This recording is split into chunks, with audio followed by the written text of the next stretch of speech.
Chapter 176, An Accident. Myra was shocked by the view she saw after gaining conscience. She was in a large room made of stone. This was like that dungeon in an ancient castle she was shooting a movie in. Except here, there was no window, and the only light source was those blue flowers that gave faint luminescence, barely enough to see the road around her. She clutched the spear in her hand tightly. It has been a long time since she left the family island. Her combat style was a little rusty, but if this place was full of snakes like they told her, she would have to fight. Why did her young master want her to come here? What was that blue vortex? And how did she get in here? They were all questions that she didn't know how to answer. Suddenly she noticed the blue shimmering screen to the side of her sight. Focusing on it, it slides to the front as if it were the UI of some VR game. Warning. You have entered a dungeon. Initializing dungeon awakening procedure. Welcome player. Analyzing input data finished. You have successfully awakened as a player. Your attributes have been automatically assigned by the system. Name, Myra. Level, 0. Class, Illusionist. Authority, 2. Strength, 15. Intelligence, 28. Agility, 18. Luck, 22. Charm, 35. Order, 10. Skills. Invisibility, A. Ventriloquism, B. Minor self-disguise, C. Setup complete. Myra was surprised at first, wondering what this was, but after a few minutes of trial and error, during which she considered this to be a candid camera prank, she realized this was real. That girl Margaret told her to prepare for an experience weirder than her wildest imagination. Looking at the screen, she really felt that this was a game. Why would she get this class? An illusionist? What does that mean? She frowned as she felt something hot in her pocket. Looking at it, she realized it was the disc Margaret gave to her on the bus. She said that this was a gift from the young master to keep her safe. It would get hot when an enemy is nearby. Myra clenched her spear tight in an amateurish defense posture and scanned the area around her. There was nothing. She wanted to throw the disc away as a scam, but some deep instinct inside her told her that it was not. Could it be mistaken? She didn't dare to relax. She took the snake repellent spray with her left hand and began to spray around her. Then something moved. On the wall, blended with the cracked mortar between two huge stones, there was a finger-sized worm. No, it was a snake with teeth half the size of its body. Myra didn't hesitate to step back and use her spear to strike at it. She missed and the snake lurched at her. But seemingly due to the repellent smell, it backed off a little, giving Myra a chance to strike again. This time she hit it. The snake disintegrated in seconds, leaving a fingernail-sized red gem. After a few hours, Victor regained his consciousness. He sat up and looked at the pearl in the bucket. The battle inside was over. Now he just needed time to eat them. The remnants of the soul will not dissipate in the pearl. That's why he split his soul. He can't risk entering another coma for a few months this time. Not until he finishes with his setup for the future, that is. He coughed. Although the soul splitting had hurt him badly. In time his second soul would digest those demons and send some energy back to him, making his soul not only heal up but also get stronger than before. He needed to return to the brothel, but first, he needed to resolve the pearl's curse. He took a few healing pills, then stood up and knelt before the bucket. He bought a very expensive curse-dispelling talisman and activated it on the pearl. Error, select target. A screen appeared. In his mind, he focused on the pearl's fourth non-existence effect. Trovel's demonization touch curse SS was found. Requires 141 authority to dispel. Are you sure? Victor pressed yes. Curse removed. Victor checked the pearl again thoughtfully, making sure nothing was amiss, then still a little cautious, he stored the bucket with the pearl inside it in his ring. He will analyze it later once he digests that artificer's memories. Just in case. Wanting to leave, Victor paused for a second and looked at the room. Shall he harvest the walls?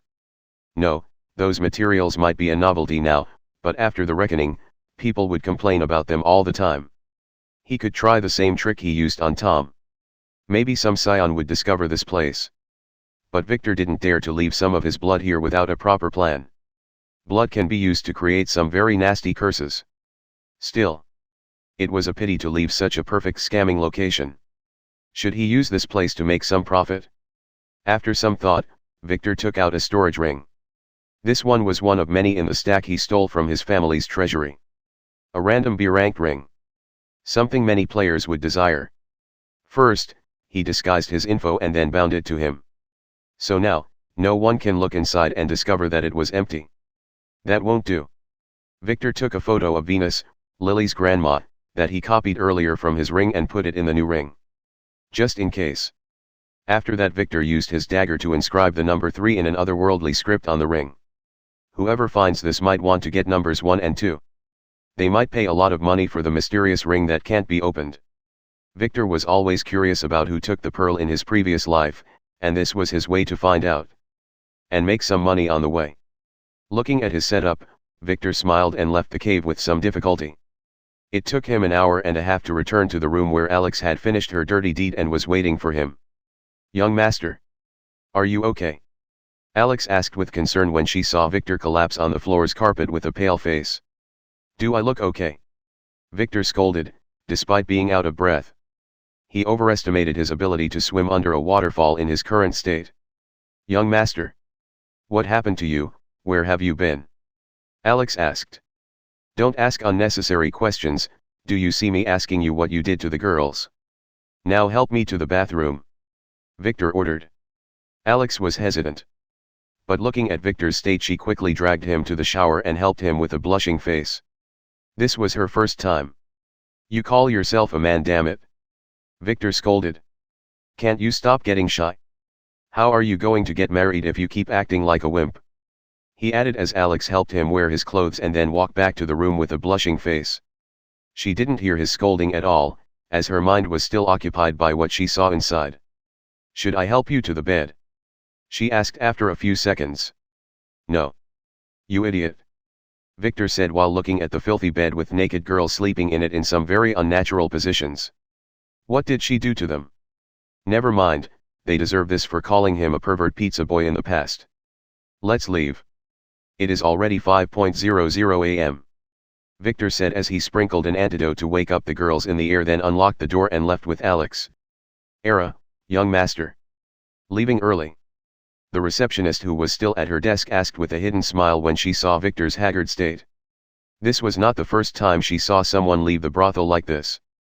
Young men overestimate their skills. "Hopefully the girls didn't disappoint you," she said. "Not at all. Ahem, he coughed. "Young master, your bill," she said, not caring about his health and politely presenting him with a folded paper. He looked at it secretly and nodded, then gave the receptionist his family bank card. "The one for business expenditures." The receptionist quickly completed the payment and gave Victor back his card with the receipt. "Come again, young master," she said, barely hiding her chuckle. "And next time try with fewer girls," she said as she watched him leave through the door. "Stop!" someone yelled as soon as Victor's foot touched the street outside the brothel. It was a group of young men led by a cocky, handsome guy with blue and pink hair. He was holding a hatchet in his hand. "Are you the one who took my room?" the young man asked, pointing the hatchet at Victor. "Room 31. Victor asked after a cough. "No," the man replied, not expecting that answer. "Then it's not me," Victor said as he headed to the car with Alex's help.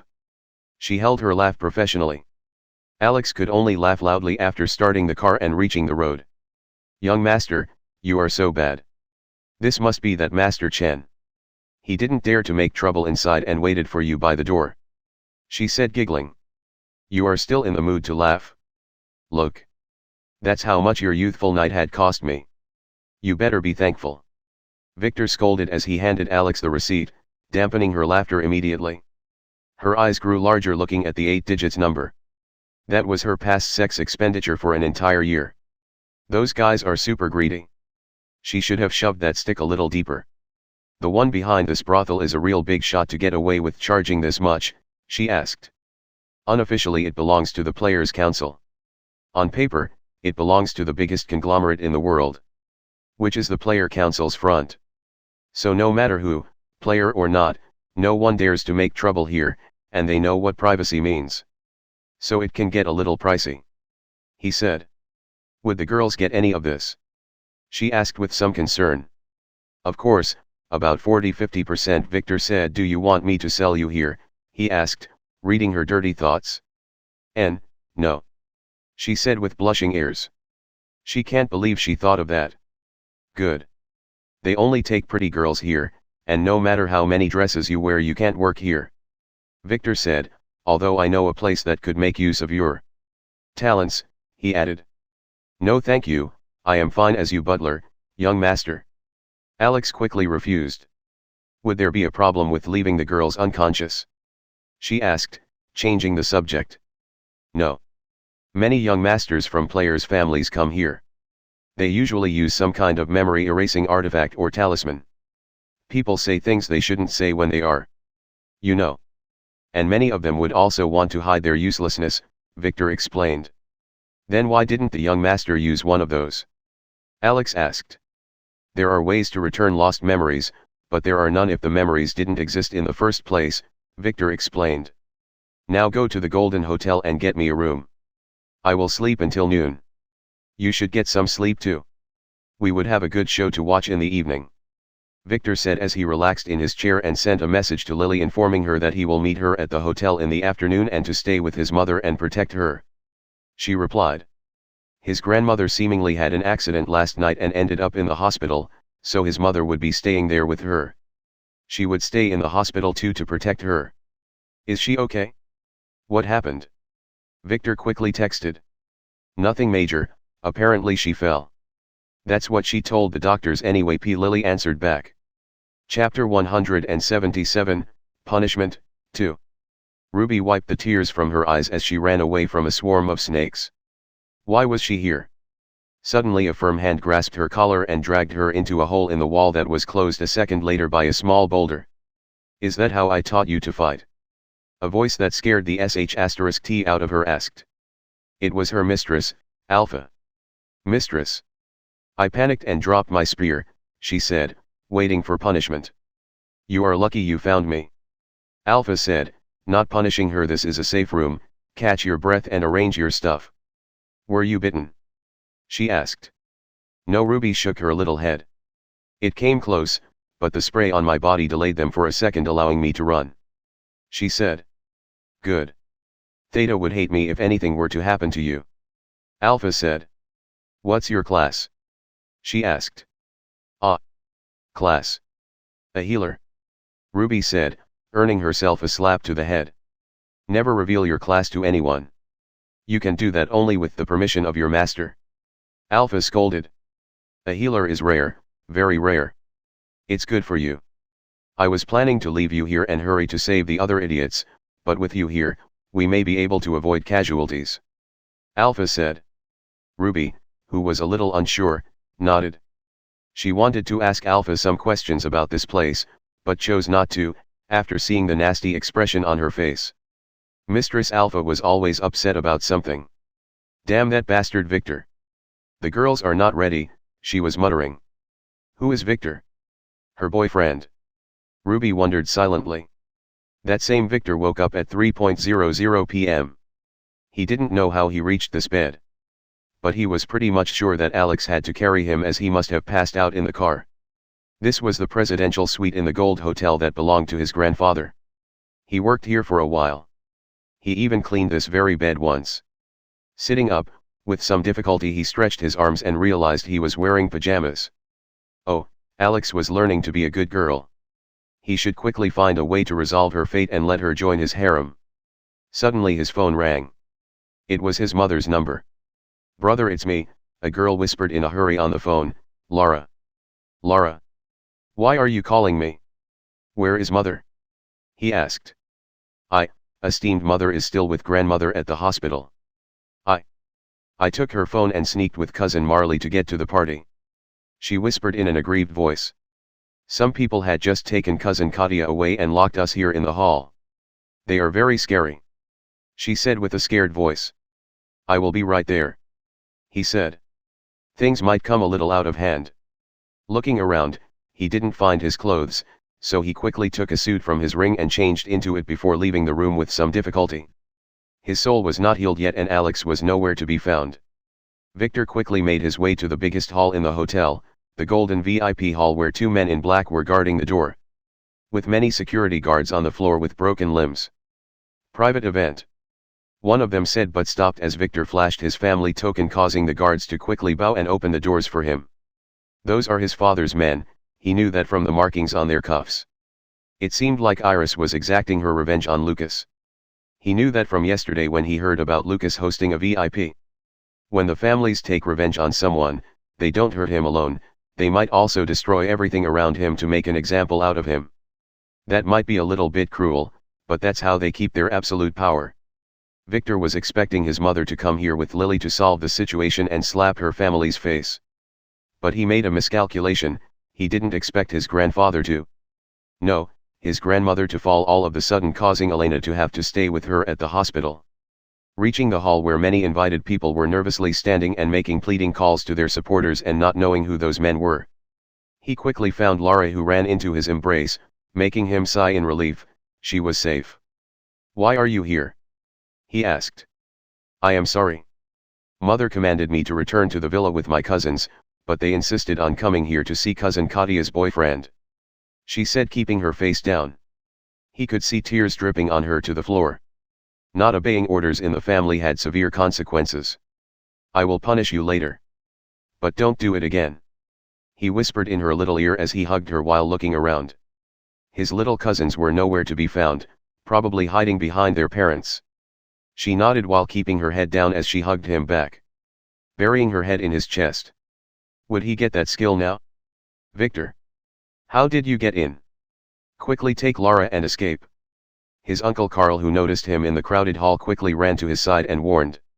It was too late, as his other uncles and cousins surrounded him. "Nephew Victor, can you get us out too?" His aunt, who saw how her yet-to-be son-in-law groveled at his feet yesterday, asked, making her brothers and their wives look at her strangely. His uncle Larry wanted to say something when Victor completely ignored them and spoke to one of the guards. "Let the Carlson family leave," Victor commanded the guards dressed in black while flashing his token again. "Young master." The mistress had commanded that no one should leave before investigating everyone. One of the guards said. "Do you want to lose your head, you piece of sh*t?" Victor asked angrily, making the guard stop back as the captain, who came a little bit late, bowed to Victor, who frowned a little. The sole injury was causing him to lose his temper very quickly. "Young Master Victor, he is new, please forgive him." The captain apologized for his man, who bowed too, realizing that this young man must be very important. "Do you know them?" he asked, looking at Victor's uncles. This one was one of his father's bodyguards and knew Victor well, as he served in the family mansion before. "They are my mother's family," Victor said, making the captain nod quickly and activate his walkie-talkie. "Let the Carlsons go," the captain said, making his uncles and cousins surprised. "Who the hell is this Victor?" "Go before I change my mind," Victor said, as he looked at their surprised faces. Although he wanted to enjoy some face slapping, he was not in the mood, as he wanted to return to his bed. "Nephew. My daughter Katia. She was taken to the inner room. Please save her. They said that they would cut her into pieces after she declared that she was Lucas's girlfriend," his uncle's wife pleaded suddenly, making Victor frown. Katia was Lucas's girlfriend. Victor didn't like her at all, but she was his cousin after all. "Fine. I will go get her. Wait outside," Victor said with a sigh as he passed through the crowd of businessmen who didn't dare to make trouble. Lara was still holding his hand when he gestured to the guards to open the door to the VIP inner room. He would not let go of her. Entering the inner room, Victor quickly discovered that Lucas, with a few other young masters, were all on the ground with bloody whip marks on them. Katia was there too. She was only hit twice, but she was already crying and cursing like a slut at her boyfriend for being useless. Mia was the one holding the whip, enjoying torturing them as Iris stood disturbed to the side.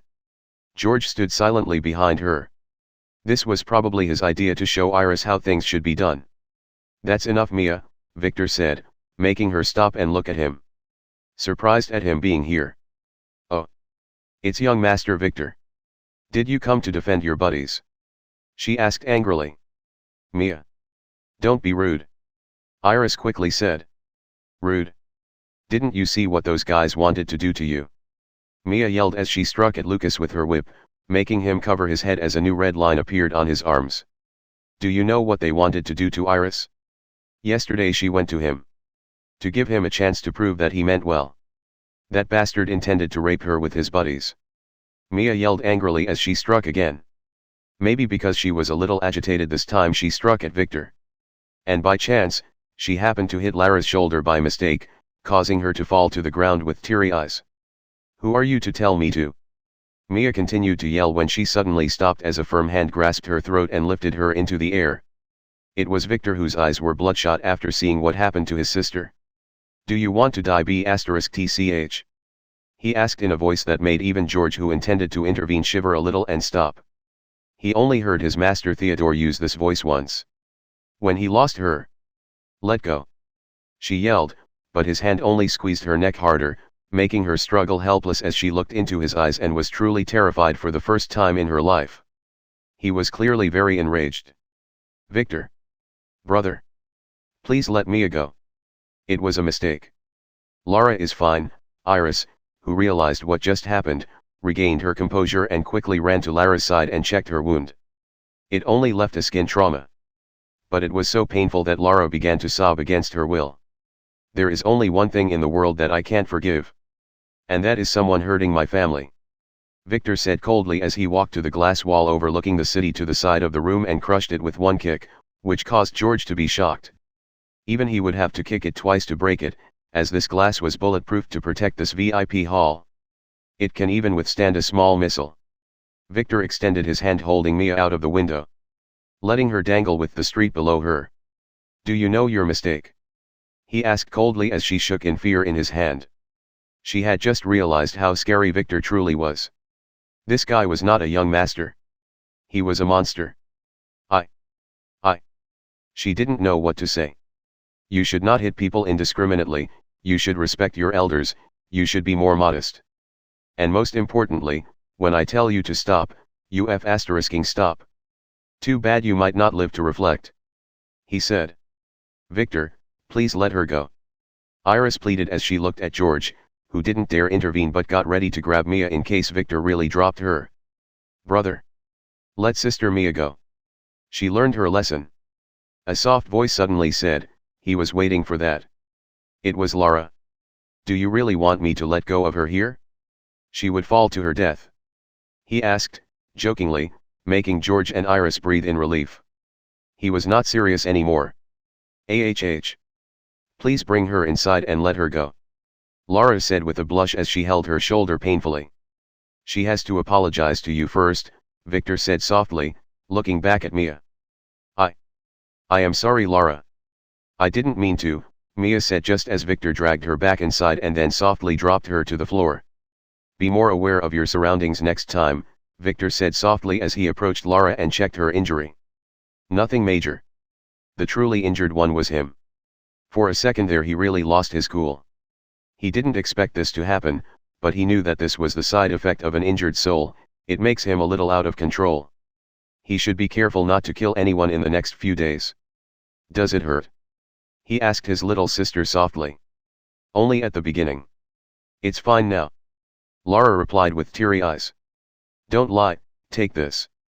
Victor quickly fed her a healing pill and took one himself, making George's eyes pop open. A grand healing pill. What the F***ck? One of those would cost him his entire salary for a week. And this bastard was taking them as candy. Where did he get them? Young Master Victor. Please help me. This is a misunderstanding. Out of nowhere Lucas, who was on the ground, woke up and began to beg. You were happy to meet my sister? Now you don't want that? Victor asked, regaining his arrogance. He knelt to the ground and took the whip that fell from Mia's hand and gave it to the hesitant Iris. You should do it yourself, never give your men a dirty job that you are not ready to do by yourself. He said, making her look to the floor with embarrassment. He is right, George said as he helped the little shaken Mia to her feet. Iris hesitated and was about to strike at Lucas and his gang when a girl screamed. Cousin. Help me. It was Katia this time. Sorry. I totally forgot about this one. Iris, this slut here is Katia, my cousin. I will be taking her home for some domestic discipline. You may continue. Victor said, grabbing Katia's hair. She began to complain, but he ignored her. Oh. Iris nodded in surprise as she watched Victor drag his cousin outside while she screamed. She remembered when he fought the demon that day for her. He really takes care of his family but makes sure not to show it. She smiled softly. Then hid her smile as she turned around and looked coldly at Lucas. Those guys were about to do some very bad sh*t to her. Mia had lost her mind when George made them listen to Lucas's recorded instructions to his cronies. Victor and Uncle George was right. She has been using her father's authority until now without realizing her responsibilities. Now she must educate this bastard herself. Iris. I really didn't mean to, Lucas said as he shook. Slap. Ah. It was all Lucas's idea, one of his buddies said. Ah. Yeah. He was the one who wanted us to put you and your sister in a cage with the, he didn't continue as Iris began hitting them using all of her strength as a player. Mia stood there watching. She was a little ashamed of herself. She really went a little overboard there, but this bastard Lucas made her remember her best friend who committed suicide after getting toyed with, by some bastard young master. Glancing at the door she remembered Victor's grasp on her neck. She softly put her hand touching his finger marks on her neck, not knowing what to think. Victor threw Katia into her father's arms as soon as he left the room. They didn't leave the hall, they were waiting outside the door. Watching the show inside through the doors that were intentionally left slightly ajar by Victor. Take her to the hospital, she might need a few stitches, Victor said as he walked out. He didn't want to risk killing one of them if they angered him. Nephew, his aunt wanted to say something, but Victor ignored her and left. The Carlson family looked at each other, then quickly followed him out as they didn't dare to stay here for one more second. When they reached the door, Victor was nowhere to be seen. Olga, just. Who the hell is Elena's husband? Bob finally asked. He really wanted to know why did that super VIP girl call Victor brother. I think his name was Theodore White. Do you know, she answered. What? Larry and Bob interrupted at the same time. No one told them that. Where is Elle? Victor asked Laura as he reached his room upstairs and collapsed on the bed, then popped another healing pill in his mouth. She is with Mother. Helping Grandma enter the ladies' room. She was the one who stuffed Mother's phone in my pocket. Please don't punish her brother, Laura said as she sat beside her brother. She kept her face down. Oh, a smart girl. Don't worry, she did nothing wrong. And where is Grandpa? Wasn't he at the hospital? Victor asked. He said he had some urgent, insurance tests to perform, she said, not noticing the smug smile on her brother's face. Insurance? Or was it endurance? Ah yes, that's it, she nodded, still not daring to raise her head. You know that I will have to punish you. He said. Yes. She answered. She broke the rules and disobeyed her elders. Eat this. He said, presenting her with a mushroom. This is your punishment. Victor said, you know that father will know of what you did, so either take my punishment or wait for his one. He added. Laura didn't hesitate and ate the mushroom. Her father's punishments were scary. The next moment she regretted her decision. Swallow it, Victor warned. She quickly did that with teary eyes. She must have chosen to let her esteemed father punish her. This mushroom punishment was way too cruel. What was wrong with this thing's taste? Can something taste this bad? Eat this candy. Victor gave her a piece of candy after 2 minutes. The punishment was over. This would help your shoulder heal faster too. Victor said as he ate one mushroom himself with a smile. Although this mushroom effect was minor, it would provide all the necessary nutrients for the body to repair itself. Brother. How can you eat that? Laura asked with disgust. You get used to it. Victor lied. He was disguising its taste. Now. Where did that idiot Alex go? Victor asked casually, then stood up suddenly, causing Laura to flinch. That idiot can't sit still without causing a disaster, damn it. He yelled, then turned to his cute sister. Laura. I will have to go run an errand, you stay here and call Lily to come and pick you up.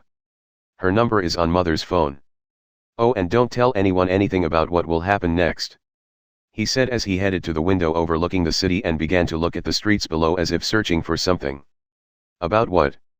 Lara wanted to ask when her brother suddenly magically passed through the glass and floated in mid-air, then flew in a certain direction. Lara quickly ran to the glass window and stuck her face to it, watching in shock as Victor disappeared in a certain direction. Her esteemed brother can fly. Chapter 178, Damn you, Alex. Archie really wanted to cry, but he had no tears. He always knew his luck was **TTY. But why the hell did he have to partner with this slutty girl, Margaret? And on top of that, why did he have to be trapped with her in this place while being surrounded by snakes in all shapes and colors? He thought she was a normal slut when he first met her. The type that ran after big money. He encountered those a lot as a young master. And knew perfectly well how to control them. He was mistaken, she was not a normal slut but an evolved one, the type who found a big backer to cling to and evolved from a carp to a dragon. The backer this one found was one of the biggest, and she was not afraid to show it off. What are you thinking about? You sissy, focus on the snakes. I will lure half of them as before. Kill the ones who stay here before I circle around and return with the others. She yelled at him as she ran away while wiggling her butt. And indeed about half of the snakes followed her, extending their split tongues in her direction and wiggling their bodies in a very strange way that he didn't understand. Or maybe he just didn't want to. The other snakes were distracted as they gave her a hateful look that allowed him to attack them easily with his spear and then practice his air blade on the last few. His class was a wizard, a wind wizard. The two black vans with a strange curved fan symbol were moving at an accelerated speed on the highway. Uncle. We are already far away. Why did you have to kidnap this guy? I told you, it is the other one who took my room. We should return and, SCION complained. Idiot. This one is Alex Donner. I have seen him when I was visiting his sect with your father before. His uncle, Su Ming, rebuked as he touched his swollen eye and looked at Alex who was tied at the back of the van. This guy surprised him, he was a tough fighter and had a high level that is very strange for her age. Thankfully he was inexperienced and fell for his tricks, allowing Su Ming to overpower him and seal his powers. Who is Alex Donner? Isn't he just a sissy bodyguard? Why should I care? I asked you to come to take revenge for me. That guy stole my room, and my girls then lied in my face. SCION said angrily. Idiot. You should stop spending your life in brothels and start to learn some useful things. Su Ming scolded. This one is worth a lot, half of the world's powers want him. He never expected that today would be his lucky day. He was accompanying his idiot nephew to a VIP party in the Golden Hotel when SCION noticed Alex who was shopping for some clothes in a nearby shop. SCION got very angry, he quickly told his uncle the story about how they took his room and then lied in his face about him. If it were not for a waiter who tipped them off, they would have waited all day. He wanted revenge. Su Ming didn't really care, but when he carefully inspected Alex, he realized his true identity. What does that have to do with us? Aren't we banished from the sect?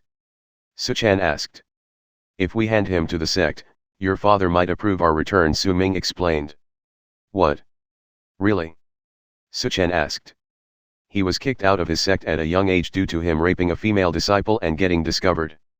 The scandal was so big, that his father had to kick him out to save his life. He didn't even have the chance to attempt the sex ceremony.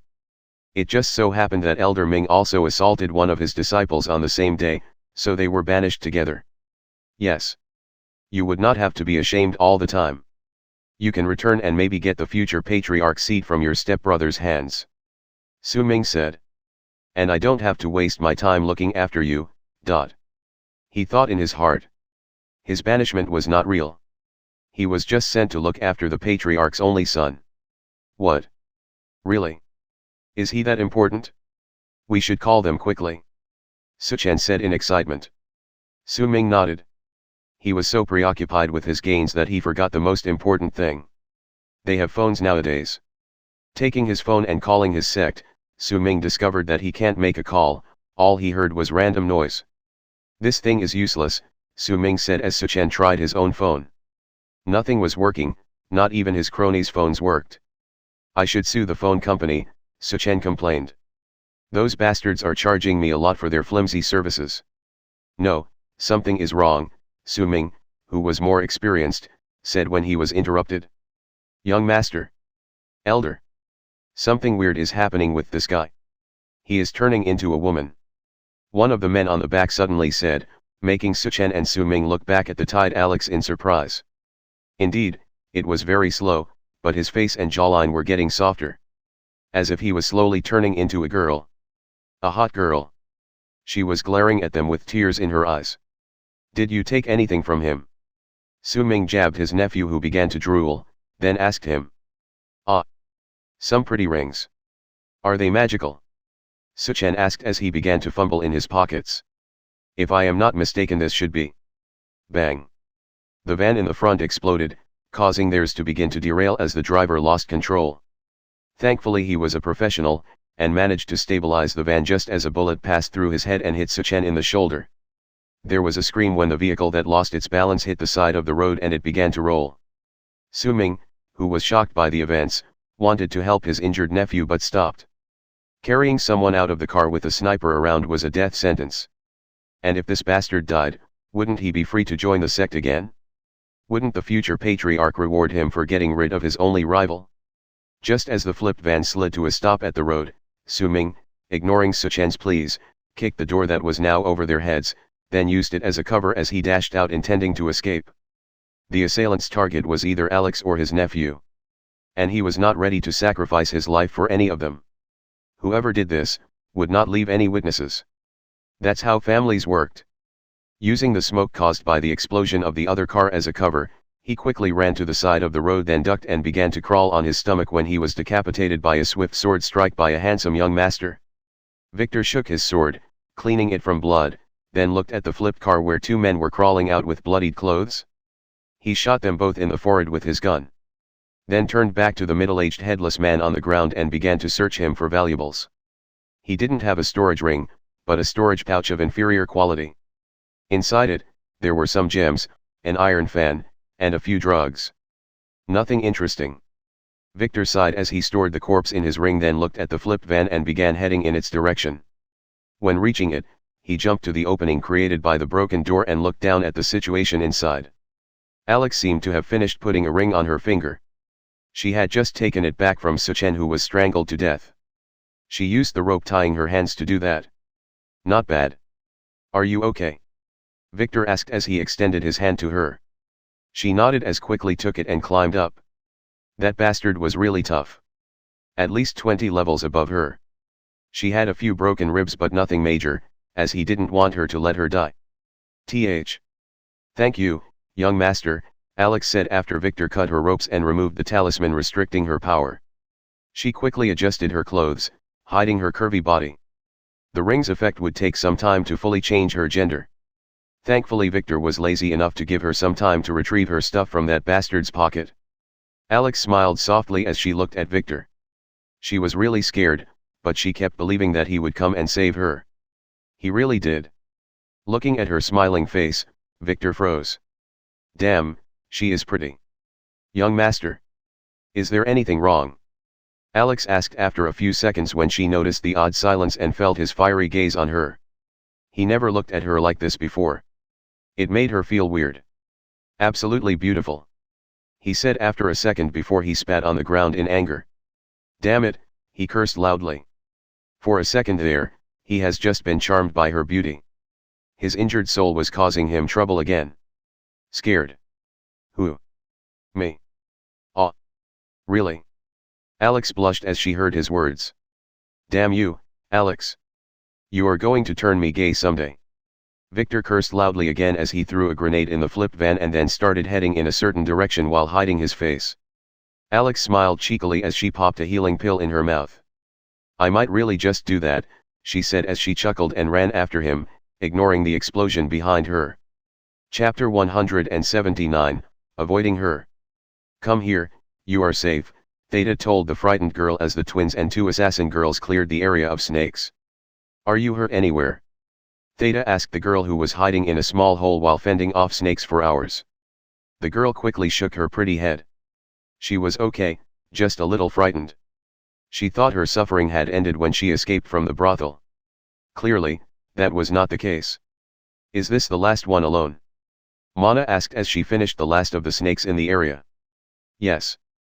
We are lucky this place is not that big. Theta nodded as she checked her map.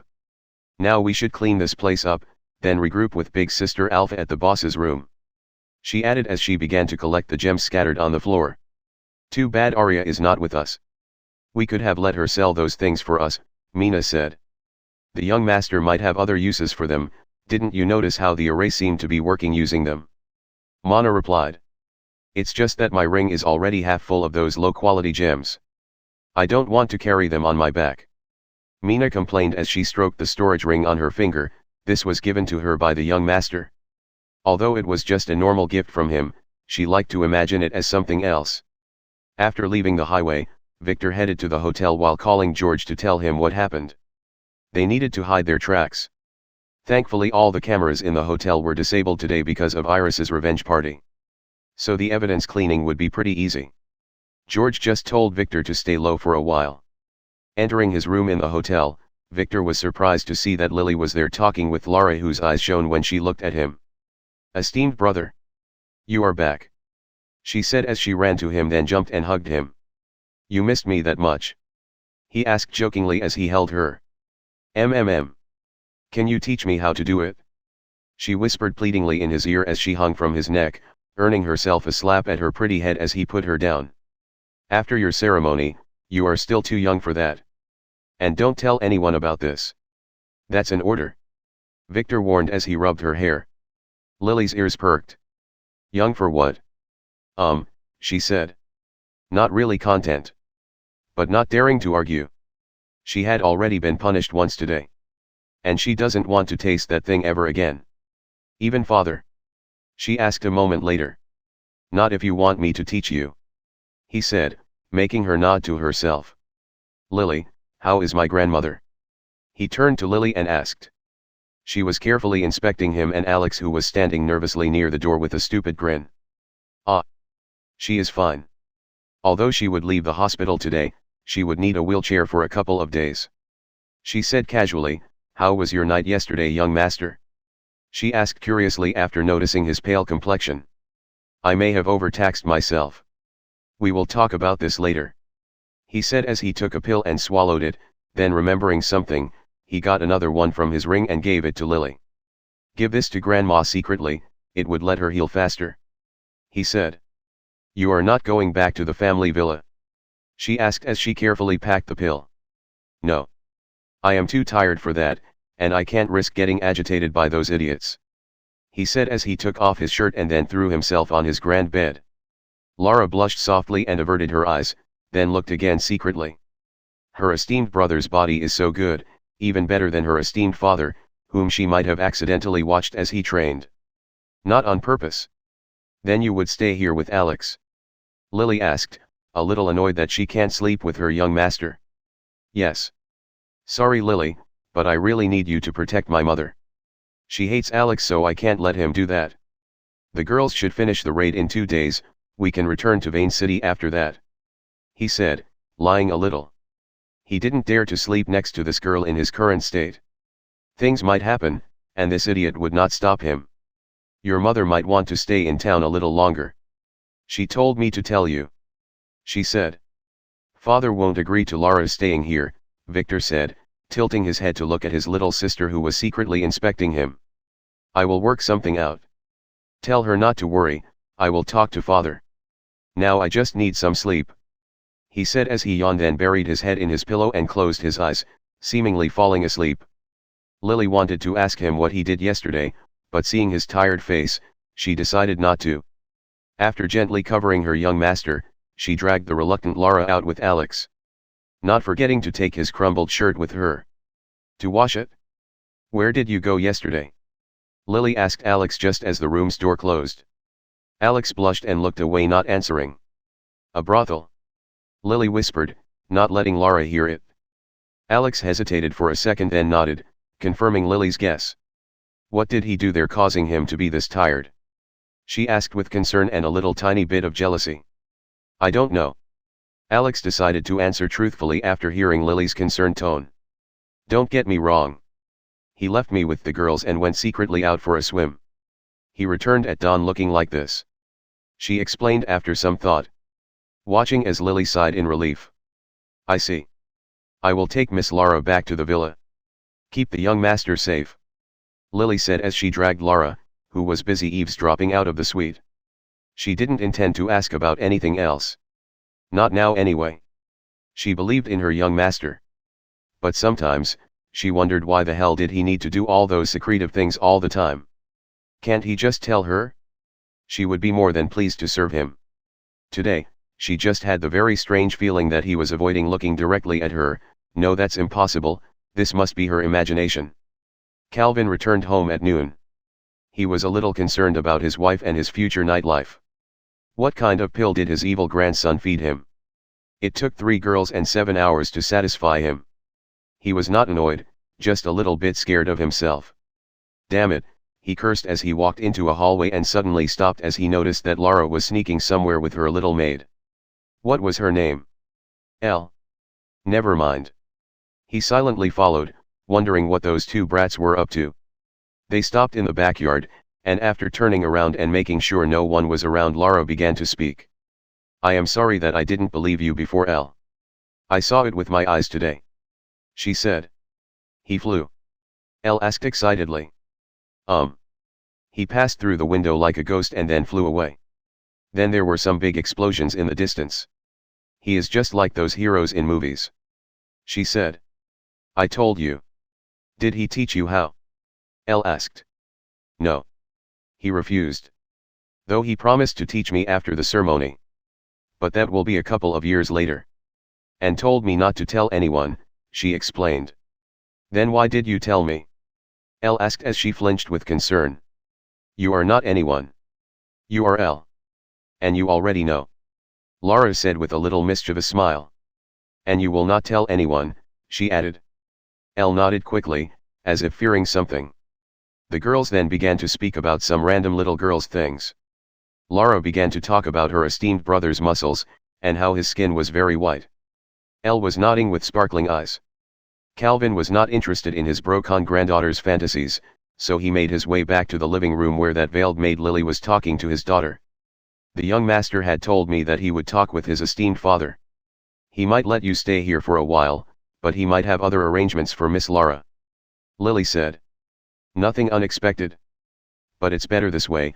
I don't want Lara back at the island anytime soon, as I keep having an ominous feeling that something bad might happen there. It's a mother's intuition. Elena said before noticing her father's shadow by the door. Father. Welcome back. I am pleased that you remembered that you have a house around here. How was your test? She asked him with an annoyed voice when she noticed him enter the room. A success, he said as he coughed a little. How is your mother? He asked. Why don't you go and ask her yourself? Oh.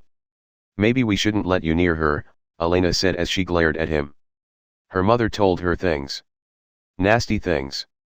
I will go and talk to her later, he said as his phone rang, saving him from a very embarrassing conversation. Looking at the number, he quickly headed to the study where he activated a special jammer and then answered. Calvin is here. This line is secure. General. There was an accident in your town. Is this your doing?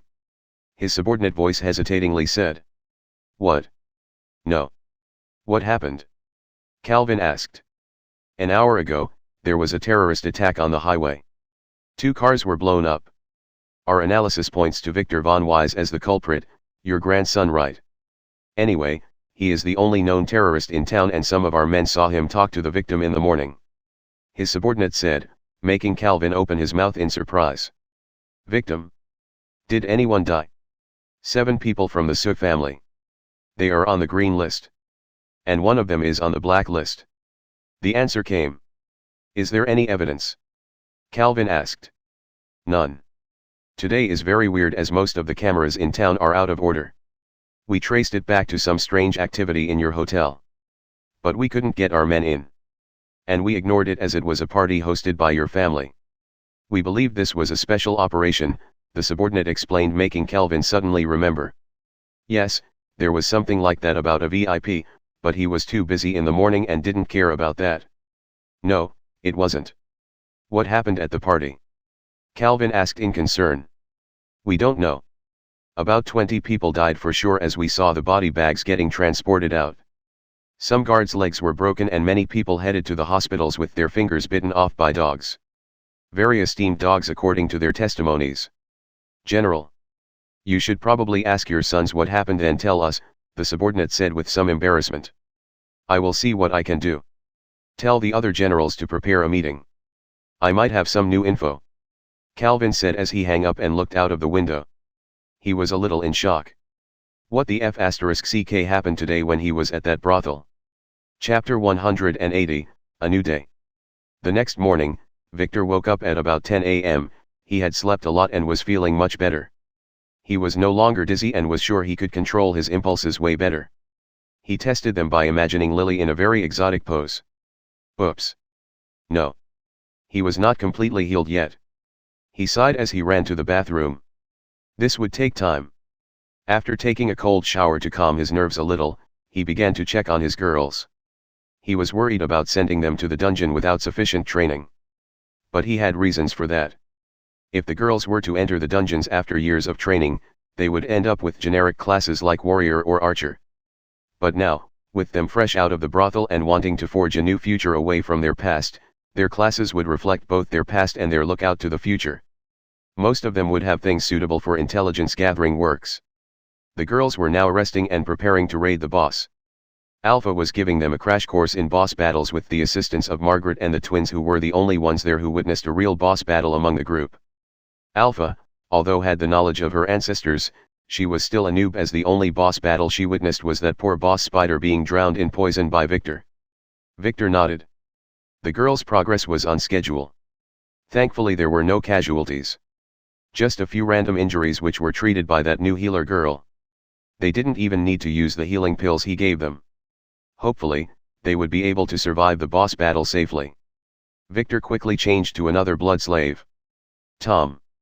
He was at school. Oh, today was a school day. Never mind. Victor shook his head. His existence there was just for shows. In fact, the members of the top powers and oligarchy have only one goal for attending the academies around the world. And it was not learning or forging friendships like the official narrative wants the world to believe.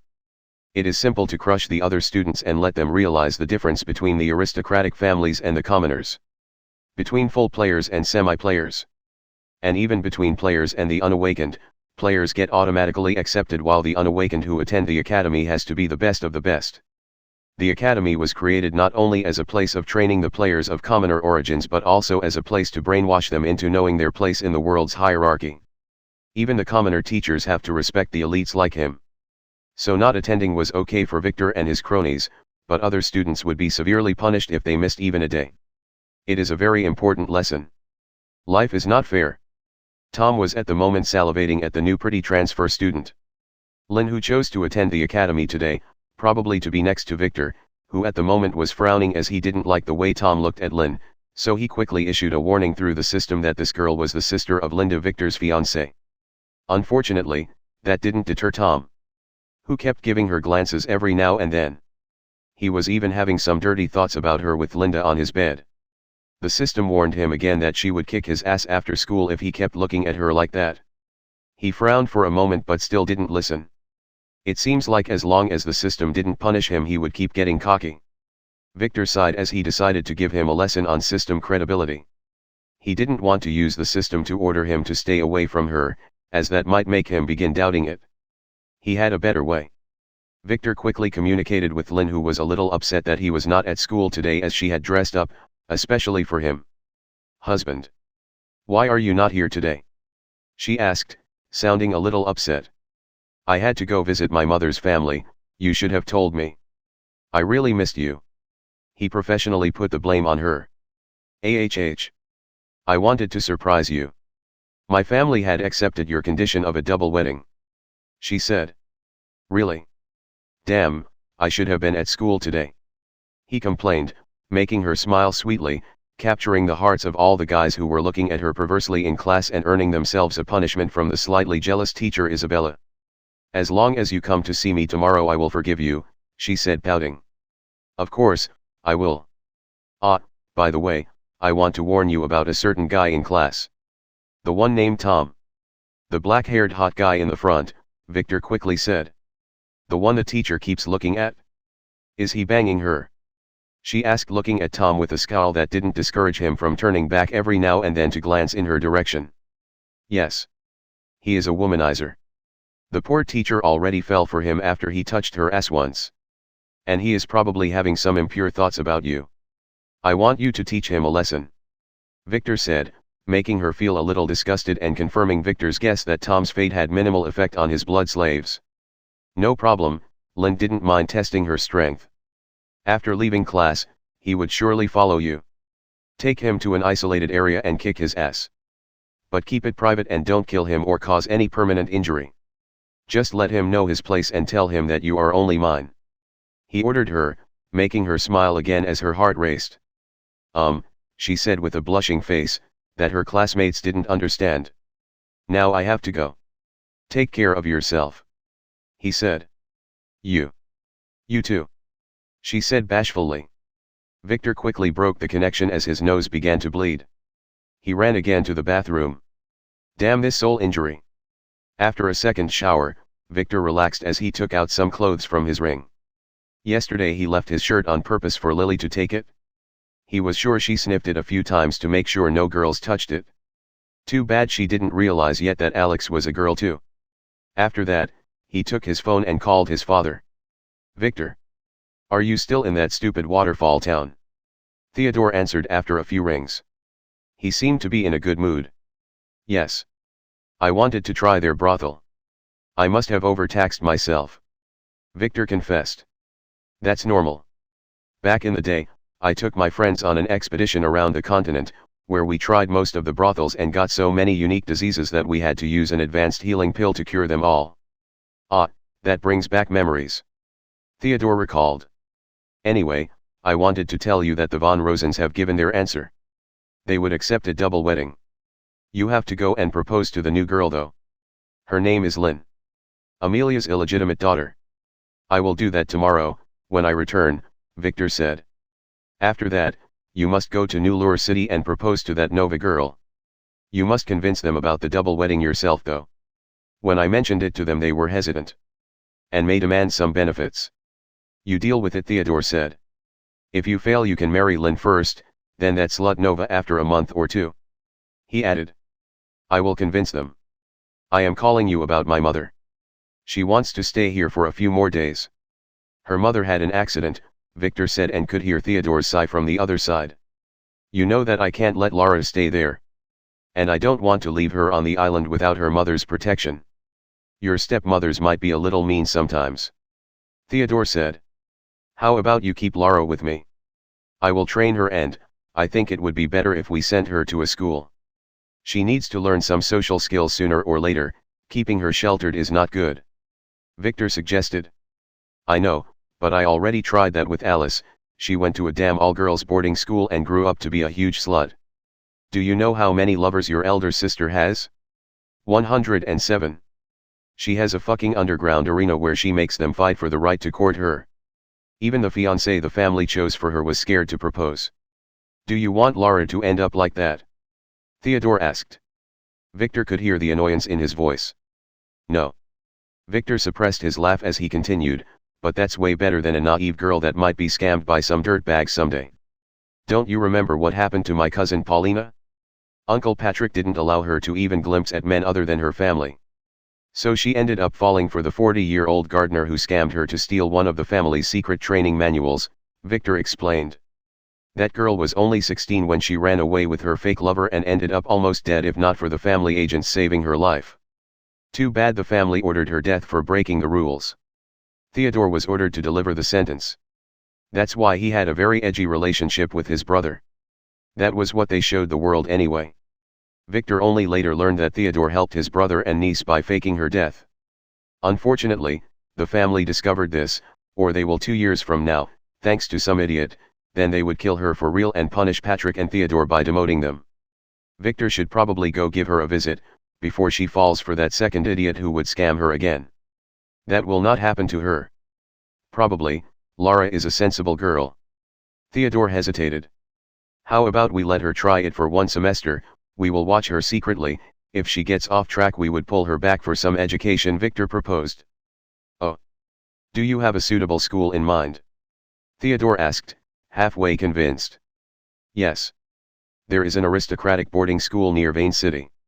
How about we let her go there? We will start with letting her attend from my mansion, then we will allow her to live there once she is ready. Victor proposed. That might work. What about your mother, are you comfortable with leaving her with those idiots she calls family? George told me some nasty things about them. Theodore asked. Don't worry, once they learned their place, they wouldn't dare to harm her. How about you leave her here until Luna gives birth, they can both return to the island after that. And the clean air around the waterfall is very beneficial for pregnant women. Victor proposed, making Theodore's eyes shine. If he left Luna here with Elena, he can make them bond before they go back to the island, earning both of them an ally to confront his other wives whom he long knew had already formed a team against Elena out of jealousy. And that would give him more free time. He had to accompany Luna a lot these days and he had an AHM business party to attend. Fine. I will ask George to arrange things. I will wait for your news about the proposal. Theodore said as he hung up. Victor smiled as he put the phone away, then opened the door. He walked into the suite's living room where Alex was singing out of tune as she prepared some breakfast that didn't look edible. This suite had a private kitchen for super VIPs who can't order food for security reasons. Good morning, young master. She said with a smile. What are you doing? Victor asked. Nothing, Alex replied flusteredly. As Victor inspected some dark things that used to be eggs at some level of their evolution. What pig are you going to feed these to? He asked. They were for why, they are just tests for preparing some energy-enhancing drugs for my training. She quickly corrected herself. She was a little ashamed of her cooking. Oh. We have no time for that. Go get dressed. A man should not be wearing a pink apron. You almost made me assault you from behind. Victor scolded, making her heart skip a beat. We have to go buy a house. He added. A house? She asked as she took off her apron with a blush and then stored it in her ring. Yes. Mother intends to stay here. So I have to go shopping for a house and some gifts for the girls. Victor said when suddenly someone knocked on the suite's door. Victor looked at the door then smiled evilly. Alex, we have important guests. Go open the door. He said as he sat on a sofa casually, reassuring his arrogant young master pose. Chapter 181, A Test. The visitor was none other than his grandfather, Calvin, who entered the room followed by a young man and a short young woman who had serious looks on their faces. Oh, Grandpa. Come sit down. Victor, who was sitting casually, invited them in as he openly checked the woman. Pretty, but not a lot, Alex, go prepare some coffee. I am still a bit sleepy. He ordered as he secretly activated his disguise skill to hide their conversation in case someone was eavesdropping. Calvin didn't speak, he just sat on the couch facing Victor as the young man and woman stood behind him with their hands behind their backs. They seemed to be military personnel. No more than that. Warriors. Highly trained ones.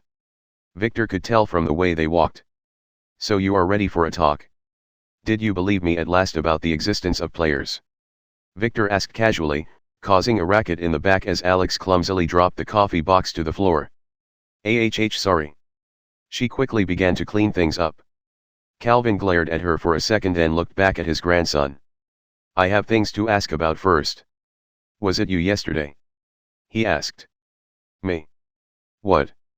Victor asked as he casually glanced around in a strange way as if an imaginary fly was buzzing around him.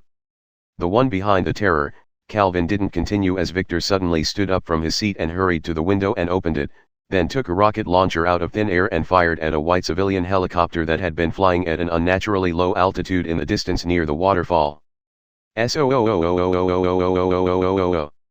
Boom.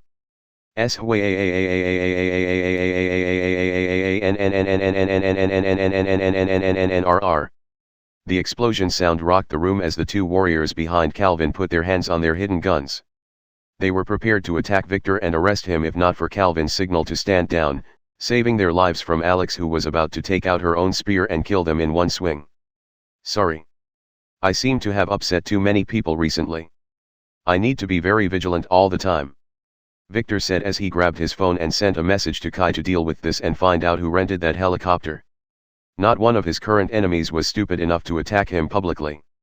If not for a faint warning about the danger in the helicopter, he might have been severely injured. Those guys had explosives. He also warned Lily to stay vigilant. Were you the one who did the explosions yesterday too? Calvin asked again as he kept looking out of the window at the smoke from the helicopter that crashed into the lake. This was a confirmation. But he still needed to ask. Oh.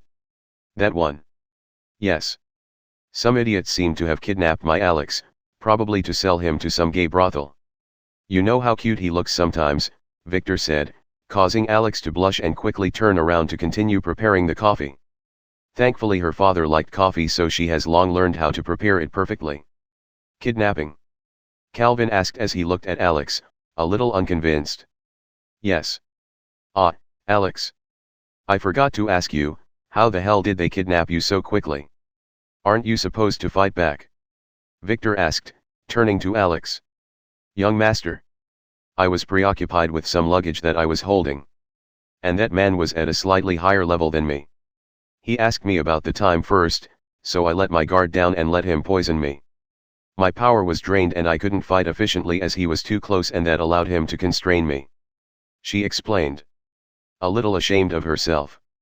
Calvin only focused on the word level, confirming his guess that Alex was a player too. Oh. Be careful next time. I will tell Margaret to punish you later, Victor said, making her flinch as he turned to face his grandfather while the police sirens rang from below. The police will probably be here very soon, so we should probably do this later. Calvin began to speak with some annoyance. No, they won't. The police have already been dealt with. Victor stated as he relaxed in his chair, reminding Calvin of his grandson's identity. His subordinates were giving Victor and Alex some nasty glares, especially the young woman. There was some disdain and hatred.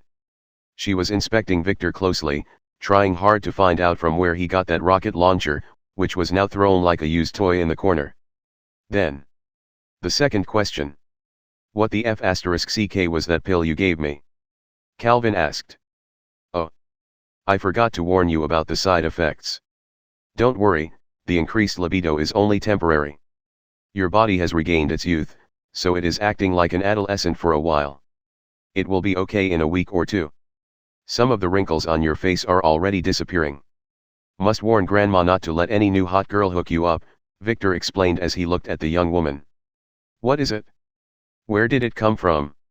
Calvin asked, totally ignoring his grandson's totally inappropriate remarks. Those are questions that I can't answer at the moment. Don't worry, it's nothing bad. Victor flatly refused to answer. Calvin didn't push it. Then, now to the main question.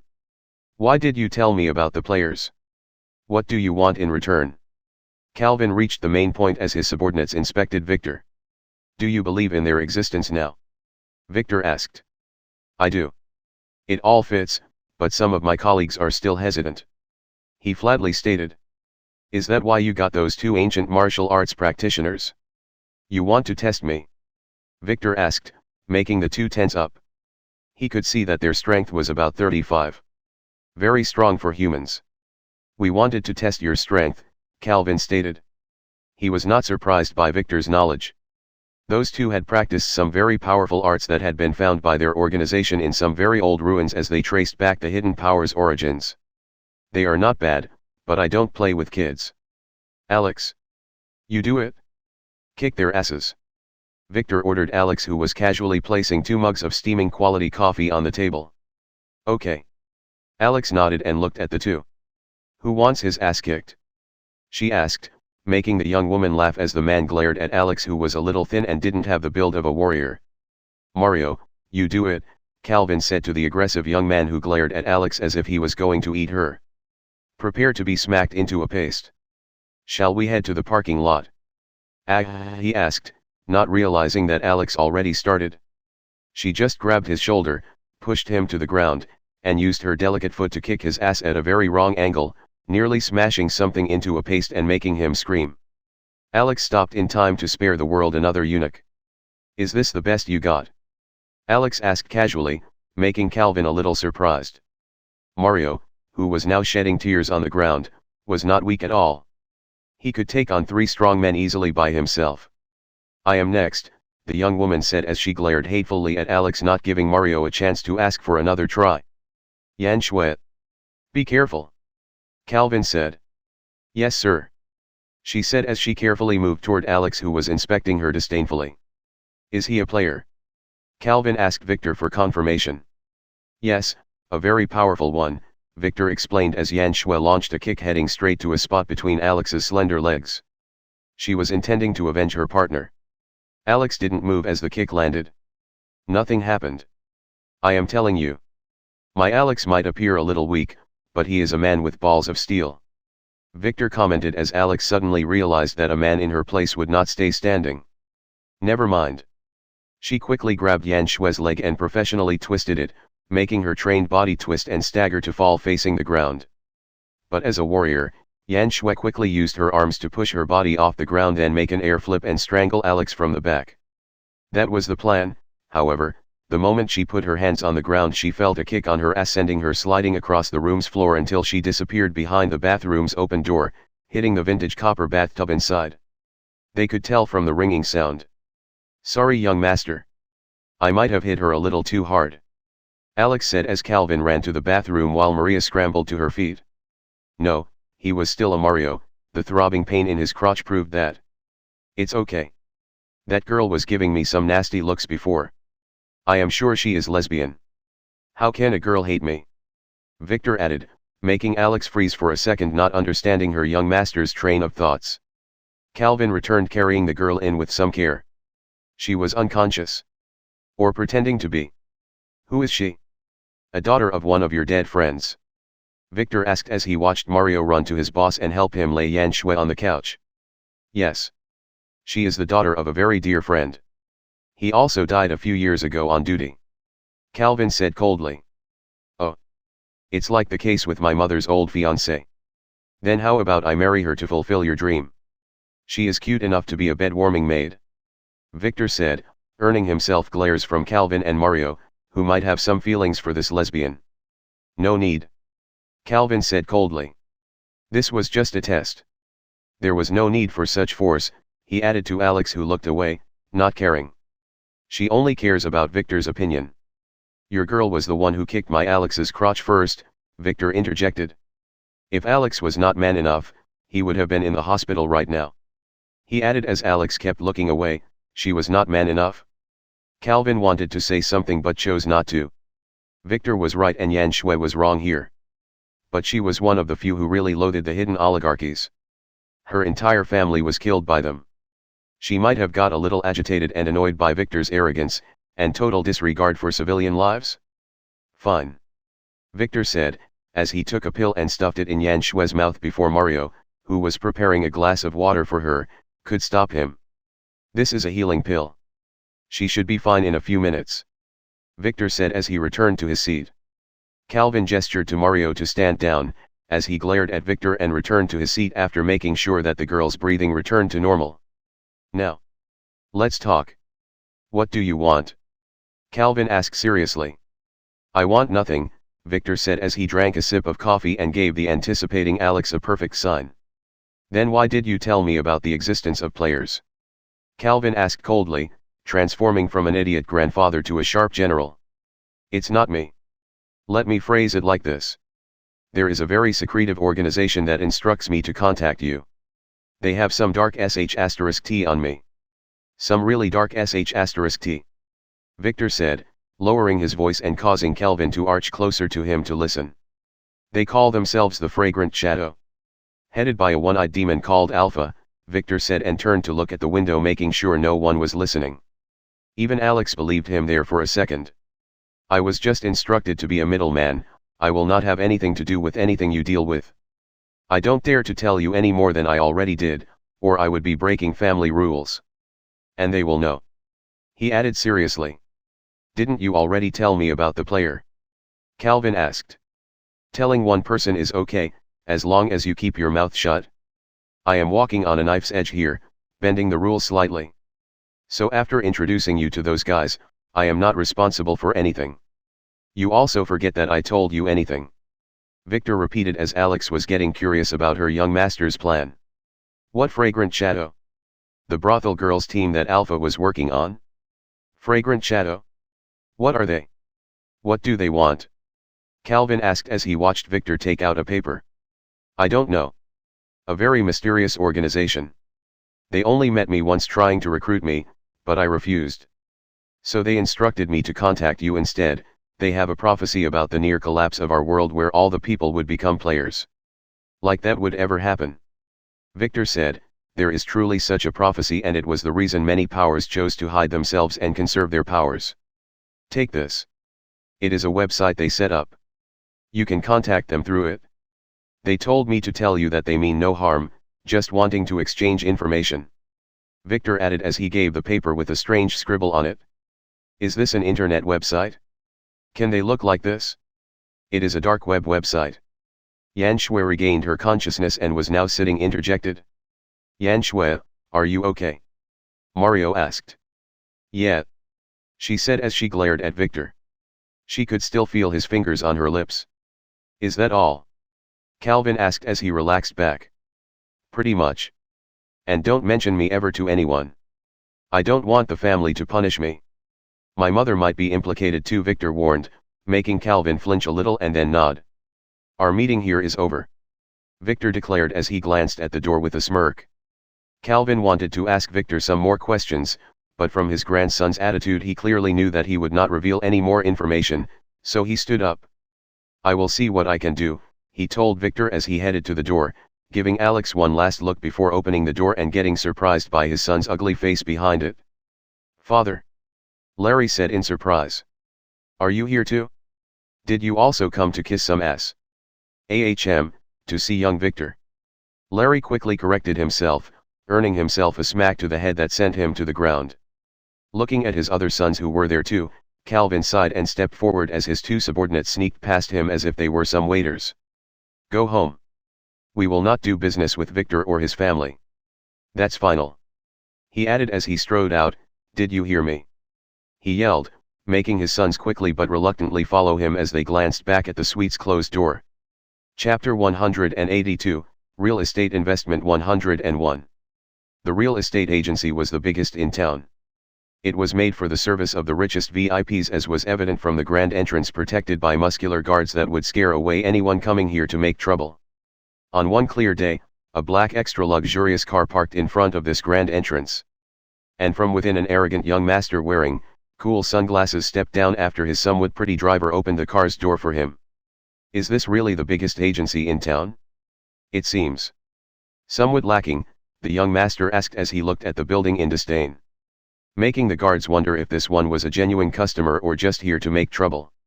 Isn't he a bit young to buy a villa from this place? Did his filthy rich parents send him to do their chores as commoner parents send their children to do unreasonable tasks? Yes, young master. We can't expect much from such a poor town. Although the owner of this place must be extremely cheap. I made sure to check it twice. The villa you told me about is being auctioned by this place, the driver explained in a rehearsed script, earning herself a glare from the guards. Whatever. I hope we get it quickly, as this young master has better things to do. The young master said as he quickly headed to the entrance, totally ignoring the guards, who chose not to interfere. They are only here to show off their muscles. The cheap owner wasn't paying them enough to risk upsetting a real young master by mistake. Just as the young master stepped into the hall, he was greeted by a tall woman who wore a tall professional dress and adorned her thin white face with pointy glasses that fit snugly on her hooked nose. An archetypal mean real estate agent. Young master. Welcome. I am the manager here. How can I help you? The woman, who recognized the car the moment it turned the corner near the agency and could smell the expensive custom-made perfume on the handsome young master, quickly bowed and asked. Well. This young master is looking to buy that villa. The one on top of the waterfall. The young master said. The golden villa designed by Frank Lloyd Wright. The manager asked. Yes. That's the one. The young master said as he smiled, causing the manager to be a little charmed. She quickly shook her head. He is younger than her children. Young master. This villa is set to be auctioned next week. We can't sell it directly. The manager patiently explained. Set your price. He said casually as his white-gloved driver took out a checkbook and handed it to him. Young master. I can't. You have to understand, The manager was a little troubled. I am not here to understand. Fine. Take me to the villa then, I want to have a look. He demanded. Ah. That is possible, but I need to ask my boss, she said just as the door of the boss's office opened and a stunning guy with purple hair walked out with the fat boss. Young Master Victor, congratulations on your purchase. The golden villa itself would be happy if it could feel. It would be smiling if it had a face. Your purchase of it is the sole reason for its existence. The boss bootlicked Victor openly like a dog. Yeah. I expect the documents to be sent to me this afternoon, as I have to leave town tonight. Victor said as he almost bumped into the young master standing stubbornly in front of him. Opening his eyes wide at the sight of this idiot, he was shocked. Damn, why does he have to bump into this bastard here? It was none other than the one and only Sebastian Silver, who was acting as a young master. Sure, he was putting on sunglasses, and his face appeared slightly different under disguise, but Victor easily recognized him. I thought the villa was not for sale. Sebastian asked loudly, as he glared at the embarrassed manager, then at the boss, before finally stopping at Victor, who was checking him in surprise before looking at his driver intensely. Hannah von Richter. Level, 15. Abnormal status, bloodline lock, 100% locked, poison touch curse, S. Class, alchemist. Authority, 5. Strength, 50/640. Intelligence, 50/723. Agility, 30/710. Luck, 10/24. Charm, 10/30. Order, 25. Skills. Self-heal, S. Perfect brew, S. Instant pill formation, S. Survivor, S. Alchemy, A. Plants preparation, A. Drug evaporator, A. Poison resistance, A. Sword arts, A. Staff arts, B. Dagger arts, B. Backstab, B. Perfect timing, B. Quick steps, C. Basic charm, C. Paralyze resistance, C. Burn resistance, C. Instant death resistance, D. Medicine brewing, D. Poison brewing, D. Formation arts, E. Augmented senses, E. Wolf's howl, E. Wood skin, E. Minor metal refining, F. Fate. Fate's power, A. Fate's direction, positive. Fate's design, rebuild your family to aid Sebastian. Total, A+. The boss waited for Victor's answer, but he quickly noticed that he was busy vulgarly inspecting the somewhat pretty driver to respond to Sebastian. He also took out his phone to send a few fake messages. The boss knew this trick. Victor was secretly filming her. She was not his type, but he quickly decided to help. The villa was not on sale. But young Master Victor owns this place now. He bought the entire company. The boss said, trying hard to please his new master. At first, he also refused to sell the villa to Victor, but at that next moment, after a brief phone call that Victor made, the previous owner of this place called him, informing him that the new owner was sitting in front of him. This young master had just bought not only them but even their parent company, the real estate developer behind the villa. That's how you do real estate. I see. But I don't care. I want that villa, sell it to me. Sebastian turned to Victor and demanded arrogantly. No. That's impossible. I don't want my future love nest to be contaminated by your midget virus. What if my children grew up like you? No way. Victor insulted Sebastian, making Hannah, who stood behind Sebastian as his driver, glare at him with a frown. How dare he? You bastard. Do you want me to break you fucking? Sebastian began to threaten angrily. The manager who welcomed him began to retreat professionally. She was going to call the useless guards. Young master. Your father wants you to return to the house immediately. The driver suddenly interrupted Sebastian's outburst after noticing the purple token hung on Victor's neck. But Hannah. About the villa. Don't worry. Certain things can only be gotten by those who are destined. We can only give up for now. She explained with a sentence that had a double meaning. Ah. Well. I will forgive you all this time. If only my father didn't want me to go back. Sebastian said reluctantly, throwing a very dirty gesture at Victor before turning to leave. Wait, Victor shouted suddenly, stopping Sebastian. Your driver is pretty hot. Do you mind lending her to me? Victor asked, earning himself another glare from Hannah, who should look quite normal now under disguise. No, Sebastian flatly refused and then turned to leave again. Wait. Victor shouted again. What now? Sebastian asked angrily. You look familiar. Did I see you somewhere before? Victor asked, making Sebastian flinch and then quickly leave the agency. I look like a lot of people. His sound trailed off as Hannah followed behind him. Although Sebastian appeared in the Mantis battle videos, the recording was done from far away, and his face was blurry. Yet sharp-eyed people might recognize him, so his master had told him to keep wearing sunglasses while outside. Sebastian quickly entered the car's backseat and looked at Hannah, who started the car. Elder sister, why did you give up this easily? He asked. He was telling that boss that he was leaving town tonight. We can just go there tomorrow, she said, taking off her driver's hat and letting his silky hair drop on her back. But we need to dig to get to your family's vault. Those idiots built that thing right over it. That's why we needed to buy the villa. We can just say that we are a renovation team sent by that Victor. You must not be impulsive and think things thoroughly, she scolded softly. Or we can just threaten him to give us the villa, Sebastian said.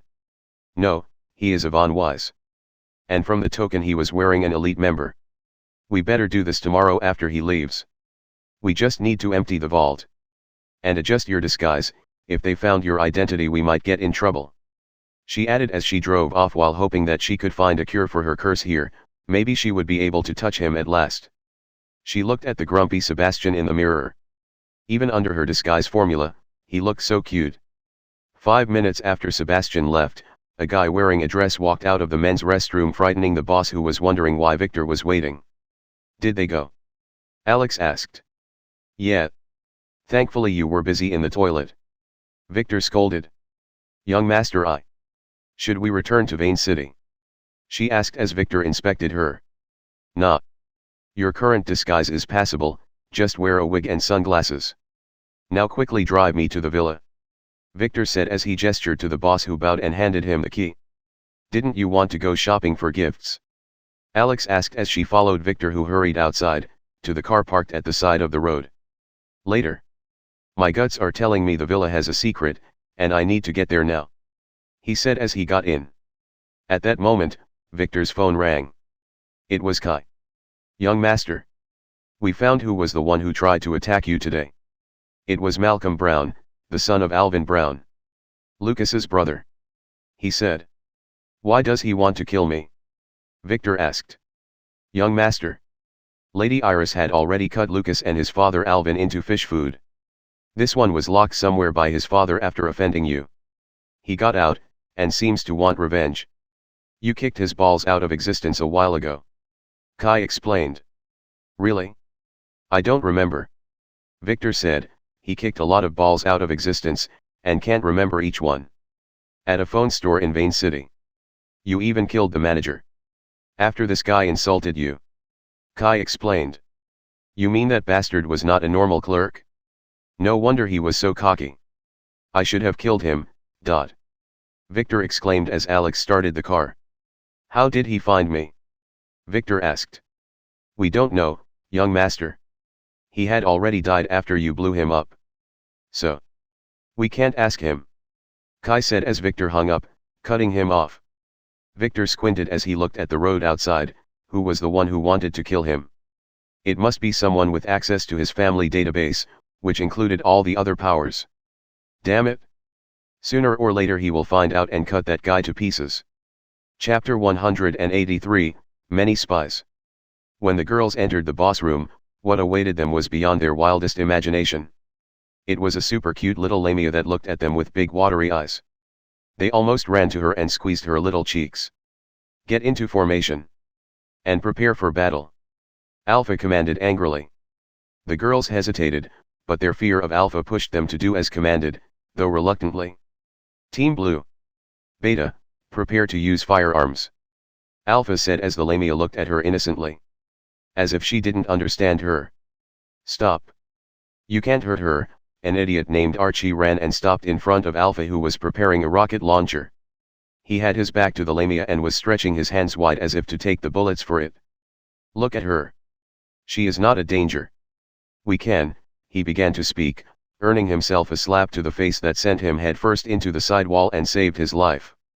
Behind him, the Lamia, who realized her tricks didn't work, transformed from a little cute girl into a huge abomination that had a barbed snake tail that had thick sharp scales, a human torso with 3 pairs of sharp-nailed long hands, and topped it off with a reptilian head that had many sharp teeth and razor-sharp pointy horns like an elk. It was like a monster made for nightmares. Half of the girls peed their pants at that very moment, but did not dare to leave the formation as Alpha was scarier than this monster. Tom was miserable. His ass was literally kicked by a girl half his size. A very mean girl.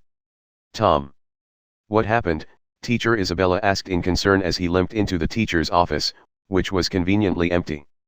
I was sneak attacked by that evil girl. I only asked her to help me carry some stuff. Tom said in a sorrowful way. He truly only did that, as Lynn did not give him a chance to say anything else. What girl? Isabella asked. The new one, Lynn. That B*TCH's level is very high. Teacher, I am sure she is up to no good. Please punish her. I will talk to the principal.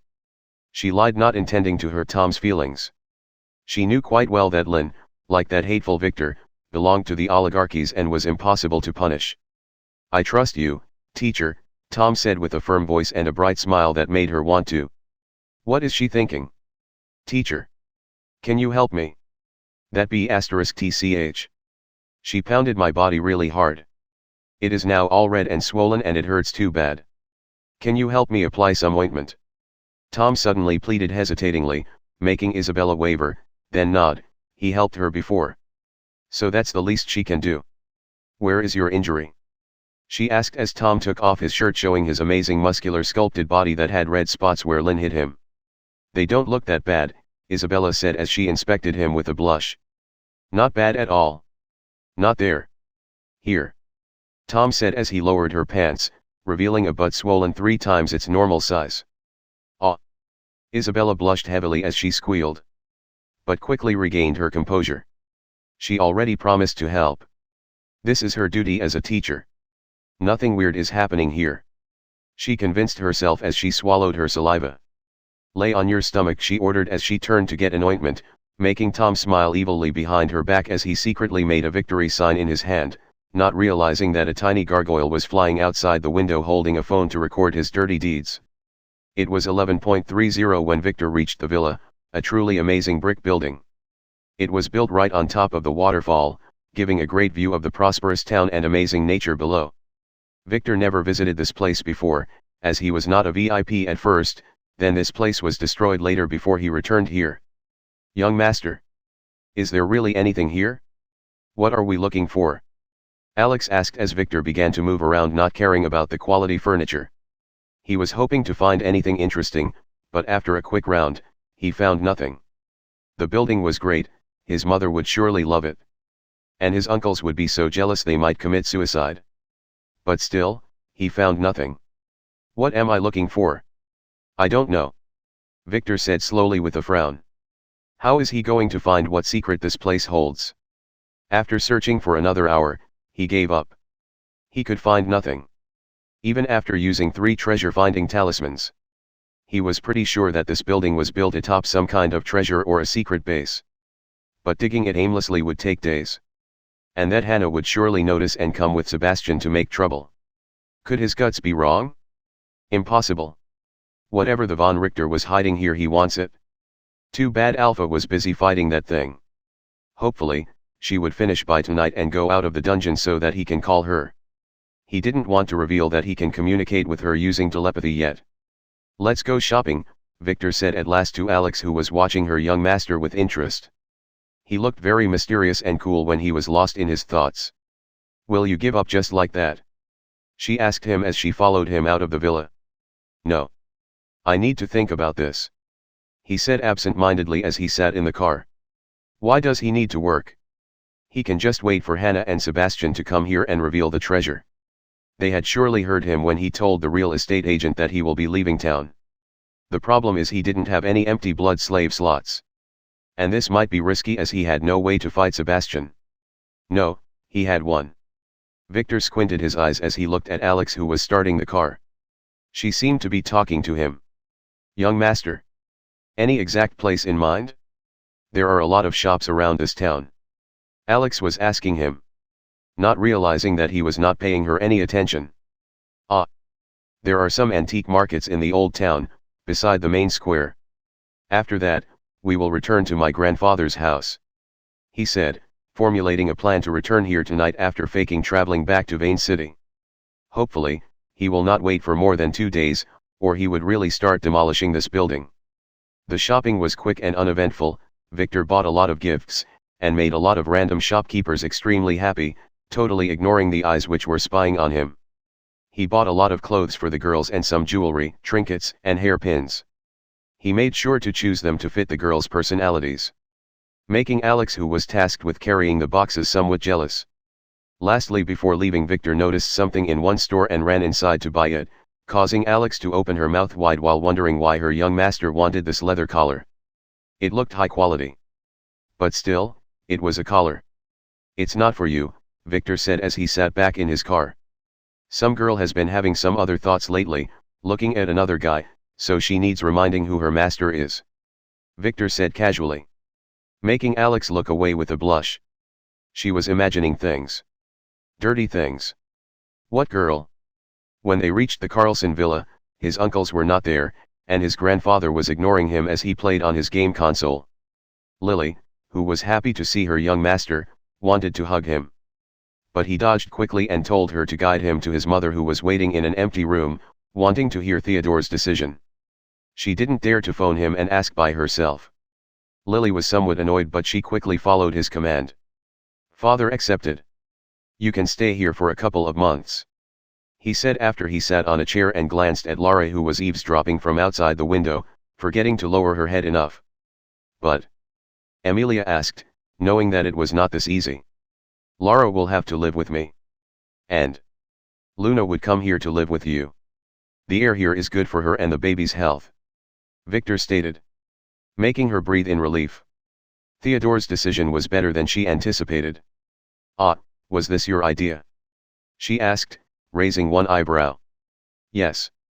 Convincing father is easier when things come to Luna, he hinted at his mother. I bought you a house. But I didn't realize that it needed renovation, so I will ask Kai to get you one of the villas around here temporarily, Victor said. There is no need, Elena complained softly, but she was pleased by her son's care. It is necessary for yours and Luna's safety. George will send you a few maids too. I already called him, Victor added, making her nod. At least she would be close to her parents. She really wants to spend some time with them, and see her old friends around town. What about Lara? Will you be the one supervising her training? Elena asked as the little head out of the window crept closer. No, there were 2 heads. But the second one was smaller. Elle was there too. We will be sending her to school, Victor said, making both Elena and Lara surprised. But, Elena was worried, her daughter has about 0 social skills. Don't worry, I will send Elle with her. She will be fine, Victor said as he held Lily's hand. She was a little worried because he didn't hug her. I will be taking Lara back tonight. After dinner, he added as he walked out of the room. Is there a private place here? He asked Lily. I want to tell you something, he said. Let's go upstairs, she said, guiding him to a simple balcony that overlooked the surrounding area. He quickly activated his disguise ability. The day before yesterday I had an accident, he said. At the brothel? She asked worryingly. Did he get some STD? Is that why he didn't hug her? I left the brothel and went treasure hunting, he said as he smacked her butt, then quickly turned around, remembering to control himself. AHH. What happened? She asked. I split my soul, he said. What? She didn't understand. Well, you will not get it. But basically, I had to split my soul into 2. I will need some time to heal, he said as he looked to the street, counting. That's why I can't get aroused or angry. It's like the soul poison. My determination and control are very weak right now. That's why I was avoiding looking at you earlier yesterday. I am better now, but if I allowed you to hug me earlier, I might have done some very dangerous things in the hallway, he explained. Ah, Lily was somehow worried but also pleased. So he still likes her. What if? Don't you dare remove that veil. Do you want your young master to die? He scolded her, reading her dirty little mind.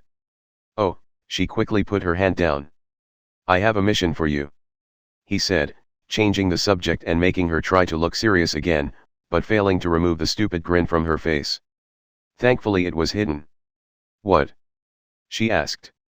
You will be leaving the town today with Lara and Elle, acting as if I am with you. I will stay here, for a couple of days at most. Ah. Alex with you. She was somewhat jealous but did not know why. Alex was a man, damn it. And her young master was not gay. What if? Yes. I can't keep you with me with all of those spies around you like flies. Victor interrupted her dirty thoughts with some annoyance. Thankfully those idiots were now watching a show of Lily groveling on the floor as he scolded her for not taking care of his mother enough. When would those spies stop stalking me, she said as she looked down. She really wanted to be with him. How many do you see? Victor asked, subtly dodging the subject. 2. No. 3. She said. 5 agents are stalking you. Victor corrected her. The one with the newspaper on the street, the one on the branch on that tall tree. The 2 couples are at the opposite villa and the drone behind the building to the north. He said, making her surprised. She missed so many. For a second there, I thought that kid hiding behind the trash can was one of them. She said, scolding herself for mistaking one. That idiot is stalking me, not you, Victor said with an evil smile. Chapter 184, We Meet Again. The girls were shaking in horror as they surrounded the monster. It had been hacked about 20 times but managed to regrow its hands and tails every time they were severed with great difficulty. Don't falter and remember our plans, Alpha shouted, making the girls quickly stabilize. No matter how scary this thing was, their mistress was scarier. Mina, Mana, help me attract its attention again. Alpha yelled as she engaged the monster with her spear. The twins quickly began to attack in waves as Alpha tanked for them. Team Black at 8.30 Alpha shouted as an opening appeared and one of the assassin girls materialized near the monster and struck the opening, causing sparks to fly as her dagger cut open the steel-like scales letting the monster growl. Mina quickly arrived at that point and used her spear to deflect the monster's sharp claws, giving the assassin girl a chance to blend in the darkness again. Mana, give your sister an antidote pill, she was scratched. Ruby, heal Sky, her hands were damaged by the scales. And F***ing Margaret, these snakes are gathering again. Lead them away quickly as Team Blue reloaded. Alpha gave orders as she rotated with the twins. They were the only ones with a suitable fighting class for tanking. A success. Theta, who was vomiting blood from her mouth, shouted suddenly. At last her gamble to make the monster reveal its weakness succeeded. She was wagering her health for that. The possibility of a weak point reveal was only 1/10. The next moment, the monster bent in a strange way revealing a red scale that existed right where the scales met the human-like parts. It was hidden and protected deeply under other scales. This was the 3rd time they found it, as it keeps changing its position. Camellia, how much time? No mistakes this time, Theta is already at her limit. Alpha shouted after she cut the monster's hand and watched it regrow. 5 minutes and 21 seconds. A chance of 3.15, 12 degrees up, Camellia shouted as the sound of firearms sounded near Margaret who led the army of snakes toward a trap pit prepared by Beta and ETA. Plan Q this time. Alpha shouted as she engaged the monster who was howling in anger again. Allowing Mana to rest and eat a healing pill. And like that, for the next 5 minutes, the girls rotated, injuring the monster. They were not sparing any effort, and it showed as the monster was getting tired too, its movement slowed. 10 seconds Camellia shouted. Wind Alpha screamed as Archie in the corner began chanting, causing the dust accumulated from the dead snakes to blow in the monster's face. Alpha quickly popped 3 healing pills in her mouth, then threw her spear at the monster's tail, pinning it as Mana and Mina did the same. All of them took their swords after that and attacked it savagely. Only revealing a small opening at a certain angle where a hidden hand struck a red jewel just as it momentarily appeared there. It was Myra, delivering her first and last strike in this battle. Boss defeated. Dungeon cleared. Congratulations. After a weird dinner with his grandfather and grandmother, and saying goodbye to his mother, Victor left the villa with Lily, Elle, and Lara, who was reluctant to leave her mother, who gave her a long list of instructions. Victor, not wanting his mother or grandfather to ask unnecessary questions, let Alex wait in the car while wearing his wig and sunglasses despite the fact that it was already dark. She was tasked with reviewing a stack of papers that he gave her. So after getting into the shaded car and saying goodbye to everyone, the car started, then slowly left the villa complex headed toward the highway leading to Vane City. That's what Sebastian saw. He made sure to follow the car on a children's bicycle until the highway just to make sure.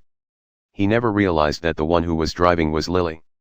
And Victor, whom he was stalking, had used his camouflage ability to fake entering the car and was now making his way quickly toward the villa over the waterfall. Elder sister, he left town. Yes. Yes, I made sure to follow them. Yes, I am not a kid. I know. I will be there in a minute. After a brief call on his phone, Sebastian made his way toward the waterfall villa too, wondering what his elder sister wanted to get from there, and laughing at her calling him a kid. What would her reaction be if she knew he was much older than she believed? When Victor reached the villa with Alex, the first thing he did was to call Alpha. Anyone died? Are you all okay? He asked as soon as she answered, acting as if he didn't know. We are all safe. Some girls had some bruises, but we got a healer, so things went smoothly. She said, surprised by his concern. Are you coming to meet with us? She asked. No. Something happened, you stay at the mountain base for now. I want you to continue interrogating that idiot Klein and his men. Get anything you can on his master Troy. Victor said. I already got a lot of things. But you interrupted my work, making me go on dungeon raid, she complained with annoyance. How many levels did you get?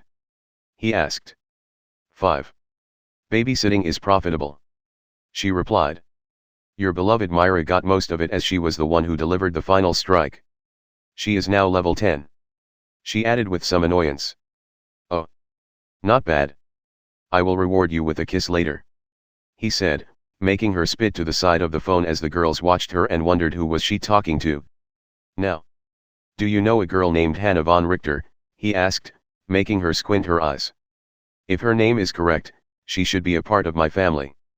But we didn't get any info on the other seeds, so I can't tell you anything about her. She replied truthfully. Then do you know about a base in the Golden Waterfall town? He asked. Oh. There is one there, on top of the waterfall. The family had left such bases that we were instructed to open when the time was right. They need my family's bloodline to be opened though. She said, reluctantly, knowing that she can't lie to him. Give me its exact location. He said. As he watched the street below, hoping that he would have enough time to ransack that place. Suddenly, he saw a bicycle climbing the cliff. With a pretty girl sitting on the back and clinging to a kid who was driving it. *T. Young master. These are meant, Alpha was hesitant. Louise, I don't have time. Quickly he yelled, causing the hesitating Alpha to yield and gave him the location coordinates. It's 3 meters below ground, precisely at 339 degrees 54 minutes 220068 north and 79 degrees 28 minutes 5.0016 west. It can only be accessed by a von Richter bloodline. She warned again as she wondered how powerful was his identification ability to know even her real name. And that girl's Hannah. He must have used his skill on her too. I know. He said as he hung up the phone and ran to the location Alpha mentioned using the positioning system on his phone. It was below a big brick fireplace.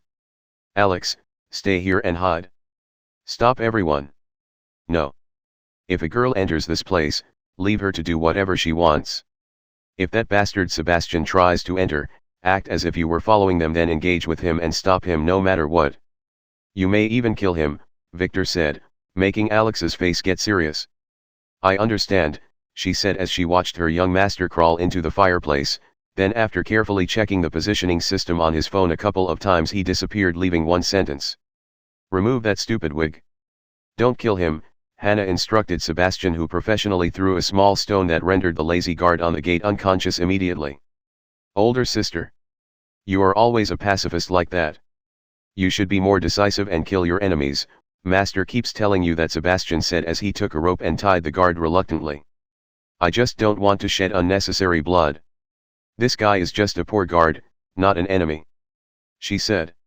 He would be if he caught us, Sebastian interjected, as he looked at the guard's watch which he silently snatched. This guard was not poor at all. He didn't stop us, she replied as she carefully entered the villa ground followed by her younger apprentice brother and watched the amazing scenery inside. Those guys really know how to live, he said with an envious voice as he smacked his lips. He was raised in the sect where he had to live an ascetic lifestyle. He hated it. You are still a kid, one day you may build a much grander place. And you must learn to be humble, this place is not suitable for people like us who pursue the material way. Hannah said righteously despite the slight desire hidden in her eyes. Where to now? He asked. The terrain has changed, but I have the coordinates, she replied as she took an antique device that she borrowed from their master before leaving and began to search with it. Can't you use your phone? He asked. Phones these days have GPS systems, he said. The one on the phone is not accurate enough, we must find it from the first try, she replied as she headed to the fireplace, then checked a few more times, making sure it was there.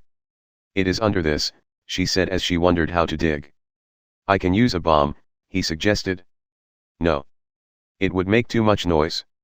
Too bad you only know fire spells, she said as she took a green vial from her storage ring and emptied it inside the fireplace. What is that? He asked.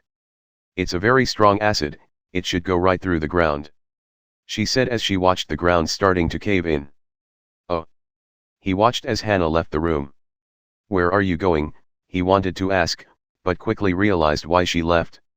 The smell of this acid was too disturbing.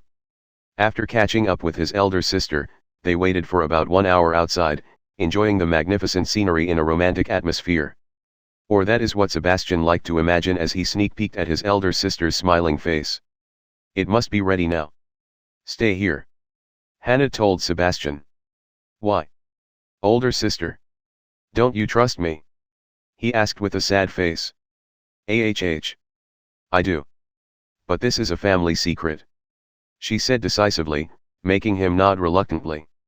He knew how stubborn she could get. After making sure to tie her loose hair in a ponytail, she gave Sebastian a stern look, then made her way inside and looked through the new tunnel in the ground. She emptied a new bottle inside to neutralize the acid and then jumped after a moment when the smell disappeared. Sebastian watched for a second, then an evil smile crept on his face. He counted to 100 and then started heading to the tunnel. Would his elder sister kick him out if he got inside? Of course not. She might scold him, but wouldn't they be sharing a secret after that? He. So that's what you were snooping for around all day? A voice that Sebastian would never forget sounded behind him, making him stop and then turn to look at young Master Alex, whom he presumed dead. You!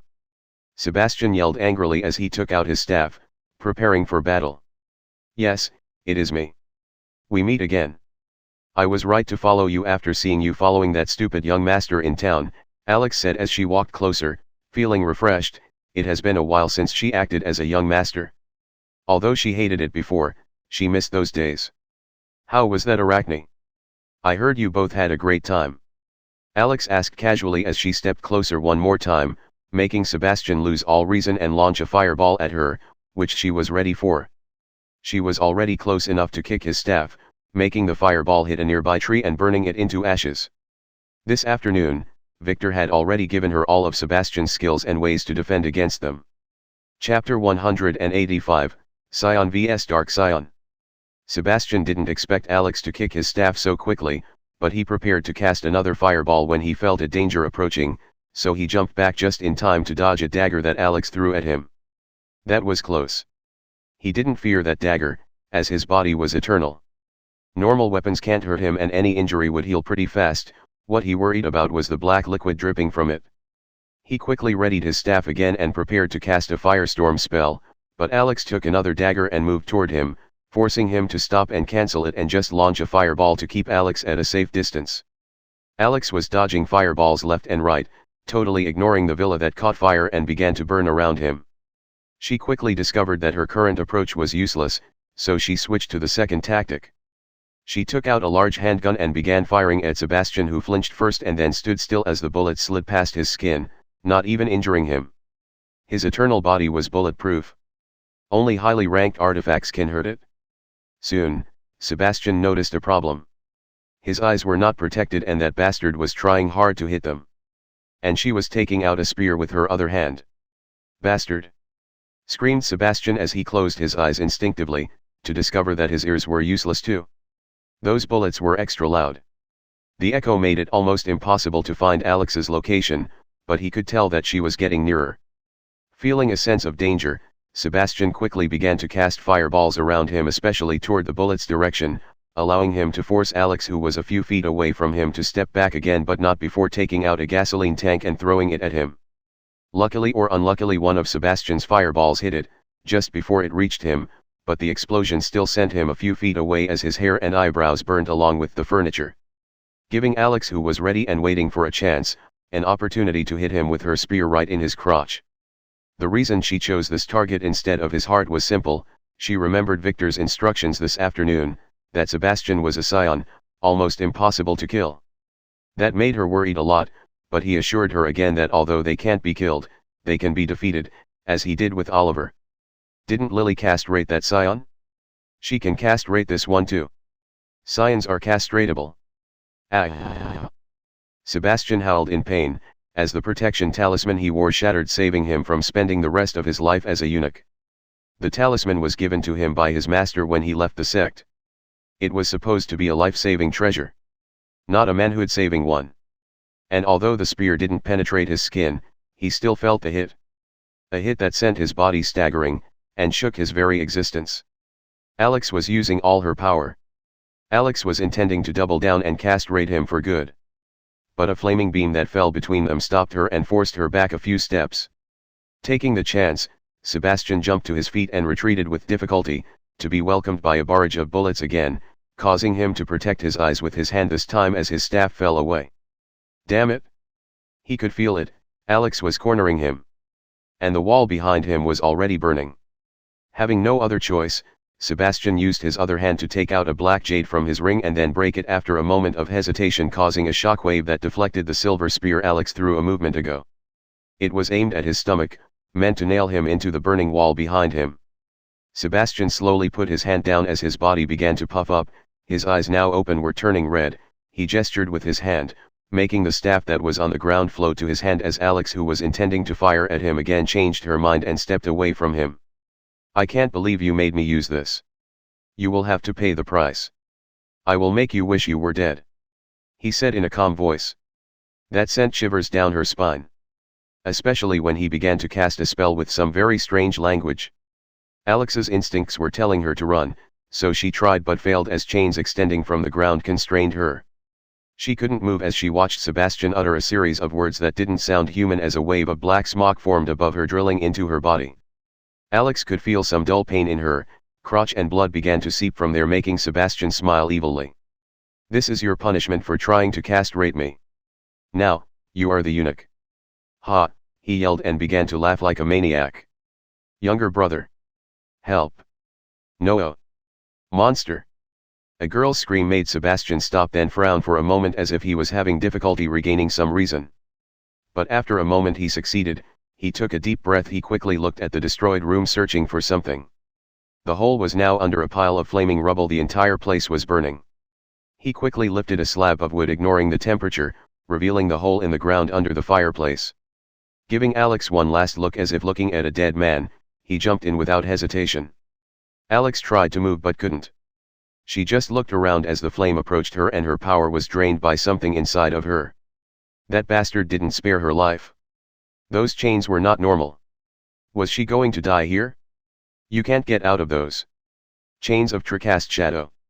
Some really nasty spell if you didn't know how to dispel it. You can only be lifted by losing consciousness. Victor, who was covered in soot, stood beside her. "Young master." "How?" Alex struggled to speak as Victor stuck a pill in her mouth. "Relax, just relax and you will be free. The caster is locked downstairs now, so you need to fall asleep for those things to break. Thankfully that idiot targeted your crotch instead of your heart. For revenge, I presume."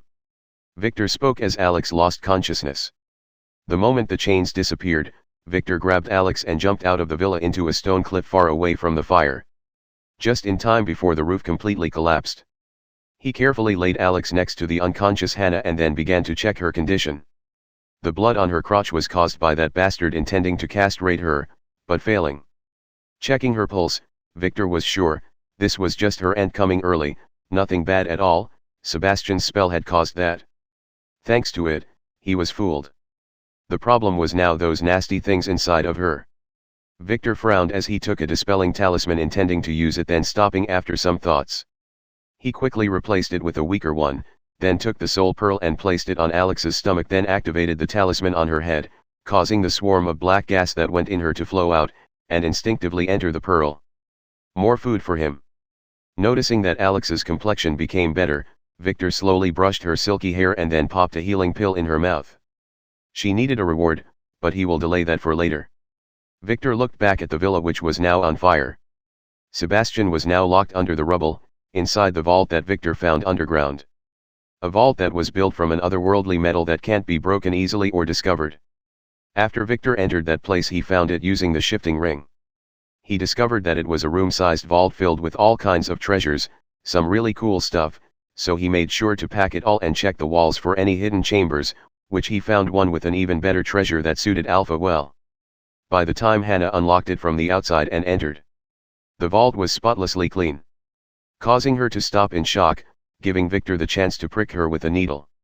The first one failed due to a protection talisman, but he always prepares another one from the other side, so when she flinched and stepped back, the second needle struck her and rendered her unconscious. After that, he quickly left as Sebastian was busy firing his fireballs indiscriminately around at Alex. Victor got hit once by a burning wooden slab that fell from above as a part roof collapsed when he was leaving. He had to put Hannah at a safe distance and then hide and wait for the right time after that. And a chance came when he cursed Alex, so he screamed for help using Hannah's voice, and waited for him to enter the vault that had the illusion of a collapsed Hannah.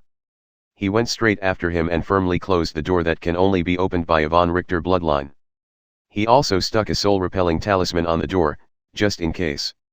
Victor rested for a few minutes and watched the villa burn as the flame traveled from one room to another. Suddenly he frowned as he could hear sirens from afar. Time to leave.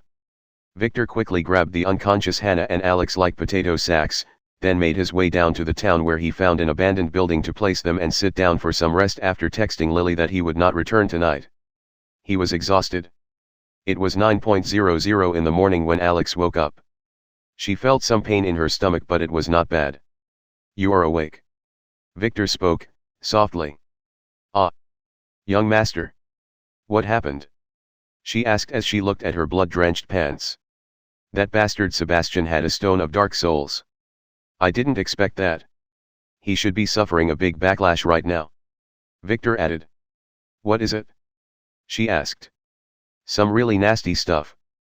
Dark wizards collect tortured and evil souls and then weaponize them. They will only leave the target when he is dead. Thankfully I managed to lure Sebastian inside the vault and trap him underground before he realized how crazy his weapon really is. He only attacked you physically, probably intending to torture you. If he used it on your soul, you would have been dead." "Oh, how did you save me?" she asked. "I didn't, I just gave you one of my soul pills and made you enter a very deep coma. Then used a dispelling talisman to kick those things out. Unfortunately, that bastard targeted your crotch with his attack, and when I arrived the damage was already done. I didn't dare to check," Victor said with a sorrowful sigh, making Alex look down with worries. "There is a hospital near here, go check." "I couldn't tell for sure.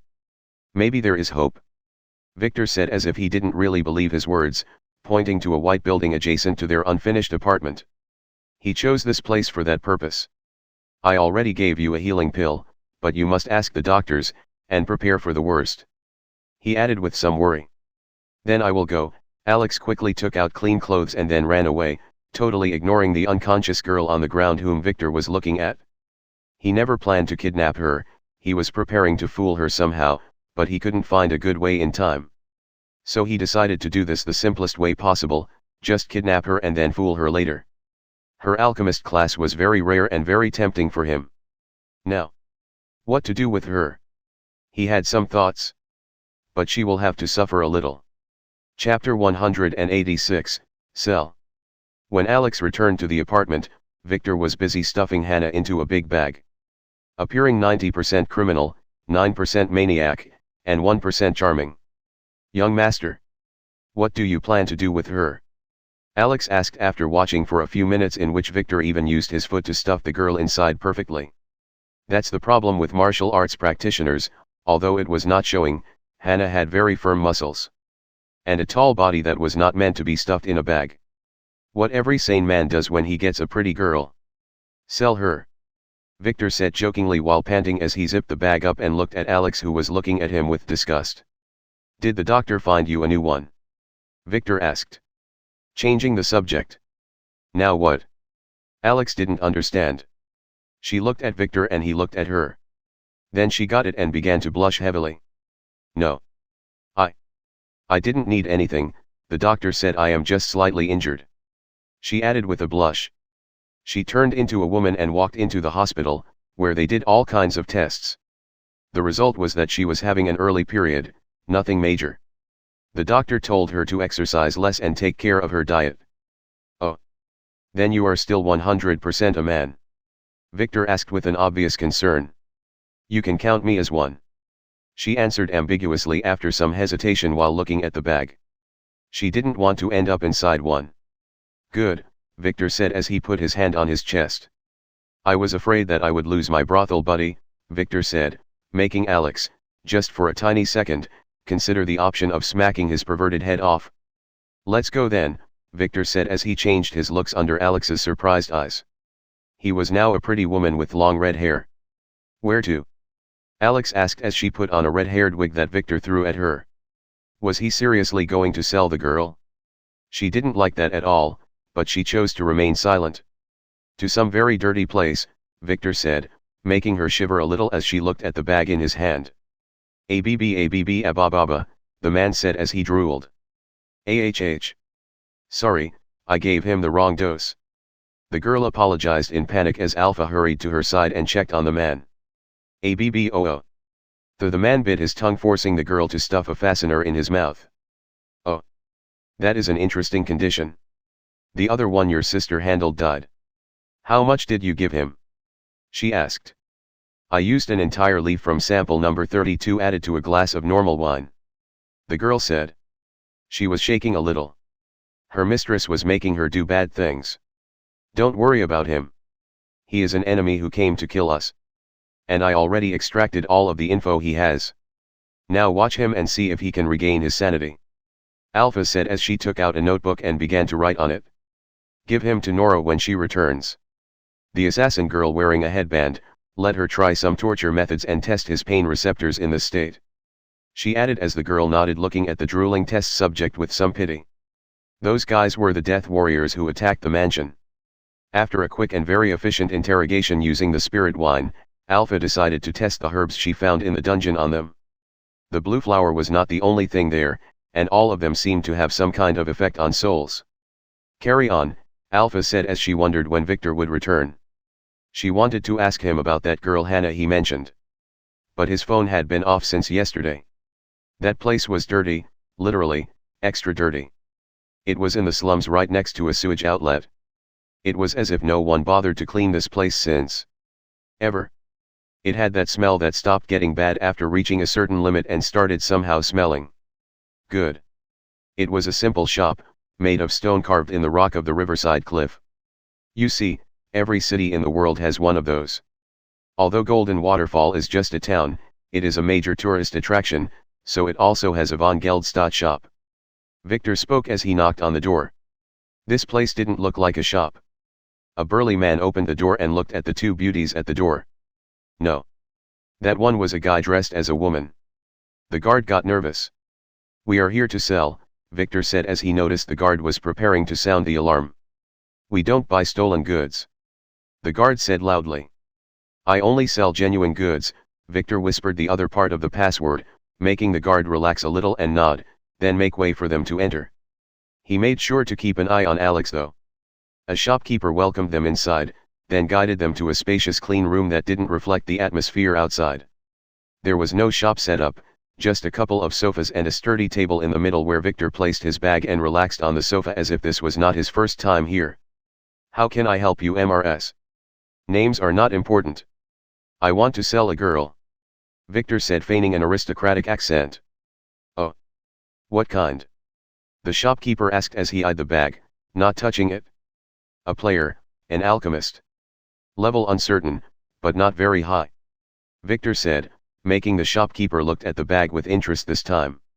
May I have a look? He asked. Victor nodded, and carefully opened the bag to reveal the unconscious girl inside. She is pretty normal. The shopkeeper said after appraising her beauty. Nothing special. Victor nodded. While checking Hannah's storage ring, he found an ointment inside that she was applying to herself, to make herself ugly. She is very pretty though, on par with Alpha. I am selling her for her abilities, not her body. I couldn't identify her background though. Probably some rogue player. She will wake up in about 12 hours. Victor added. I can't price her like this. You might need to take her to the headquarters to check her class and level. The shopkeeper frowned and said, if she was pretty, he might take a risk, but she is not. I don't plan to sell her directly. I want you to sell her at the auction. I heard there will be one next week. Victor satiated. Oh. That is doable. The shopkeeper said with some hesitation as Victor gave him a card with a bank account. Just deposit the profits here. I am too busy to care for such stuff. Victor said casually. I will. The shopkeeper said, with a slight smile as he crumbled the card in his pocket only to feel the edge of a very sharp blade on his neck. No funny business, kid. Do this according to procedures, or I will make sure Kamir hears of this, Victor said as he drew back his dagger, making the shopkeeper who was going to take the girl and then sell her by himself change his mind. Only a few outsiders knew about the name Kamir. The punishment hall master of their family. And none of them were easy. I will make sure to do everything perfectly. The shopkeeper said as he quickly prepared a token for Victor with a series of numbers. This was a receipt. He cut the sleeping Hannah's finger and made her bleed on it. Victor nodded, then grabbed the token and turned, leaving the shop without looking at the bag or the shopkeeper. The disturbed Alex followed after him quickly. After that, they quickly borrowed a car and drove out of town and into the highway while keeping silent. Alex, who was doing the driving, was too annoyed to talk to Victor, not realizing that he was suffering from a backlash and was busy adjusting his breathing. At the moment he left the shop, his fate shield took most of the damage, but he was still little hurt. But he had a smile on his face. The backlash meant that Hannah's or Sebastian's fate was successfully changed. They didn't talk until they reached some small village where Victor ditched the car and then took a random bus heading to Vane City with Alex. He was much better after stuffing his mouth with healing pills. Do you think I was cruel? Victor, who looked like an old man now, asked as he whispered in Alex's ear just as the bus started. Yes, Alex replied, not caring about his intimate moves. She was really disturbed. Don't worry, I plan to buy her back. If I took her home immediately, she would know what we did. She would hate us and would want to go get Sebastian back. I just want to distance myself from this and act as an ally for her and Sebastian, who would eventually escape. I don't want to antagonize their entire section. Victor added. He was using his disguise on Alex too, turning her into a pretty woman.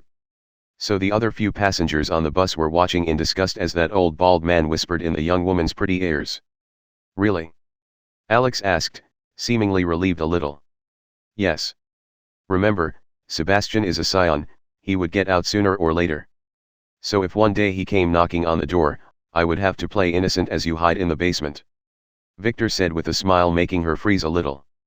I will go buy her at the auction next week, and I can pay a lot for her, as the money would just go from one pocket to the other. She might suffer a little this week, but no matter what, I will get her back. I am telling you this in case something were to happen to me. You have to get Alpha and go get her. He added. Is she really that important? Alex asked. No longer feeling sorry for Hannah, on the contrary, she was feeling a little jealous now. Yes. She is an alchemist, and I really need this girl for a different reason too. She comes from the same family as Alpha. Victor said. Family? Alex asked. Go ask Alpha yourself, everyone has some secrets, I will not reveal anything. He said, making her look at him with interest. Would he keep her secret too? Chapter 187, 5 Secret Organizations. Victor reached the villa at 3:00 p.m., where he met Lily, who threw herself at him with some wicked thoughts. Thankfully he managed to dodge just in time. But she was getting better at this, as if she were reading his mind. His soul had healed a lot since yesterday, and now he could control himself well enough to spank her without any major problems. But he could not risk anything more. Lara and Elle were watching TV in the living room. When Victor entered the room, Lara quickly stood up and bowed to him in a formal salute, then returned to the show that seemed more important than her esteemed elder brother. They were watching a show about a flying superhero with great interest. Are they really interested in flying, or just the bulging muscles of that guy? He didn't dare to ask. "Young master, you are back." Hilda, who was in the kitchen, quickly greeted him after entering the room. "Would you like to have lunch?" she asked. "No, I will take a shower and then leave for the base with Lily. Keep an eye on the girls. Alex will stay here, let him rest and only wake him up in case of emergencies. He was injured yesterday," Victor said while making an OK sign to Alex, as if telling him, "I will be counting on you in the brothel next time." That's what Alex felt anyway. "Young master, is it okay for Lara to watch TV like this? The family rules." Hilda suddenly asked. Lily said it was okay, but she had to make sure. "Did she finish her exercises?" he asked. "Yes." Hilda nodded. "She made sure of that." "Then it's fine. Just let her sleep early," Victor said while thinking that this was now his opportunity to heal Lara's bloodline exhaustion problem. Maybe he should wait and let that alchemist Hannah brew the blood-reinforcing pill after he gets her back. Although he learned alchemy before, he was a low-ranked one without a class. The class makes all the difference. Now there were more important things to attend to. "Alex, don't leave the mansion. I will disguise Lily as you. So make sure to sleep until the morning," Victor said, making Alex nod before looking at Lily. "Lily, you go get the car ready. And you are forbidden from approaching my room for the next 15 minutes. Victor warned, then hurried to take a shower. He stunk. Lily was a little annoyed but noticed how tired he seemed, so she didn't bully him any further. She had another target to bully. "What did you do yesterday?" she asked Alex, who was turning to leave. "Did you go to that place again?" Lily asked again. "No. It was different. We bought a villa then. We just," Alex hesitated. As if she were feeling guilty for doing something evil. "You did what?" Lily asked. Smelling something fishy. Her young master had the smell of some girl that she didn't recognize. "I can't tell you." "Ask the young master," Alex said as she ran away to her room. She also needed a shower. Ruby was sitting and watching the sunset from the top of the base, as they called it. It was just an old factory though. She glanced at her hand and wondered what the hell happened yesterday. What are players really? This was like a fairy tale, from saving her from the brothel to defeating that monster Lamia. She was still a little shocked. "You are here too?" A sound startled her. It was Theta, accompanied by Myra. "Yeah. I don't want to keep messing with the guys downstairs. Why do I feel like we belong to an evil organization?" Ruby said with a sigh as the girls sat next to her. "Because we do," Myra said. "Alpha didn't tell you, but our young master belongs to one of the families who control the world from the shadows using their powers as players," she added, making Ruby look at her in shock, as Theta, who sat to her other side, nodded. "Such a thing exists?" she asked. "Yeah," Theta replied from the other side. "The one who kidnapped us belonged to that family too. In fact, the man who took me back then was the young master's dog cousin. And that fat pig Baron was just a butler in their family," Theta explained, making Ruby freeze a little. Maybe she was not saved, after all, just changed owner. "Don't worry, the young master is not bad at all. He is just a little sloppy," Theta said with some annoyance. She had bet some coins on whether he would be waiting for them outside the dungeon. She lost. "When would I be able to meet this young master anyway?" Ruby asked. "Maybe sooner than you think," Theta replied as noticed a car driving up the mountain. She quickly made a bet. He better not disappoint her this time. He didn't. Minutes later a large bell began to sound in the factory, or as Victor liked to call it, the base. It was to summon everyone to the main yard where a black car was slowly parking. Ruby hurried with the other curious girls and got in line under Alpha's commands. They were all watching as the car stopped and a veiled girl hurried from the driver's seat and opened the door and a young man with silky purplish hair stepped down. Ruby had one thought in mind: he was hot. She saw men, all kinds of men in the brothel, but this young master was different. Her sisters seemed to have similar thoughts. "I told you," Theta, who was beside her, whispered smugly as Alpha ordered the girls to bow. They quickly complied, including Myra and the twins. This was the protocol. The only ones who didn't were Margaret, who was just employed by him, Alpha, who didn't bow to anyone, and Theta, who also had great pride after gaining her memory back. Victor didn't seem to mind. Oh, and Archie too. He was still stunned by all the pretty girls around was there too. The black circles around his eyes were proof that he was getting some new education, but the dirty look in his eyes proved that he still had a long way to go. "Relax," Victor said with a firm voice, making the girls stand up and look at him. "For most of you, this is the first time seeing me. My name is Victor von Wise, your young master," he said, as he looked at the girls. Then at Archie. "That applies to you too, did you sign the contract?" Victor asked. "Young master, Archie didn't continue as Alpha handed the contact to Victor. "I made him do it," she said, making Victor nod as he glanced at it and then quickly stored it. "Good, you are now working for me," Victor said, making Archie nod. He might have paid with his freedom, but becoming a player was worth it. That bastard cousin of his would soon feel his wrath. "We will speak about what happened in the cave later. Alpha will give me a report about your performance." He didn't mention anything about players as the chicks were present here, too. And the girls were ordered to speak nothing of this. It was a sort of training for them. "Now, I will go inside and call you one by one after a while. Mina, Mana, Myra, Alpha, Theta, and Margaret, follow me inside. I need to talk to you about something," he said, then strode quickly to the office inside as the girls watched. "Don't worry. The young master just wants to inquire about your class. Just answer truthfully if he asked you about anything. And try to impress him," Theta whispered to Ruby as she ran following Victor. Ruby nodded as they watched them go inside. Would she be able to be a part of his inner circle someday? "First of all, I am happy to see you all safe," Victor said as he sat down with the girls at the main office that the chicks prepared for him. It was pretty lavish. "This is the file about the girls' performance." Alpha quickly gave him a big file with every girl's reported class and skills. In addition to that, it had their evaluation from her perspective. "Oh. Not bad. But I have more important things to discuss with you," Victor said as he quickly leafed through the file. "What?" Alpha asked as she took her seat beside Theta and crossed her legs. "I didn't want to rush things.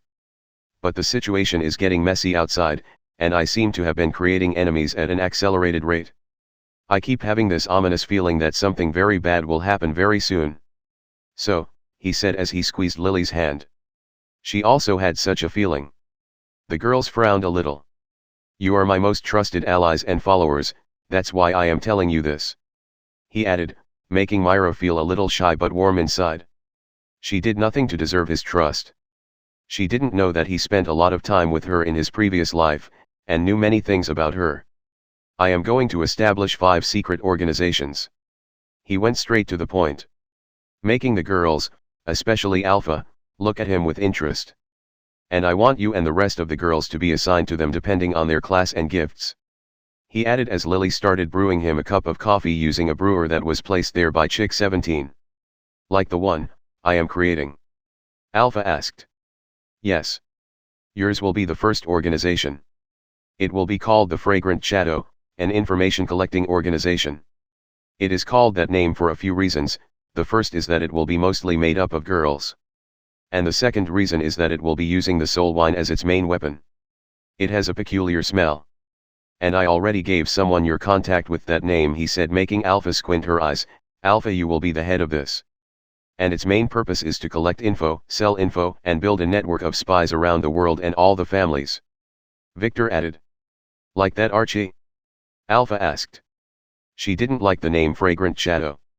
It felt silent but deadly. Like something dirty. "Yes, I want spies everywhere. We must get those guys who were thrown away by their families and use them to our advantage." I want you to be so scary that no one would dare assault you for fear of their darkest secrets being disclosed. Everyone has a secret. He explained. Alpha nodded. I want that girl, Camellia. She added. Oh. Why? Victor asked in surprise. That girl didn't seem interesting at all. Her class is analyst, she was a great help in the dungeon. And would be a great help cross-examining the data we get. She explained, making Victor look at Lily. She was Camellia's master. You can have her, Lily said quickly. Fine then, that's settled. Now to the second organization. It will be called the Purple Crow. It is an assassins organization that will be led by Lily. Now, due to a certain problem, Lily might not be able to manage it for now, so Nora would be responsible for it as its vice leader. Victor glanced at Lily, who nodded. Those von Krona spies were getting annoying lately, not letting her leave the mansion without her young master's disguise ability. She was wondering how her young master was planning to get rid of them. You will have to populate its ranks with all kinds of scum, and only the most trusted can be allowed into its secrets. And no one should know who the true master is. Victor added. Don't worry, young master, my sister has already found quite a few bad kids who need education, we have already begun training them, Lily said. Wait. Your sisters left some criminal kids unsupervised and came here?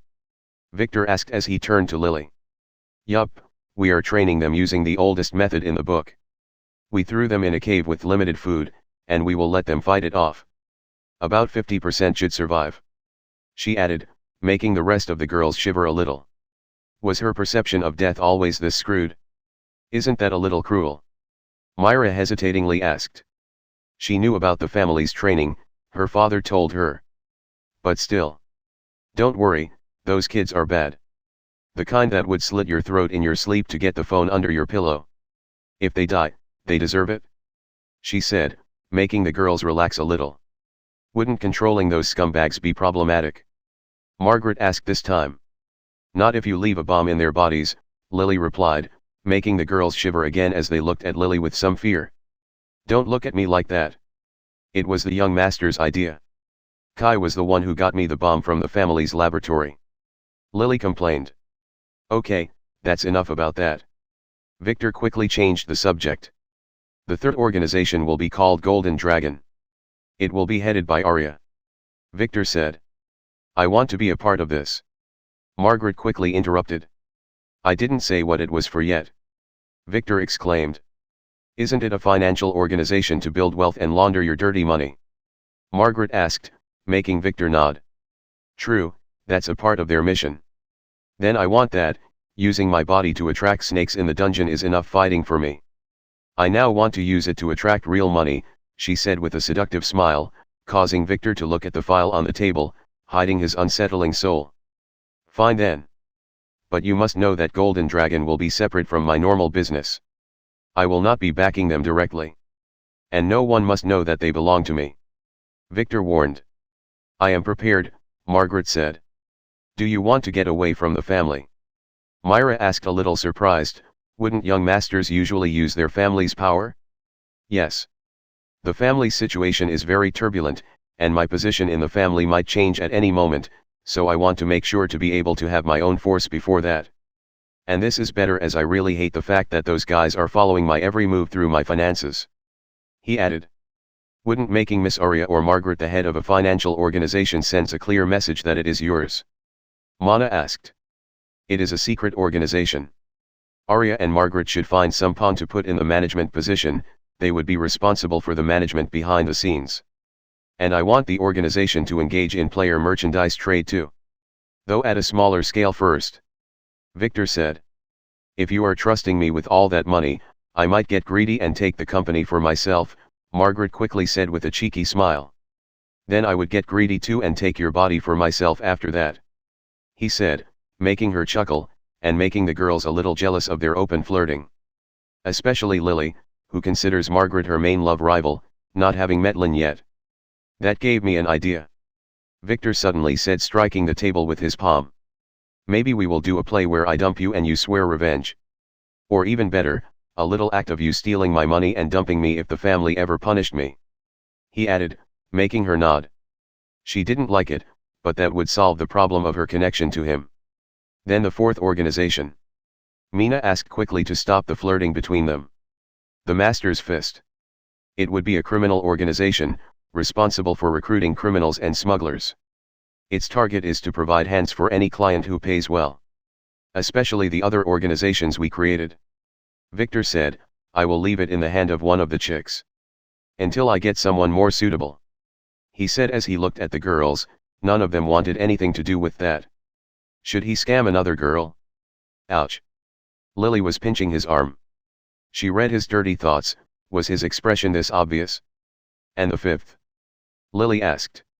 It would be a free players guild, Victor said with an evil smile.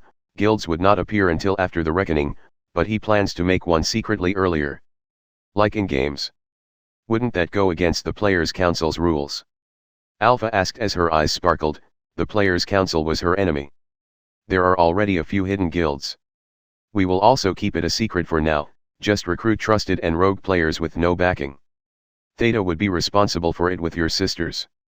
As no one really knows that you work for me and you might even be able to use this against your family. Alpha would help you find a suitable base. Victor said, making Theta frown a little, then squeeze her fist and nod. She was feeling useless lately. And it was about time she started working to get what should be hers. But how can we get enough money? The stuff you gave us and we stole from the brothel is already spent on the girls, buying this mountain, and expanding this place. We need more untraceable money. Margaret asked. We can steal a little more from that guy Troy, when we get rid of him, maybe mask it as a theft. And I already have a scheme to launder some money, the family might even cut me off a little after that. In a week or two Alpha will accompany me there. Victor replied mysteriously. After that, I will give you some projects to start. In a year or two, we should be rich enough to not worry about financing. He added, making Margaret look at him with interest. Wondering what his plans were. What about us, young master? Don't you have some work for us? Mina asked after some hesitation. He didn't give them any missions. The two of you should just be personal maids. You can also warm my bed. Isn't that enough? He asked, making them blush. That was enough. I will also task you with taking care of the space and the mansion. Just supervise the work. He added. What about me? Myra asked this time after getting some courage. Other than also being my bed warming maid, I have a plan for you. But it is still too early for it. But I will need you to be a great actress first. The best of the best. Arya should have already shown you the script I sent her. Victor said. She did. But young master. Is it really okay to film something like that? I didn't know it earlier, but now that I am a player. Isn't this new movie about a poor girl becoming a player and then fighting her evil boyfriend who became a demon in a dungeon? She asked, diverting the talk from the bed warming maid thing. It was still too early for that. They have to hold hands first. And why does he keep avoiding looking straight at her? Was she still dirty from the dungeon? She had already showered twice. Her skin is already looking tender. Exactly. I want all people who become players to use your movie to explain to others what players are. I even have some nice candidates for the evil boyfriend. His charisma and luck would make this movie a success. Victor explained, making Myra and the girls frown, not really getting what he was talking about. You will know what I meant at the right time, he said. Now. Let's examine the girls one by one and decide which of you would manage them. He added. It was time to find what he had got. Chapter 188, Evil Class. The first one to enter was Beta, who was a little nervous. You got back your memories? Victor asked. She nodded. My name was Triss, but if possible. I don't want to use it ever again, she said while keeping her eyes down. I don't mind. But the past is the past, just remember that. And if you have any unsolved problems, tell Alpha or Lily when you feel ready. Victor said with a soft smile. Those girls all had dark pasts. Now, what's your class? He asked, although he already knew. I am a sharpshooter. She replied, making him smile. Ever since Hilda began to train the girls in firearms, he had noticed that she was a little too trigger-happy, as if she found her calling. And that was quickly reflected in her class. That's good, I am dividing the girls into many teams. I will assign you to work with Theta to create a guild. Are you okay with that? Victor asked. Baton nodded quickly. As long as I stay with my sisters. She added with some embarrassment. That would be up to them, but I think it is a good idea for all of you to form the core members of this new guild, Victor said as he wrote something on the file in front of him, then took out a ring and gave it to her, making her freeze for a second. This is a gift for you.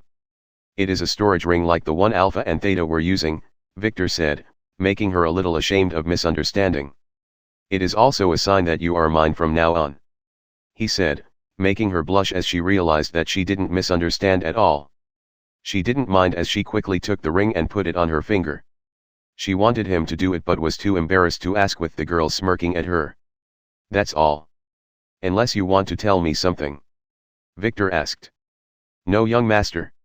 She quickly bowed and left the room with a flushed face. She wouldn't be able to sleep tonight, none of the girls will. Ruby watched nervously as the girls entered the room one by one and then left with a blush and a ring on their fingers. WTF? She tried to ask a girl she knew well, but that girl only blushed with a dreamy look, telling her that she would know once she entered. Would she also get a ring?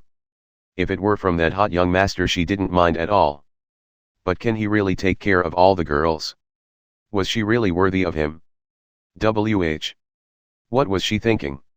Ruby, a voice called Ruby. Ruby. Why are you so absent-minded? It's your turn. A girl who left the room with a broad smile poked her arm, startling her. Ah, it was her turn. She got a little nervous as she straightened her clothes, then pushed the door and made her way inside, where young Master Victor was sitting at his desk sipping on a hot cup of coffee. He looked dashing. Let's see. Ruby, right? Victor asked with a smile that made her little heart skip a beat. Yes, she said. Your class? He asked. A healer? She said as she noticed something wrong. He seemed a little injured. Was it her imagination? Can you tell me about your past? He asked. I don't know my parents. I was raised in an orphanage. I met Rob. Theta there. We were sold to that baron, then I had to work at that place for 6 months when Mistress Alpha came and saved us, she quickly summarized. Oh. How many customers did you service there? Victor asked rudely as he inspected her. She should have been angry as he was using the same gaze those filthy men used, but she was not. A lot, she said as she looked down in shame. Don't get me wrong. I am just curious why you are lying to me, he said, making her freeze and then look at him, not daring to speak as the girls who surrounded him looked at her with some hostility. What does the young master mean? She asked, a little ashamed. An eldritch healer is a very peculiar class, he said as he gestured to Alpha, who was about to slit Ruby's throat, to step down. I didn't use it against any of the girls, I just healed them normally, she said as tears welled in her eyes as she looked down. When she saw her class and skills in the dungeon, she instinctively knew how evil they were. It's okay. I know. Victor's voice sounded this time next to her. As in the next moment, she felt her head buried in a warm chest. Just don't lie to us again, we are your family from now on, he said, making her eyes tear a little more, wetting his thin shirt, making it transparent, and revealing his firm muscles behind it. She quickly stepped back in embarrassment as she noticed that. He smelled nice though. Still no skill, huh? He murmured as he appraised her. Name, Ruby. Level, 3. Class, Eldritch Healer. Authority, 3. Strength, 25. Agility, 25. Intelligence, 26. Luck, 13. Charm, 27. Order, 10. Skills. Status: Absorb, A. Eldritch Heal, C. Minor Soul Absorb, C. Fear, D. Pain Tolerance, D. Flesh Eating, E. Charm, E. Sexual Arts, E. Spear Arts, F. Kissing, F. Dagger Arts, F. Minor Curse Arts, F. Fate Status. Fate's Power, F. Fate's Direction, Neutralizing. Fate's Design, Undefined. Total, F. Skill. She asked, but he ignored her and changed the subject. Are you feeling fine now? he asked. She kept her head down, not realizing how overpowered her class might get if she were groomed the right way. Don't worry, from now on you will work for Theta. Is that okay with you? He asked as he glanced at Theta, who smiled sweetly at him. Yes, she nodded. She liked Robin, she was her first and only friend. Then take this. You are now mine, he said, as under the girl's envious eyes he took a ring and personally placed it on her finger, making her almost faint of happiness as she looked at it. She always dreamed of such a day when she was at that place. Not like this, but she didn't mind. Now, do you know what the Eldritch Heel means, Dot? He asked softly, waking her up and making all the girls listen carefully, except Alpha, who knew what it meant. The system says it allows me to heal any damage on the target, but I have to sacrifice something of equivalent value, she said. Exactly, a normal healer uses his mana, but that limits him to his level. You are different, you can use anything with energy. Even living beings. Your level will affect just your speed. He said, you must promise me though, never use your own health or soul for that, he added as he patted her head softly. She said as she enjoyed the feeling of his hand. Take this, he said, handing her a bag of gems. Try to use them in exchange for healing my soul, I was injured a few days ago. He said, making the girls look at him again. Is this why he felt strange today? Would you trust her like that? She already lied to us. Alpha suddenly asked angrily. She knew quite well how scary Eldritch classes were, all of them had some pretty evil soul powers. I trust her. She is already mine. She would never betray me. Would you? Victor asked Ruby casually. The reason he didn't fear her was due to his authority. Any status skill affecting skill or curse would need his approval, so she can't hurt him. He was also very curious about her. What kind of suffering did she have to go through to get such a class? Never. Young master, she said with a blush as she felt a strange warmth in her heart. Hopefully, he will not betray her too. Malcolm's bloodied fingers slid from the throat of the now dead boy in front of him. He didn't want to kill him, but he would never risk having mercy on his enemy again. Never again. He sighed as he looked at the corpse under the dim light coming from the candle that was slowly burning on the floor. He first thought that the kids those evil assassins girls brought were like him, orphans who only got into crime life by sheer bad luck. But he couldn't be more wrong. Most of those are fiends in human flesh. They were the worst of the worst. He helped a girl who was bitten by a snake yesterday, but that B*TCH not only did not thank him, she almost stabbed him with a screwdriver when he finished bandaging her leg. Thankfully, the screwdriver hit the practice book in his abdomen, giving him a good chance to step away from the girl whom he left and ran away. She was 1 or 2 years younger than him. When did she have the time to get this evil? This morning the boy who was now dead at his feet tried to kill him too by tricking him. But he was ready this time when the boy tried to stab him and strangled him. This was his first kill. But after staying here for 3 days, he didn't feel remorse as he rummaged through the boy's clothes for food. He was starving. Thankfully he found a chocolate bar that the boy was saving. He quickly ate as he retreated to his hideout, a small hidden chamber in the cave that can only be entered through a well-hidden passage. He sat there, then took out a candle that he got from that kid in addition to the now damaged practice book and began to practice the shadow steps explained in it. He will need this to survive. One of the girls gave it to him before throwing him in the cave. She told him that he was the weakest one here, and this was her gift for him as her first disciple. He didn't feel any gratitude for her. But still, he needed to learn this. How long would the evil girls keep them locked up in here? What if they forgot about them? He really wanted to wait by the cave's locked entrance, but that place was the most dangerous spot. Chapter 189, Gifts. In order for Ruby to heal him, Victor went to the not-so-little bedroom connected to the office and took off his shirt. He silently thanked his late brother Nick for such a considerate arrangement, as he carefully sat on the bed. Victor wanted this done with the healing quickly as he was beginning to have a hard time not looking at the hot girls entering his office one after another. Margaret and the twins wanted to watch the healing process, but Victor only allowed Lily inside to guard the door. Ruby blushed as she carefully sat beside him and looked at Victor's bare chest. Although this was not her first time seeing a man naked by a long shot, no one in her memory could compare to Victor. He was dashing. What kind of damage does the young master want to heal? Ruby asked with a blush. There was not even a scar on his perfect skin. Well, keep it a secret. A few days ago I split my soul. Think of it like cutting an arm, it is a very nasty wound. He said as Lily gasped, although she didn't fully get it, she didn't think that his injury was this bad. Ruby didn't get it at all. Just think of the soul as you put your hand here.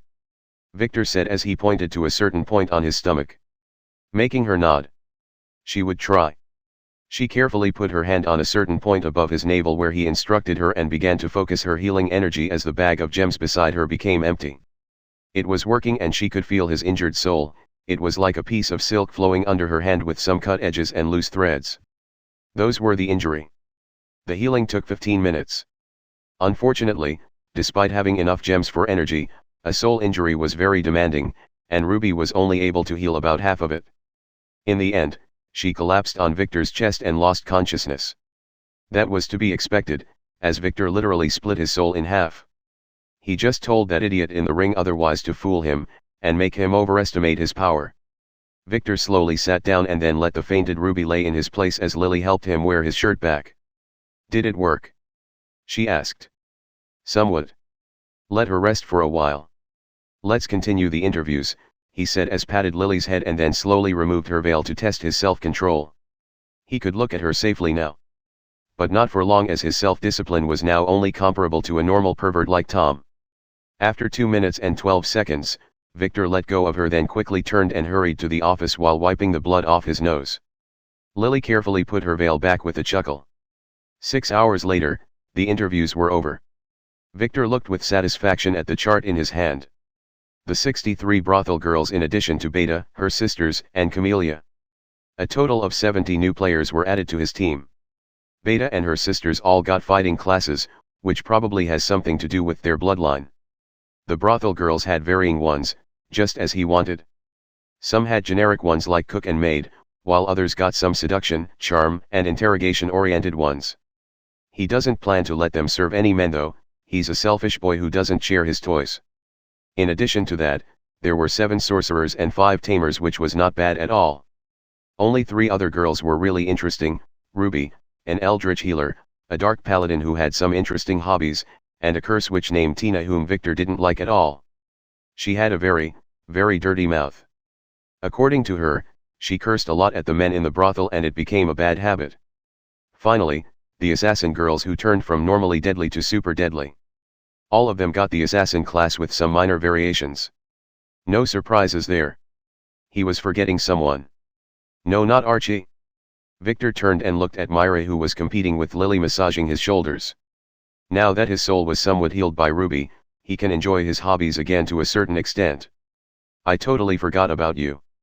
He said as he took a ring and before she could comprehend what happened put it on her finger. It was a little different from the ones he gave to the brothel girls earlier as if it were of a higher quality. Ah. Thanks, she said as she blushed. Why are things always reversed with him? She asked herself, shouldn't they date a little first? Train your skills secretly and don't tell anyone that you became a player, not even your father, as he will report it to the family, Victor told her. Why? Myra asked, she didn't like hiding things from her daddy. They will ask unnecessary questions. And in case of a family emergency, I would have to get all the players under me to serve the family. They already know about the twins, Hilda, Arya, and Lily. That's already a lot of player servants for a normal heir. They know about Kai as well, Lily interjected. That guy can go and die for all I care, I don't care about men, Victor replied. What about me, young master? Margaret asked. I filed you as an employee, they have no power over you. And they don't know about Alpha, the girls, and Alex. You should know that. He quickly clarified. I didn't mean that. I meant my gift. Where is my gift? Didn't you bring me something from your trip? She explained, extending her slender hand as Lily squeezed his shoulder a little stronger too. She wanted hers too. Alex had already told her that they went shopping for gifts. Oh. I almost forgot. Victor said as he took a big bag from his storage ring and began to rummage through it. First. Margaret. This is for you. Victor said, giving Margaret a weird-shaped antique hairpin that had a big gem in it. This is? She asked, realizing something. Yes, It is an artifact, it is an escape artifact. It is called the Wing of Mir. The jewel takes about a week to recharge, which gives you a chance to use it once to escape danger and insta-travel to a distance of 2 miles. When I saw it I thought of you when you were escaping from those horny goblins at the dungeon back then. He said with a smile, making her blush. True, this thing was extra useful if she bit more than what she can chew while fighting. Now. The next one is for both of you, Victor said to the twins as he took 2 identical bracelets. Those 2 are called Omega Switch bracelets. They can allow you to switch places in an instant. I thought they could be useful in battle in case one of you got injured. He said as they put them on with a smile. They are both a rank, but have the restriction that requires the 2 wearers to be about the same body build, so make sure that you stay slim. If one of you got too fat they will not work, he said, making both of them glare at him. Don't worry, we will get fat together. They spat at the same time and then began to chuckle. Suit yourselves, he sighed as he took a very old huge crossbow and threw it to Theta. She could barely receive it. This is? She asked with some annoyance as she had some difficulty holding it. It was as tall as she was. It's obviously a very old crossbow, he said, making her pout. It has a very low accuracy, he added, making her eyes shine.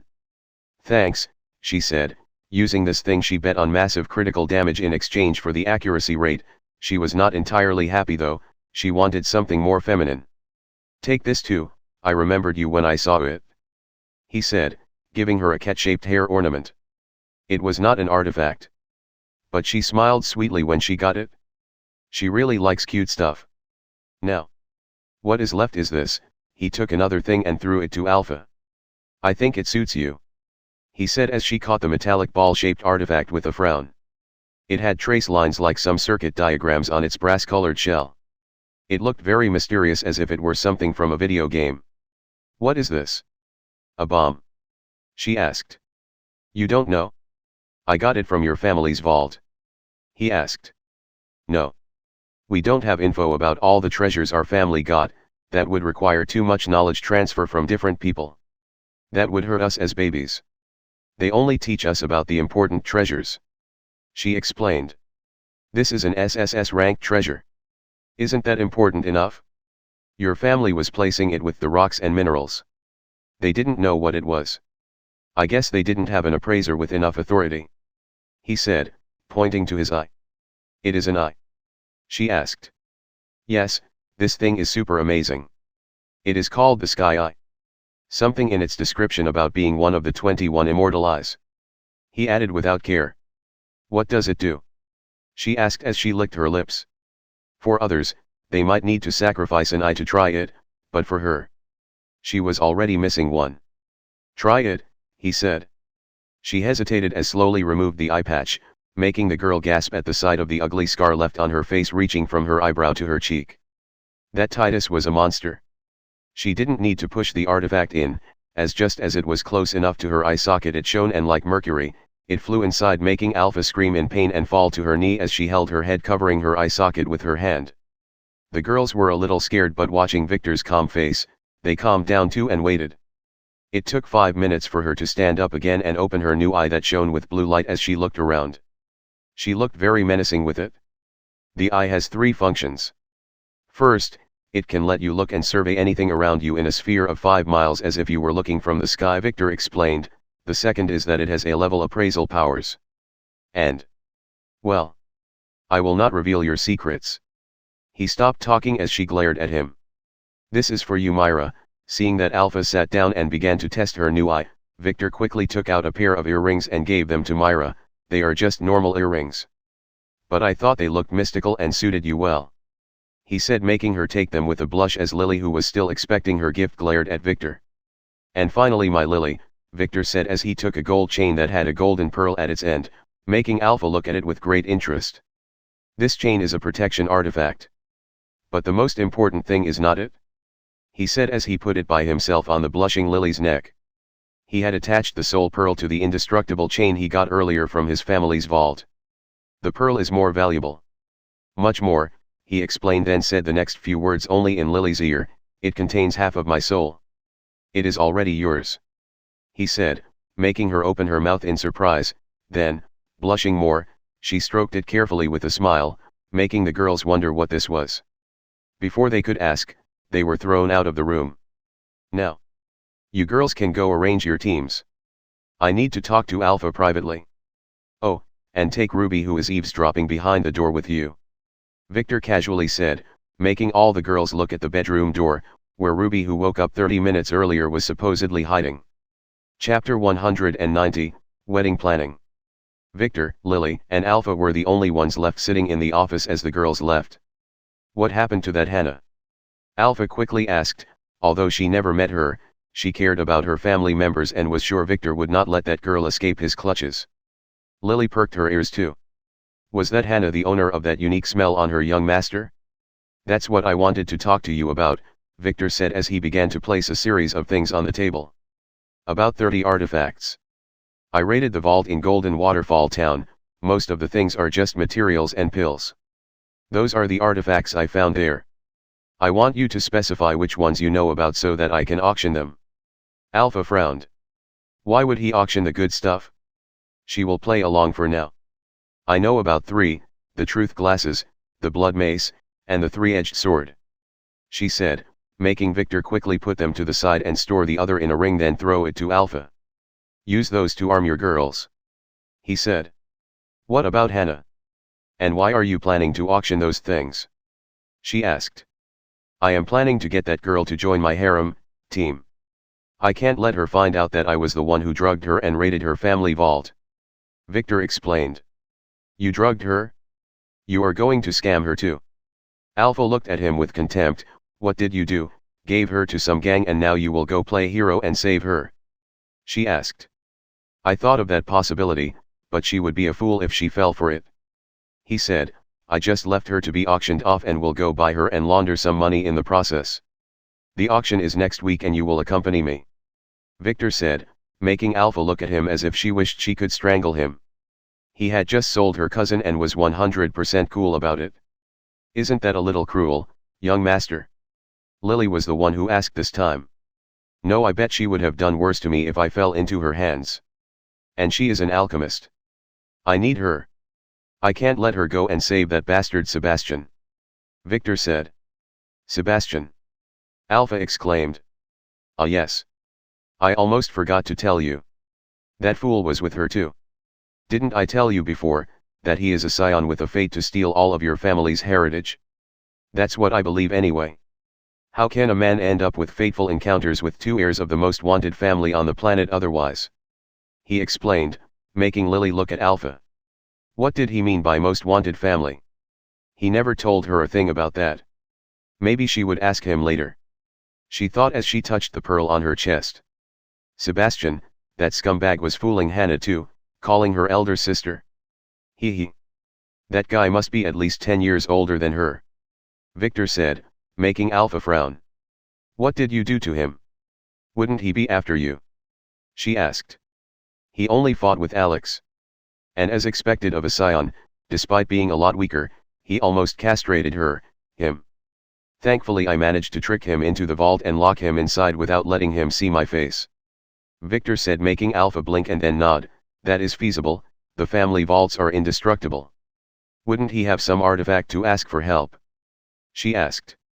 The vault is pretty much impregnable without the right bloodline to open it. And I doubled down with an S-rank sealing talisman. Even if that bastard died, his soul would be trapped inside. Victor explained, though not really sure if this would be enough. He quickly took his phone and texted Kai to build a resort on top of the ruins of the villa, and to make sure not to dig anything, just level the ground and build over it. Oh, and to make sure that the toilets would be in a certain position. No one would think of digging down a toilet. What are you writing about, young master? Lily asked. Just making sure that no one would dig up that vault for the next 20 years, Victor said as he pressed send. Are you sure? Kai replied. Just do it.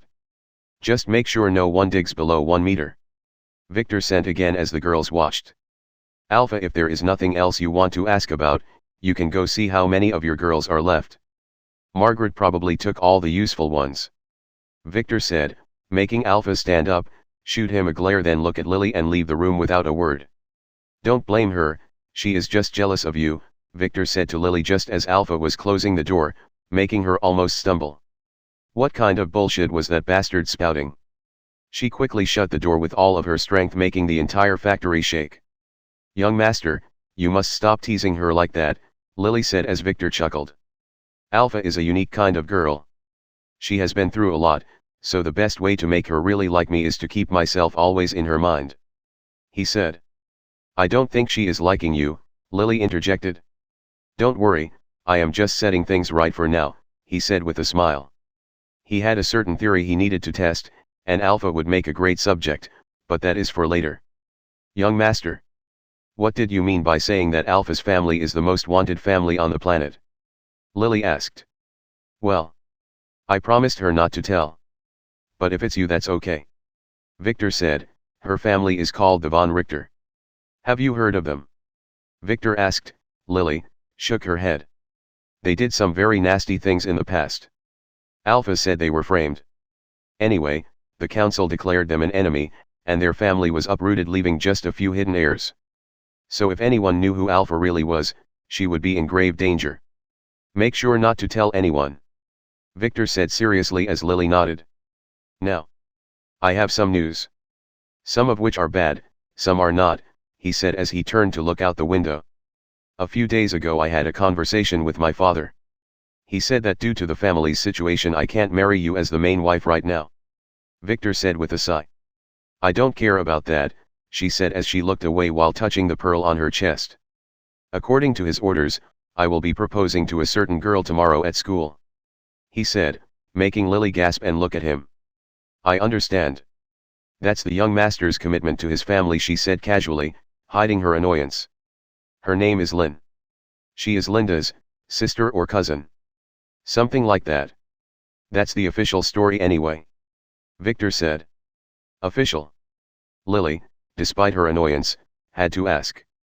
Well, this is a secret that I shouldn't know, but Lynn is the real Linda, and that Linda who ran away was just a maid that took her place because she was sick, Victor explained, making Lily a little shocked. Can such drama exist in real life? Really? She asked. Yup. I met her before, she is a good girl who suffered a lot. I think the two of you will be good friends. And I will only marry her as a concubine, so you don't have to be worried about your position. He said, making Lily glare at him and then nod. She never cared about titles, as long as she can stay with him. I understand. She repeated. After that, I will go to Nulur City and propose to a second girl. He added again, making her freeze again, then squeeze her little fist hard until her knuckles turned white. A second girl? Young master. How many girls are you going to propose to? She asked with a little sour voice. My father told me about them when I met him a few days ago. He wanted a double wedding to boost his image. You heard him when he told me about her the other day. Her name is Nova. So. Just 3 for now, he said, putting the blame on his father. For now. Wait. 3. I understand, she said as she looked down in grief. Her young master is a pervert. A bad big pervert. Why are you sad? This is good for you. He said, making her look at him with an angry frown, not knowing what to say. Was he making fun of her? That girl Nova, didn't you hear what father said back then? She cheated on her fiancé with some stupid guy. Victor said. Yeah. What does that have to do with me? Do you want her to cheat on you too? She spat with some anger. Not that. She will never accept to marry me. As her beloved is a scion who goes by the name Thomas Watson. Victor said, making Lily, who was looking out of the window, look back at him with wide open eyes. Tom? That peeping Tom? She asked. Yes. Bad taste, I know. Imagine what would happen if I told her that I know who her beloved is. He said. You will blackmail her? Lily asked. On the contrary, not only will I help hide him from her family, but I will also help her meet and elope with him, Victor said. If she did believe you, she would do exactly as you tell her to. But what is that good for? She will not fall in love with you. Not very easily anyway, Lily interjected, getting a little angry again. You missed the point, my dear Lily. I don't want her to love me. I want her to escape the wedding. he said as he caught Lily's hand and dragged her toward him and making her blush. Escape? Why? She asked. Because the wedding will carry on with or without her. Many important guests are going to attend. It would not be a good thing for the families involved if the bride escaped. Victor said, making her frown a little. She was getting at something there. You want to sabotage the wedding? No. If you made all the parties cooperate. You want to, she froze as she looked at him in shock. Her young master is simply too evil. It would be very risky, and the plan needs some things ironed out. He said, I already told you, the only way to keep us together is marriage, and this is a great chance to let some members of your family bear witness to that. So, he said as he got on one knee. Will you marry me? He asked with a bright smile. Chapter 191, Young Master Abuse. It was already a little late when Lily woke up the next morning. To her surprise, she was not the one hugging her young master, he was the one hugging her. Was he doing this on purpose? Probably not. He always keeps his cool. He is very cool, super cool. She blushed as she remembered his awkward proposal last night. He was amazing. Too bad that after that he had to spend the rest of the night arguing with Alpha, Theta, and Margaret on how to divide the girls. Thankfully he allowed only her to stay with him for the night, saying that he still can't handle more than one girl. She liked it this way. Young master, she slowly poked his sleepy face with her jade finger. He looked cute as he drooled. Her sleeping face made her realize that he was young. He always acts all bossy, but he was a few months younger than her. What? He asked, still lazily hugging her without opening his eyes. We are late to school, she said in a soft voice. Oh. Let them wait, this young master is sleepy, he said as he hugged her tighter and went back to sleep. She smiled mischievously. Now that she has done her duty, she can enjoy his embrace without a guilty conscience. It was 12:30 when Victor reached the school and quickly headed to his class with Lily, Margaret, and the twins who didn't dare to wake him up and insisted on waiting for him. The class was in session, and teacher Isabella was in full swing explaining dungeons. Now, don't ever enter a dungeon in the wild without knowing its rank, wait for an appraisal. You don't have to worry about raiding rights as the discoverer enjoys 9.3% of the loot and mining rights no matter who. She was interrupted as the classroom door was kicked open by a lazy young master. Sorry to interrupt, Victor said, then quickly headed to his seat with his entourage who has also been skipping school for the last few days. Suddenly everyone discovered a problem. The new girl, Lynn, was occupying Victor's seat. No one cared before as Victor was not here. Teacher Isabella expected a fight or an argument. She was wishing for one, Tom too. But nothing like that happened. You must be Lynn, Victor said.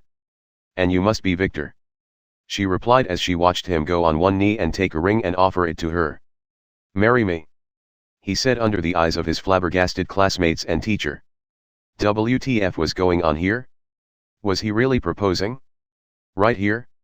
The girl gasped in shock as the boys looked at him with jealousy. Okay. She replied with a big smile as she watched him put the ring on her finger without waiting for her answer.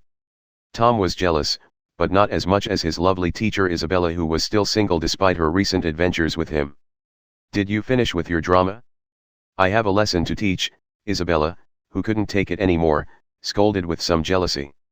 Not yet, Lynn replied as she surprised everyone and jumped from her seat into Victor's arms, hugging him, then kissed his lips. She had been waiting for this moment since that day in the basement. Lily was annoyed, and so were Margaret and the twins. Zoe, who was acting as if she didn't see a thing, was blushing heavily. She had already been informed of the coming engagement, but seeing it live felt different. Tom was cursing silently as his friend Peter was trying hard to learn from Victor. The rest of the girls in class were blushing as they watched from between the fingers that covered their blushing faces. Most of them were sheltered princesses who never touched a man before. Just when teacher Isabella was pondering if she should scold them, something happened that was beyond her wildest imagination. Everyone's imagination. Victor, who was acting all cool, suddenly hugged Lynn back, then pushed her to the floor in a very ambiguous position, and kissed her back harder. Everyone could tell that his hands were not honest at all. Lynn, who was very surprised, didn't resist at all. She smiled broadly, expecting more. Fortunately, Lily quickly realized what was happening and decided to start acting before it gets too late. She tried to drag him off first, but quickly realized that he was way stronger than her. This was the first time she experienced that. It was as if she was trying to drag a mountain. Having no other choice, she swiftly used her slender leg and used the nutcracker technique for the first time on her young master. Ah! An abrupt scream rang in the classroom as Victor rapidly regained his clarity and slowly stood up with difficulty, not forgetting to help Lin stand up too, despite his pain. He dusted his clothes as he glared at Lily, who stepped back while looking at the floor. Thankfully no damage was taken due to his high level. But his crotch really hurt. He quickly acted as if he regained his cool. And looking at his classmates. "Sorry. My fiancée's beauty made me lose my cool for a second there," he said in a soft voice. "You may continue your class. I have an appointment," he said as he quickly left the room after gesturing to Lily, who didn't know what to do to follow him. The twins wanted to follow too, but Margaret caught their arms and shook her head, then looked at Lin. "Nice to meet you, Miss Lin. I am Margaret, young Master Victor's exclusive slut," she said, successfully averting the class's news of the week from Victor to her. The spy stood at the tree outside and watched carefully, ready to interfere at the slightest sign of danger. "Sorry, young master," Lily said as she kept her head down. "I didn't have another choice. You were about to, she added as they stood in front of the men's room, earning herself a slap to the face that sent her hurling to the ground. "You don't have to say it," Victor said sarcastically as he took a healing pill. "This is a young master abuse, he yelled. "I will make sure you pay for this. How dare you hurt this young master's treasure? How dare you hurt your young master?" he yelled as he pointed at her. "Young master. She didn't know what to say as she began to cry. "Ugly B***tch. Wait here. Until I examine the damage," he shouted at her and entered the men's room. She collapsed on the floor crying. The spy put his hand on his dagger. He was going to castrate that young master for good if anything were to happen to the young mistress. Too bad they can't interfere. Just you wait, when the test is over, he will cut him to pieces. He never realized that this was all an act that Victor made him watch. Lily in fact was never crying, as Victor only spanked her butt and thanked her before entering the men's room. This time he nearly screwed up. Damn it. Despite Ruby's healing, the damage was more extensive than he expected. "No kissing, for now," he quickly noted as he took a couple of healing pills and washed his face to cool himself down.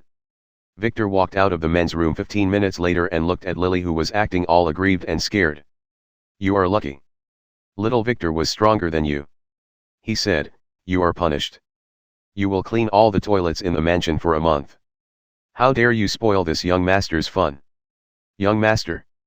You were losing control," she said, earning herself another slap that made her tears drop and the spies cry for their young mistress' ordeals. "You dare argue with me? Too bad you are an ugly monster, or I would have let the men punish you a little. But those guys don't even want to eat from the dish you used. B***tch. Victor cursed as he hurried to the class while she followed behind him, trying hard to suppress her laughter. The spy, seeing that their young mistress will not be in real danger, relaxed. Safe for now. When Victor returned to the classroom, Isabella was still lecturing. "As I told you, the moving dungeons are the worst kinds. They are very rare. Their entrance might disappear for a few months and years at a time. Sometimes they reappear in the same location and sometimes in other faraway lands. Some of them get cleared secretly and disappear, others are still unconquerable after many years. There are only 2 of those though, and we can only know which is which using an appraisal. They usually have a very high..." She was interrupted again as the door opened and Victor walked in with Lily, who had red swollen eyes. Lin was not at his seat, she was occupying the next one, Margaret's. Margaret must have voluntarily given up her seat, as she seemed to have taken another seat to the side. Victor decided to reward her later. He thought of her as a normal opportunistic girl at first, but she kept proving herself to him. He must treat her better. Victor quickly returned to his desk as Lily returned to hers. "You can continue." He gave his permission to the furious teacher Isabella, then, ignoring everyone as if nothing had just happened, he took out a pillow, put it on the desk, and went to sleep. Nothing like sleeping heals the soul. The classroom watched in shock. "Just like that? Really?" Lin looked at him with a blushed face. It was her fault this time. After he left the classroom earlier, he contacted her telepathically and told her that his soul was injured and can't always control himself in front of pretty girls, so that she should avoid agitating him. She knew that she was supposed to be a little concerned for him, but she only felt proud. She made him lose control. She looked at Margaret after that. She had not only given up her seat next to him, but she also gave Lynn one important piece of info. That girl with him, Lily, was the main wife. This made Lynn decide to keep Margaret as an ally. A girl who knew how to take a step back to please her master was the strongest type. Now the problem was that Lynn was jealous. She looked carefully at Lily. After inspecting the way she looked at Victor, Lynn realized that Lily was the same as her, totally and unconditionally in love. No. She must never surrender. She must be the first wife. Wait. Why does she feel like she has turned into some scum character from one of those ancient regal dramas? Chapter 192, Delicious. When the class finished, Victor, who couldn't sleep due to the pain in his crotch, casually acted as if he woke up and stretched his arms as Lily professionally wiped his drool. Lynn, who was watching, was a little jealous. She said nothing, as she knew that she must act as a lady and can't appear too clingy to Victor despite her desire to do so. She also has a mission to summon a demon to monitor that peeping Tom. She slowly stood up and bowed slightly to Victor as a virtuous noble lady greeting her fiancé, then left the classroom while blushing after hearing his words and watching his mischievous smile. "You will get your punishment later," he whispered. Of all the people who watched the accident earlier, she was the strongest. She could have easily subdued him when he assaulted her, but she did nothing. She even assisted a little by unbuttoning his shirt. It was not her fault though, she didn't know that his soul was injured and couldn't control himself. She thought he wanted to demonstrate his love in public. Poor Lynn, growing up listening to stories told by lonely maids, made her common sense a little weird. "Should I give you back the pearl?" Lily asked Victor as she frowned while watching Lynn leave the classroom. Her smell was familiar. "No. It will not be that effective. My injury was already mostly healed by Ruby, the rest can only be left to heal by itself." "Young master, but..." Earlier, Lily wanted to ask. "That is different. It's more like being used to having an extra hand or leg than losing it. When I get aroused, I instinctively try to use a part of my soul that is no longer excited to resist. This kind of injury just takes time and training. So I will just have to flirt with enough girls while restraining myself," he said as he spanked Margaret's butt. She was listening attentively to him. "Ouch," she complained in a sexy moan that made the few boys who didn't leave yet look at her with burning eyes. "You girls are responsible for keeping me in check from now on," he said with a chuckle as he left the classroom. His entourage quickly followed. Outside there was a girl dressed in a normal student uniform waiting, Monica. She has been waiting for the last couple of days, but he never came to school. So she was spending some time with Tom, who apparently had additional private lessons after school because he is a very special student, and would spend some time with her before his lessons began. "Young Master Victor," she said as she began to breathe heavily. "What's wrong with her getting like this every time she meets him? Oh Monica, I really missed you these past couple of days. I was visiting my grandfather and thought of you every day." He truly did, when he saw her through Tom's eyes. "Ah." She looked down and blushed heavily. "This is for you," he said, making her look back at him, to notice the red exotic collar in his hand, which he swiftly tied around her neck. "Now, no one can steal you away from me. You are mine," he whispered in her ears, making her feel a very strange sensation as her face turned hot, and her breathing increased rapidly. She could even hear her heart beating through her ears. "Young master. I wanted..." She stopped as she felt something was wrong. "I need to go to the ladies' room. I need to tell you something. Please wait for me." Her voice trailed off as she ran off in a certain direction while the girls stood watching in shock. What's wrong with her? She looked as if she was in heat. "Young master. What's wrong with her?" Mana asked with some concern. "It's obvious, she can't handle our young master's handsomeness anymore." Margaret chuckled, although she was curious why would Victor have such an effect. Does he have seduction skills like her? It's her bloodline. We are very compatible. That's all you need to know, he commented as he slowly walked to the parking lot, taking his time and ignoring Tom, who just watched the incident from behind a nearby wall. He was biting hard on his teeth.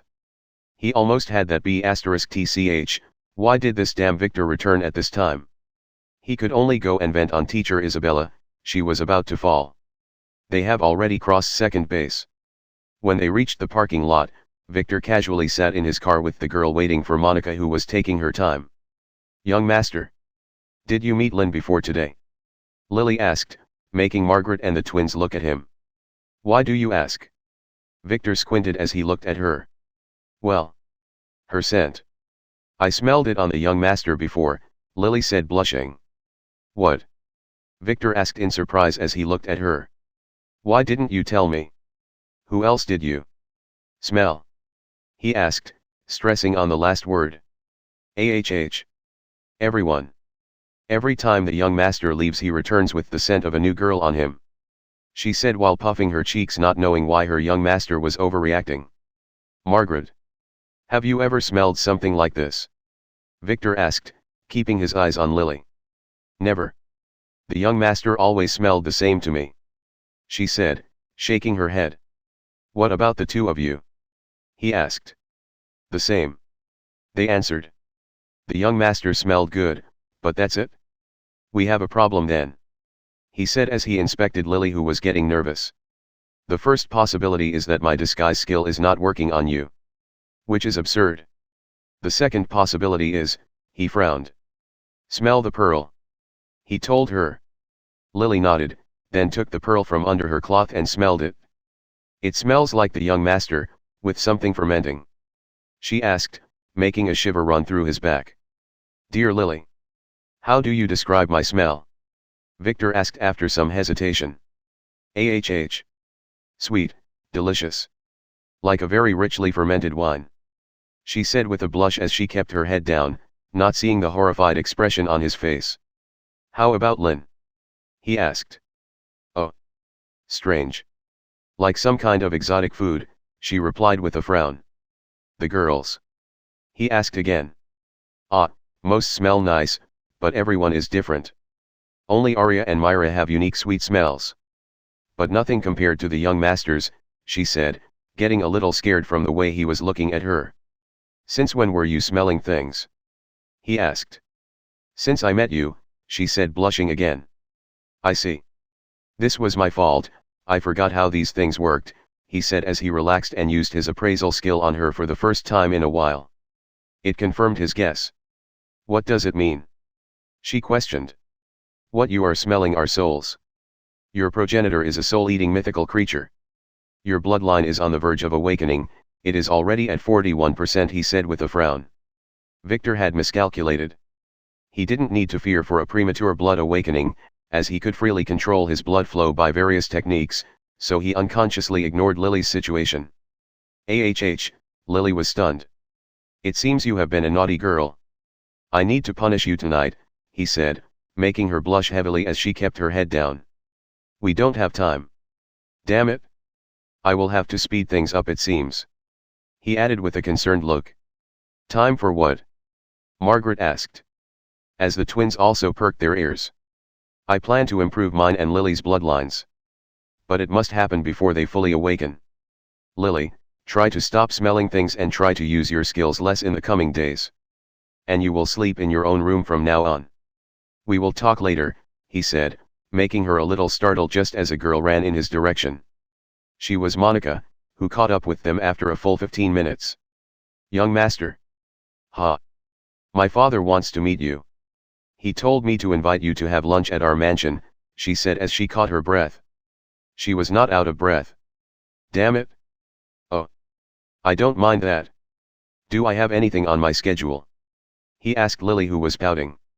"Other than my punishment tonight, you are completely free," she said coldly, annoyed by Margaret's perverted smile. She was going to take her place in bed tonight. Wishful thinking, the young master would need a girl who can resist him in case of emergency, not make things worse. "Then let's go. Lily, you take the car home with the twins. Margaret would accompany me in Monica's car," he said, making Lily freeze, then nod after looking at him. She had caught his eyes, and he was casually looking at a spy that was reading a newspaper. Who reads newspapers nowadays? One day she would kick all of those Von Krohn's spy asses. She would show them what a nutcracker really was. But for now, She can only wait for the wedding. She smiled sweetly as she touched the pearl on her neck. Master, I have a new report. The spy knelt in front of James Trove III. Speak, he ordered as the spy removed her mask, revealing her pretty face. Master, today Victor von Wise proposed to Lynn Cross and then assaulted her in front of the class, she reported with hatred in her voice. What? That kid is really to my liking. Ahem. What a shameful behavior. What does that have to do with the young lady? He quickly asked. She kicked his balls. Trying to stop him. The spy replied. AHH. And. That damn Victor got really angry and slapped the young mistress's face, causing her to bleed from her nose. Just that. He asked, he would have done much worse to anyone who dares do such a thing to him. Victor went to the men's room and after checking on himself, he punished her by cleaning his mansion's toilets for a month. The spy said. Oh. It seems that Victor has a soft spot for our young lady. James squinted his eyes. Do I need to do anything? She asked, ready to castrate someone. No, just watch for now. He replied.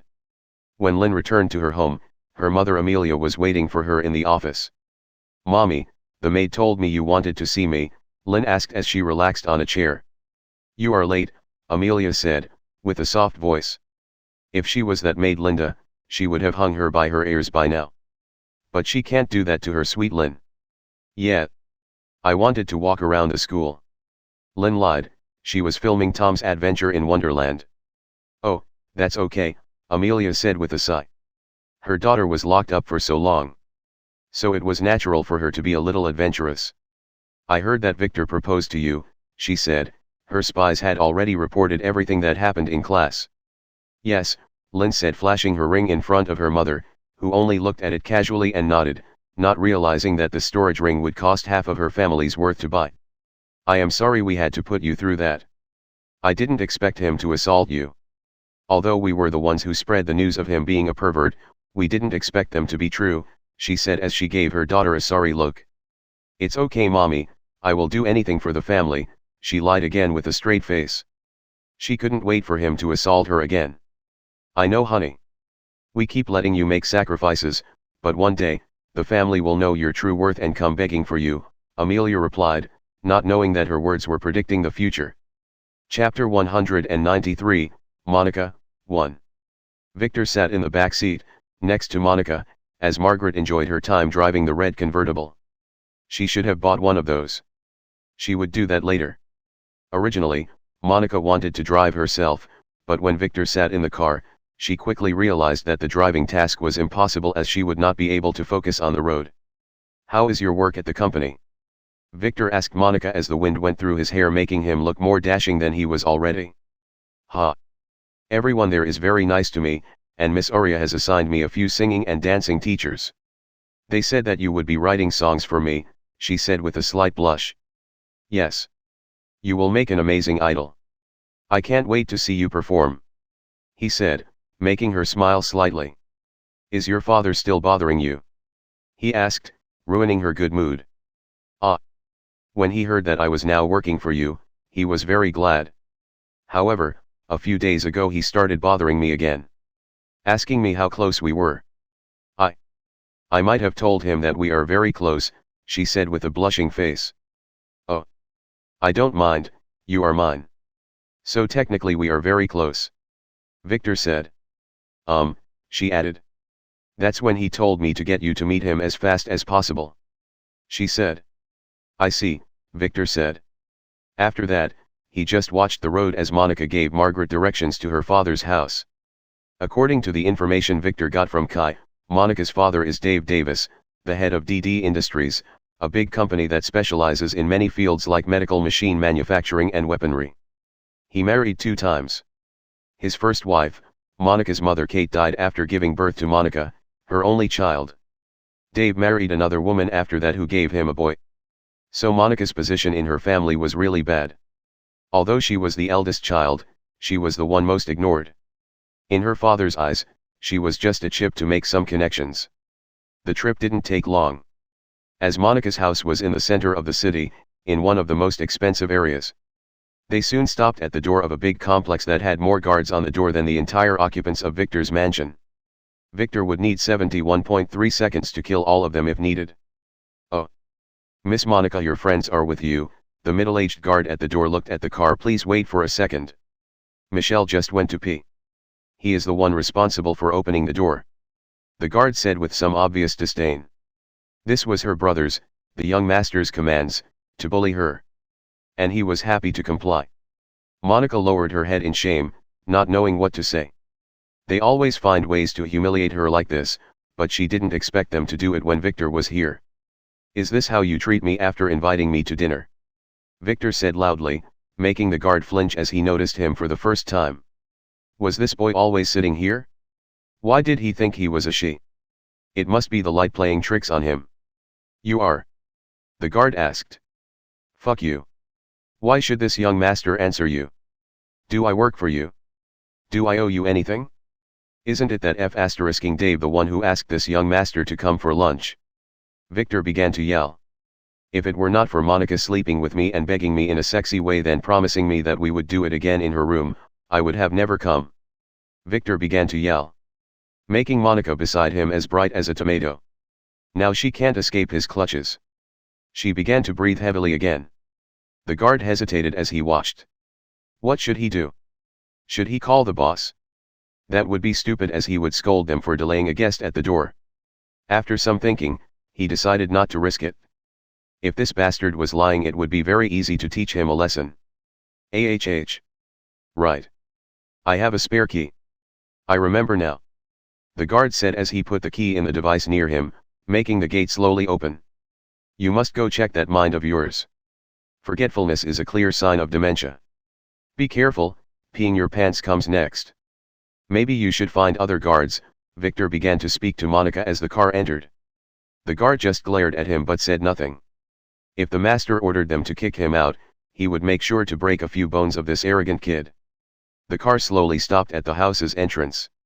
It was a 4-story extra-modern house with long glass windows and floating concrete balconies. Contrary to the von Weiss's family houses, it gave the image of a nouveau riche. Especially with the big golden DD hanging from the 3rd floor to the 1st. Dave was a gangster in his early days, but one day he got lucky and married Monica's mother after saving her life. She was the last remaining heir to a big weapon manufacturing company which he inherited after her untimely death. The rest was obvious. He rebranded the company under his name and began a business empire using his crime world connections. But the question remains, did he kill his wife, or was her death natural? Victor wanted Kai to dig the body, but to his surprise, it was cremated. Which made him more suspicious. He will always take care of his girls, and since Monica was now his, it was his duty to take care of all her problems. Margaret, who slowly opened the car door for him, knew exactly what he was thinking when she saw his eyes darting from Monica to the mansion with an angry gaze. This Dave Davis better be careful, one wrong word and he might end up as a green goo. Victor quickly dragged Monica and Margaret inside the house, acting arrogantly as if it were his own. Inside, a butler was standing in waiting. Master Victor the First, presume? He asked. This one was not stupid. But the big scar on his face didn't make him look any friendlier. Yes, the one and only. A little girl told me that your master wanted to meet me. Victor replied, spanking Monica's butt and realizing that she was not wearing underwear anymore. Oh. This way please.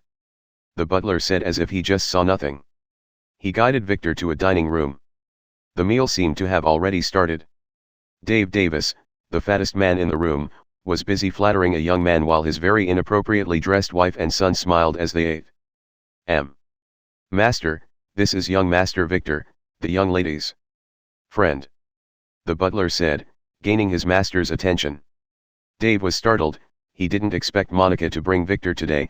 He asked her to get him 2 days ago. Not today. Well, it's better to finish this deal then. Before he could say a thing, the young man who was sitting at the table beside him stood up slowly and used a handkerchief to wipe his mouth. You are Monica, I presume? I am Clint, your fiancé. He said, speaking to Margaret. I am not Monica. She replied. Monica is the one with the collar. She added, making the young man freeze and look at the short girl who was sticking to that young master. She was hugging his arm with her entire short body as if she were pole dancing on it. Dave also looked at his daughter with some displeasure as his son inspected Margaret. "Monica. This is young Master Clint. We didn't know before, but your mother had a marriage agreement with his family. While young Master Victor is your friend, sticking to him like this is not appropriate," he said as he inspected the choker on her neck. "Did she wear this thing this morning?" Monica was surprised by her father's words and wanted to step back, but Victor didn't let her. "What do you mean, fiancé? Monica is mine and this is final," Victor said, then grabbed a chair and sat on the table, then pushed Monica to sit next to him as Margaret also helped herself to a seat near him. "Young Master Victor. From the Von Wise family, I presume." The young man spat, not caring about Victor's origin. He just glared at Monica. "Yes, who else? And from which hole did you crawl?" Victor asked rudely, as Dave sat down, and gestured to his arrogant son to stay out of this. This was not their battle, and although he preferred to sell his daughter to Clint if Victor proved to be stronger, he didn't mind leaving her with him. "I am from the von Geldstadt family. My grandfather is an elder," he said proudly. "Oh, your grandfather's hole then? I always thought children came from their mothers," Victor asked, making Clint frown, not getting what Victor meant. After a few breaths, his face flushed red in anger. "How dare you make fun of me?" he yelled as Victor helped himself to some food. "Monica is already mine. Look, she isn't even wearing underwear today to serve me. You should have seen her in the car," Victor said, lifting her skirt, making her blush as she quickly pushed it down and glared at him, then looked down. "She had to take it off at the bathroom earlier." Clint froze.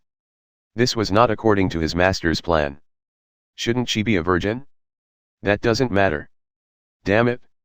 "Master, Clint, sit and eat. We should discuss such things slowly. Young Master Victor really loves my daughter, she might be happier with him.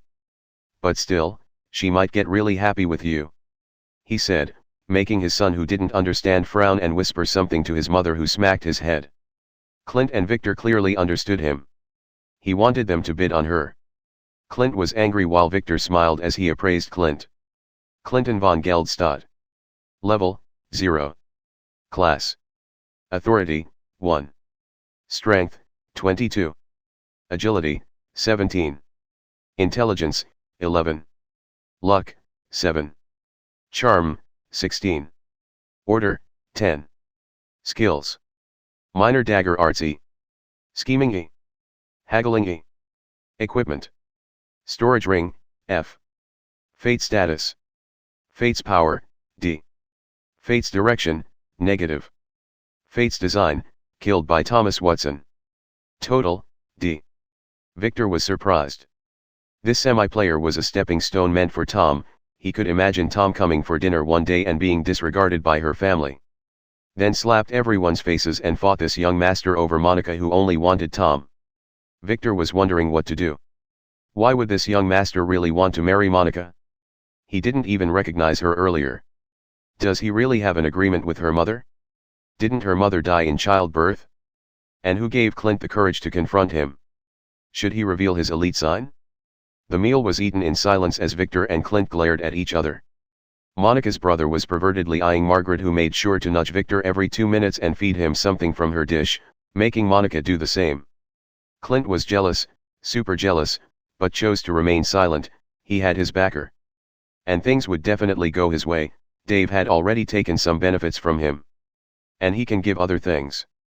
Or reveal some dirt and blackmail Dave. After the meal finished, Monica's stepmother ordered her to help wash the dishes. She was helping the maids, of course. This was her punishment. Her stepmother always punishes her for no reason. Dave glared at his wife and then asked Victor and Clint to accompany him to his study for some private talks. It was time to bid on Monica's future. Chapter 194, Monica, 2. The study was extra lavish as expected. From the dark wooden floor to the gold-framed photos of Dave handshaking many presidents and dignitaries sprinkled all over the room. As if to show the world how important Dave was. Victor didn't care about that. He was interested in a black slab of granite being used as a base for a golden-rimmed vase displayed in one corner. Inheritance stone SS. Requires, awakened butterfly bloodline. This must have belonged to Monica's mother. No. To her family. Monica probably belonged to an ancient family that lost its power.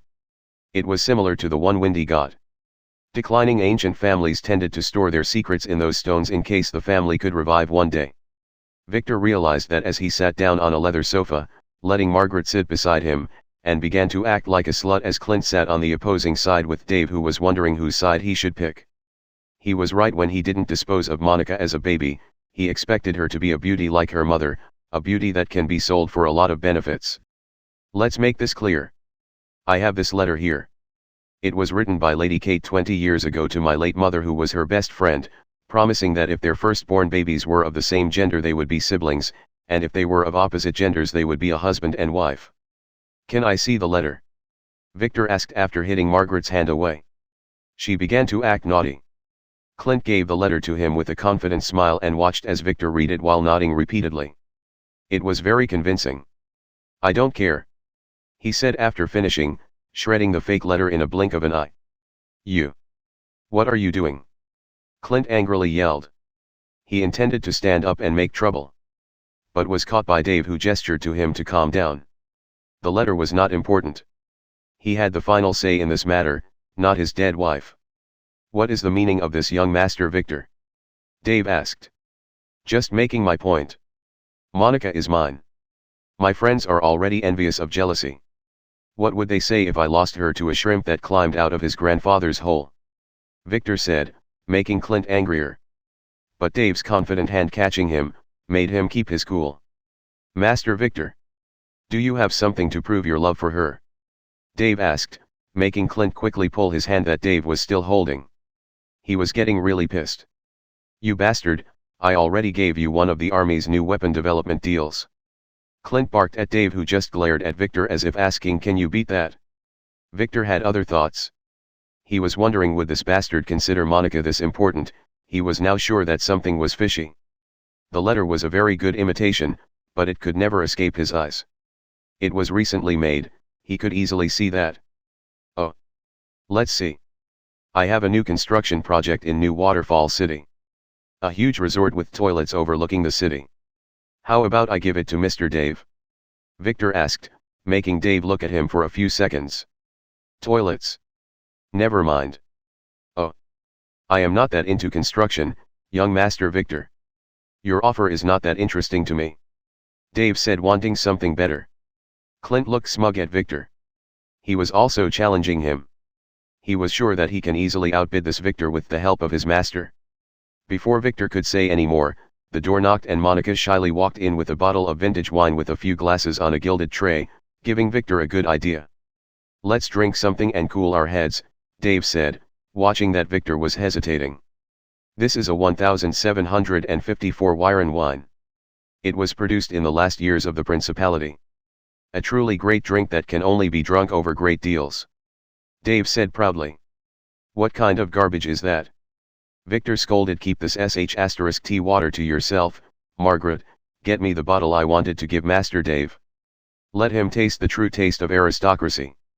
Victor said, making Margaret, who also felt the weirdness of the situation, blink. She quickly put her hand in her bag and used it as a cover to pull a soul wine bottle from her ring. This is? Dave asked with narrowed eyes as he looked at the strange bottle. He could have sworn that the wine shined for a moment there. He slowly licked his lips. He had only two hobbies, wine and women. Due to overtaxing himself in his youth, he could no longer do women, so only wine was left for him. And he had never seen a wine like this, which made him very curious. This is one of the most amazing wines that ever existed. Monica, prepare the glasses. Victor ordered as he looked at Clint. How about this, let's drink and cool our heads, then see what you can give me. Give you? Clint asked. Yeah, for a certain price. I might be tempted to reluctantly allow Monica to escape with you, he said, making both Clint and Dave realize that this one was a snake more venomous than both of them. He also wants benefits. Monica was surprised. So he didn't care for her after all. Would that Tom do the same? She hid her sadness and stood to the side, waiting for their decision. I heard that the von Geldstadt family would host an auction in a few days, Victor said as he sipped some wine from his glass. Margaret did the same too. Her eyes became dreamy for a second. Yes. Would young Master Victor need some treasure from it? Master Clint might be able to help you, Dave said as he tasted the wine. Wow, this thing was amazing. Clint was annoyed by what Dave said. He was expelled from his family and couldn't even get a cockroach from the auction toilets, let alone a treasure, but seeing the look on Dave's face as he drank the wine, he tasted it too. Not bad. But not amazing either. For a semi-player from an aristocratic family that specializes in trading, this was pretty normal. Unique, but normal. Could that strange taste be poison? He didn't care, as he didn't fear any poison, as he had 3 S-grade pills in his ring. They were given to him by his master just in case. Clint slowly sipped on his drink and began to feel a little drunk. His head was a little heavy. He also began to feel a little foggy, so he stealthily took an antidote pill that didn't work at all. Oh. Then how about you two answer some of my questions? Victor asked suddenly. Please go ahead, young master, Dave said as his head also began to feel a little foggy. Master Clint, why do you want to marry Monica? Victor asked Clint as Margaret slowly stood up and blocked the door to keep away from interfering with the target's interrogation, and so that no one could enter the room in case of any incident. My master told me to do so, Clint said proudly as he relaxed in his seat. So you don't like her? Victor asked while gesturing to the frowning Monica to sit by his side. She is pretty short, but too short for me. I like tall girls. I am short too, you see, I usually wear those elevated shoes to appear taller. Clint confessed, pointing to his shoes. I don't like short girls either. Dave suddenly interjected.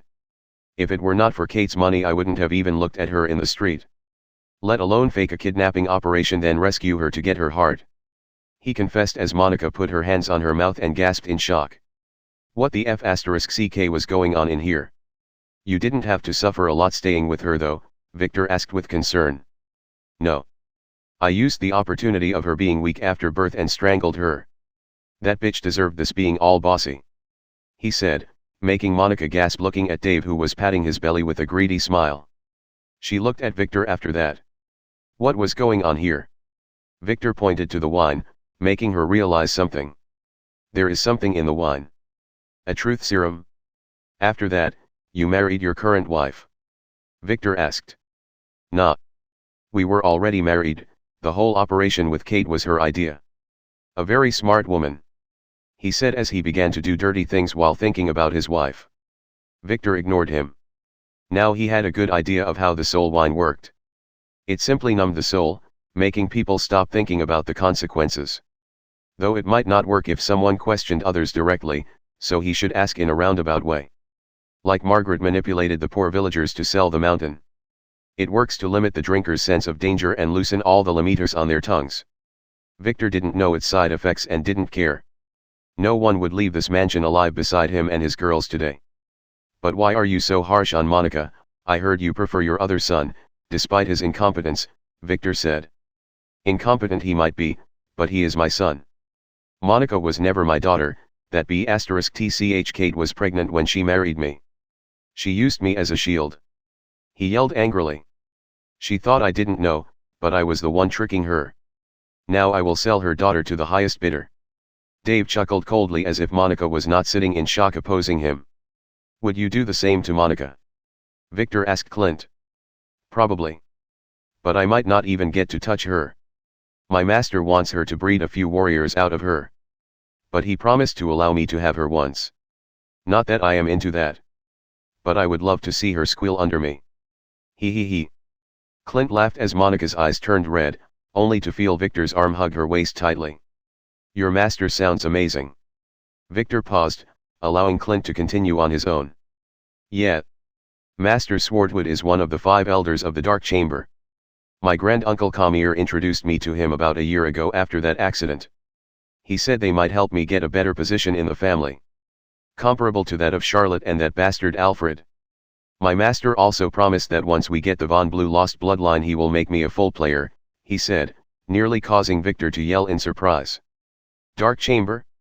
He didn't expect that the von Geldstadt family would be infiltrated like his own. Now really? Was your master the one who gave you that ring? Victor asked.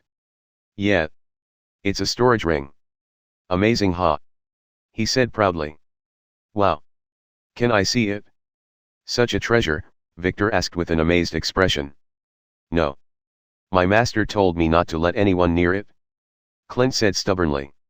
Where did you meet your master then? Victor asked. I can't tell you that, Clint exclaimed. Failure again. I see. How is your position in the von Geldstadt family? Victor asked to change the subject after seeing the frown on Clint's face. He shouldn't corner him as the wine was not very effective on players. And the deep secrets should be made to float on their own. Those bastards wanted me to be a normal clerk after my ceremony. Damn them. But I had revenge. I stole the family's heirloom secretly when they punished me for cleaning the ancestral hall after throwing up there during the ceremony. He said, making Victor gasp for a second time. What heirloom? Did you show it to your master? Victor asked with a whisper as he bowed closer to Clint as if he would keep his secret forever. He.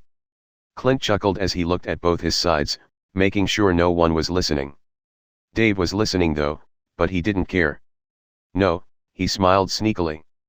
Not even the family knows about this, but while I was cleaning I knocked over a very ancient vase, making it shatter on the floor. The elder scolded me and went to call the cleaning crew. At that time I noticed a jewel that was flung to the side. It was hidden in the vase and only appeared when it shattered. So I quickly stuck it in my pants before I was thrown out of the hall. Damn him. For just a damn vase, I was kicked out of the family. Luckily my granduncle covered for me and gave me some money, then introduced me to the dark chamber. When I return to the family I will get my revenge. Then marry my pretty cousin Charlotte and do her 10 times every day. He. Clint slowly drowned in his filthy desires. Victor didn't care about that. He was checking the jewel in Clint's hand which he had unconsciously taken out of his ring. Amber of Vermex. Controls the weather. Require energy as gems. Area and energy depends on authority. Requires 1 order point per use. *T. This was an X-ranked artifact. Victor had never heard of it, maybe not even von Geldstadt knew of its existence. No. He read once that Tom met a goddess and convinced her to control the weather to save a village from drought. He read that in his published autobiography Book 4. It was not a goddess, after all, just an X-ranked artifact. Tom would use this power multiple times later, each time he would call loudly for the goddess's favor, reminding her of their time in bed together. He must realize how precious this thing is and make that trick to hide it and increase his reputation at the same time. You bastard. You didn't tell me that you were kicked out of your family. Dave, who heard the last sentence, got angry suddenly and pointed at Clint with the awl in his filthy hand. Why should I tell a greedy man like you? You only want to sell your little b*tch. And I only want to scam you. Wait, why am I telling you this? Clint replied, he was getting angry, but his mind was clearing out.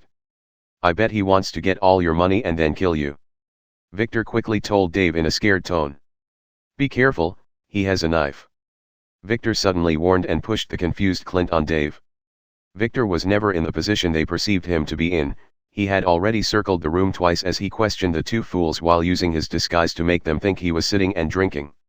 Even Monica never realized that he was never at her side. Dave was startled seeing Clint jumping on him like this.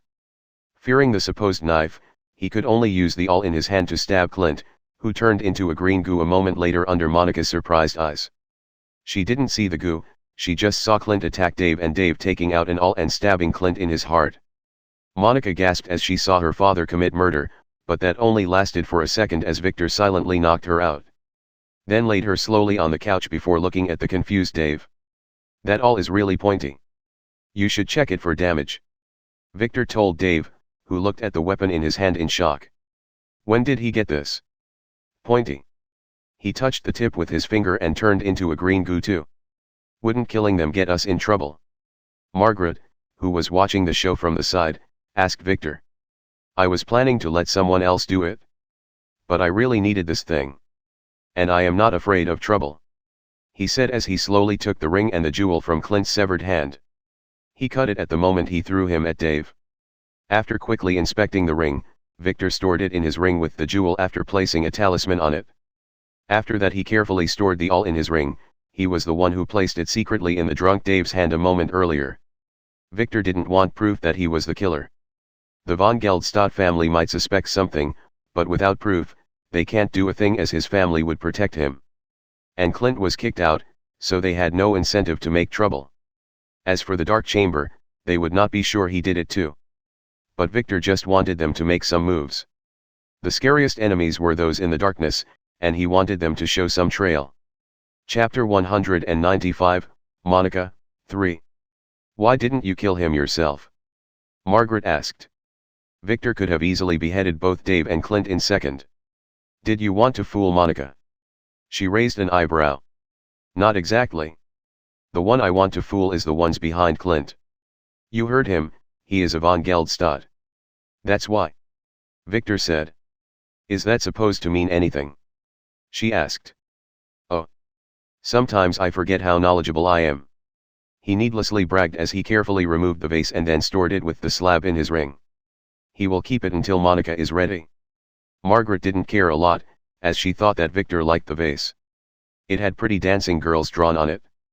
The von Geldstadts don't let others know of this, but their bloodline originator is a Cyclops. They have a very annoying blood skill that allows them to find out who the killer of one of them is by conjuring the last image of their killer, or the last one before their death. I don't really know how it works.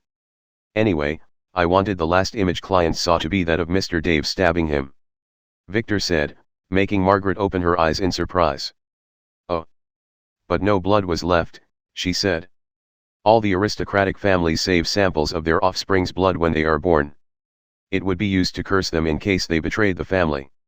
It can also be used to conjure some useful rituals. They would use that. He explained. Oh. Now, what then?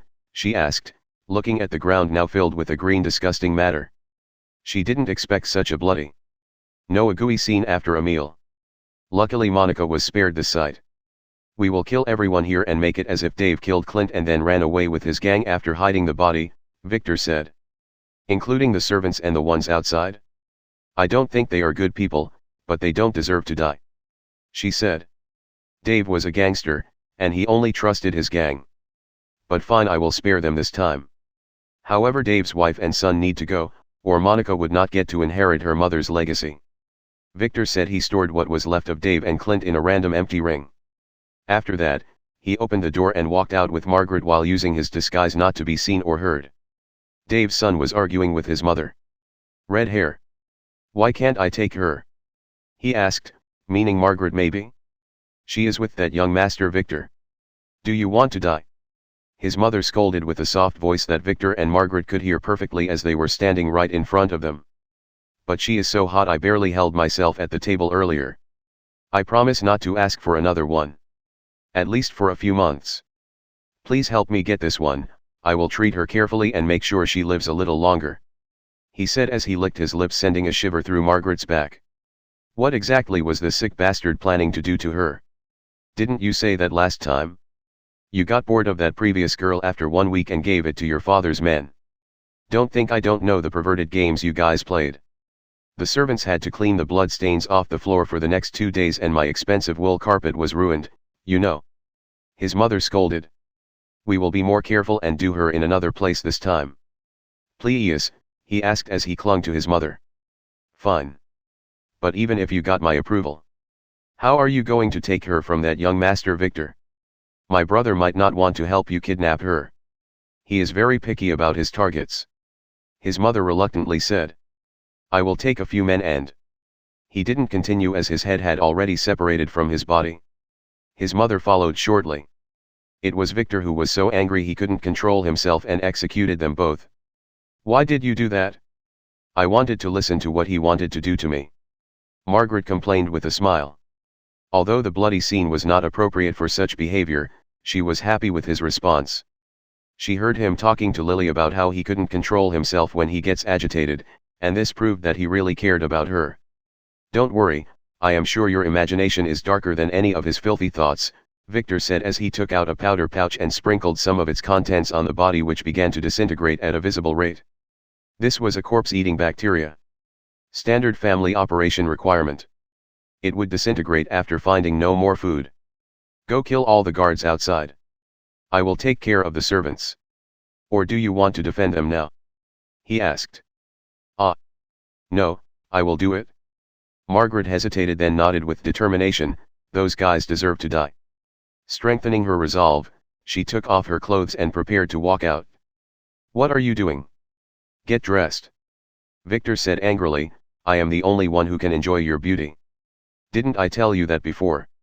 He ordered. They are going to die anyway, at least let them die a little happy. She replied. They don't deserve it. Use the new method. He replied. Oh.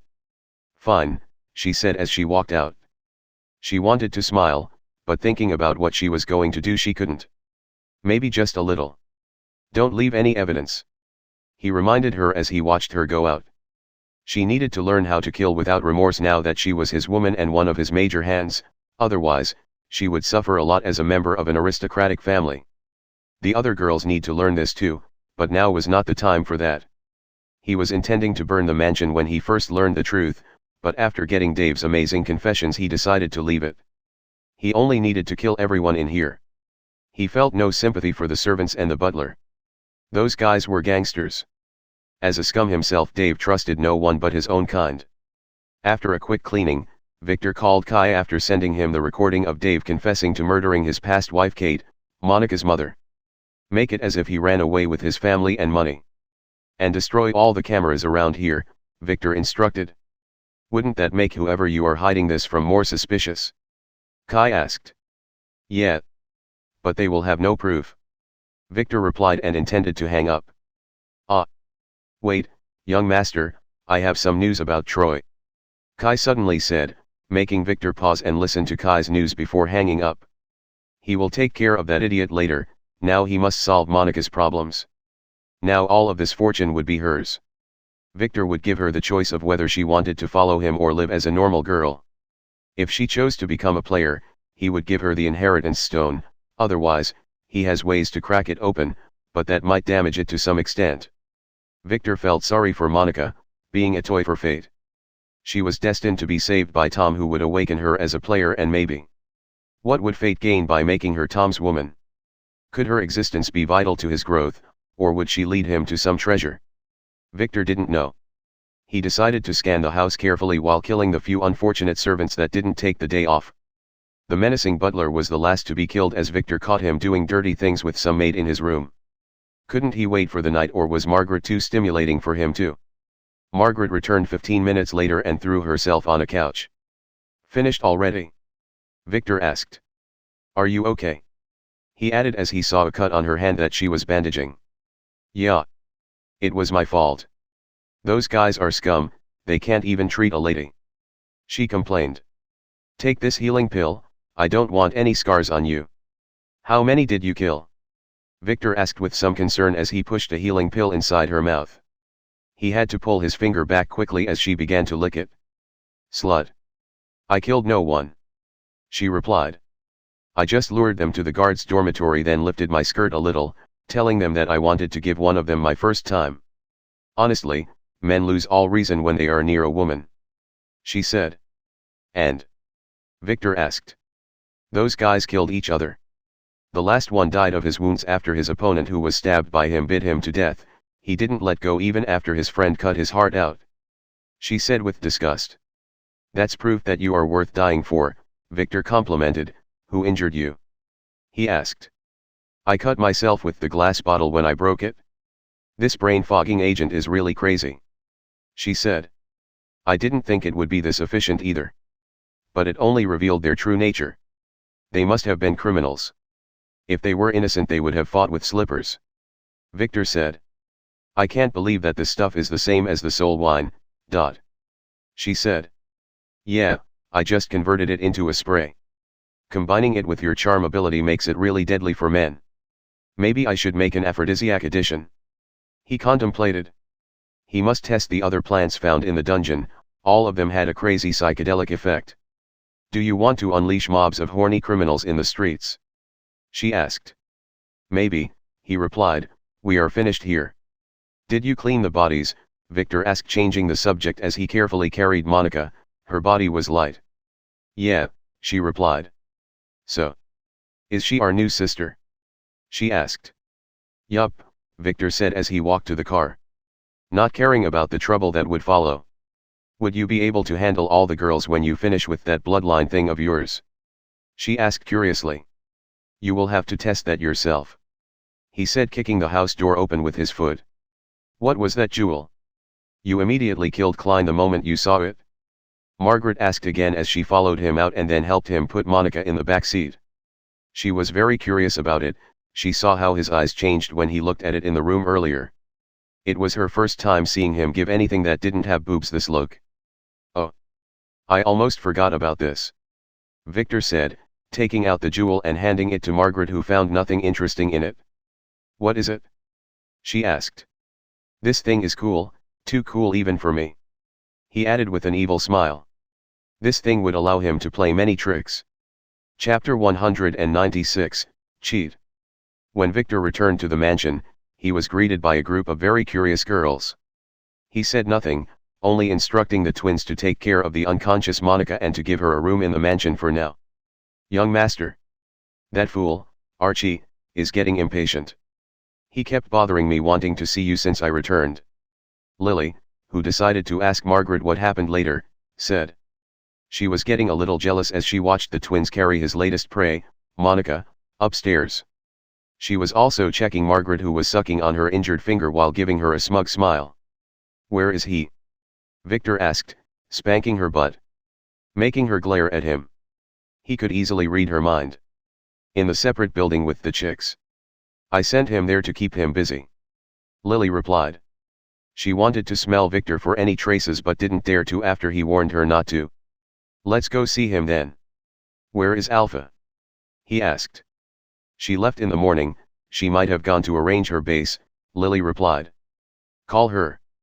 I want her with me the day after tomorrow in the auction. So she better return here by tomorrow evening, he said as he walked to the separate building. It had been a while since he last was there.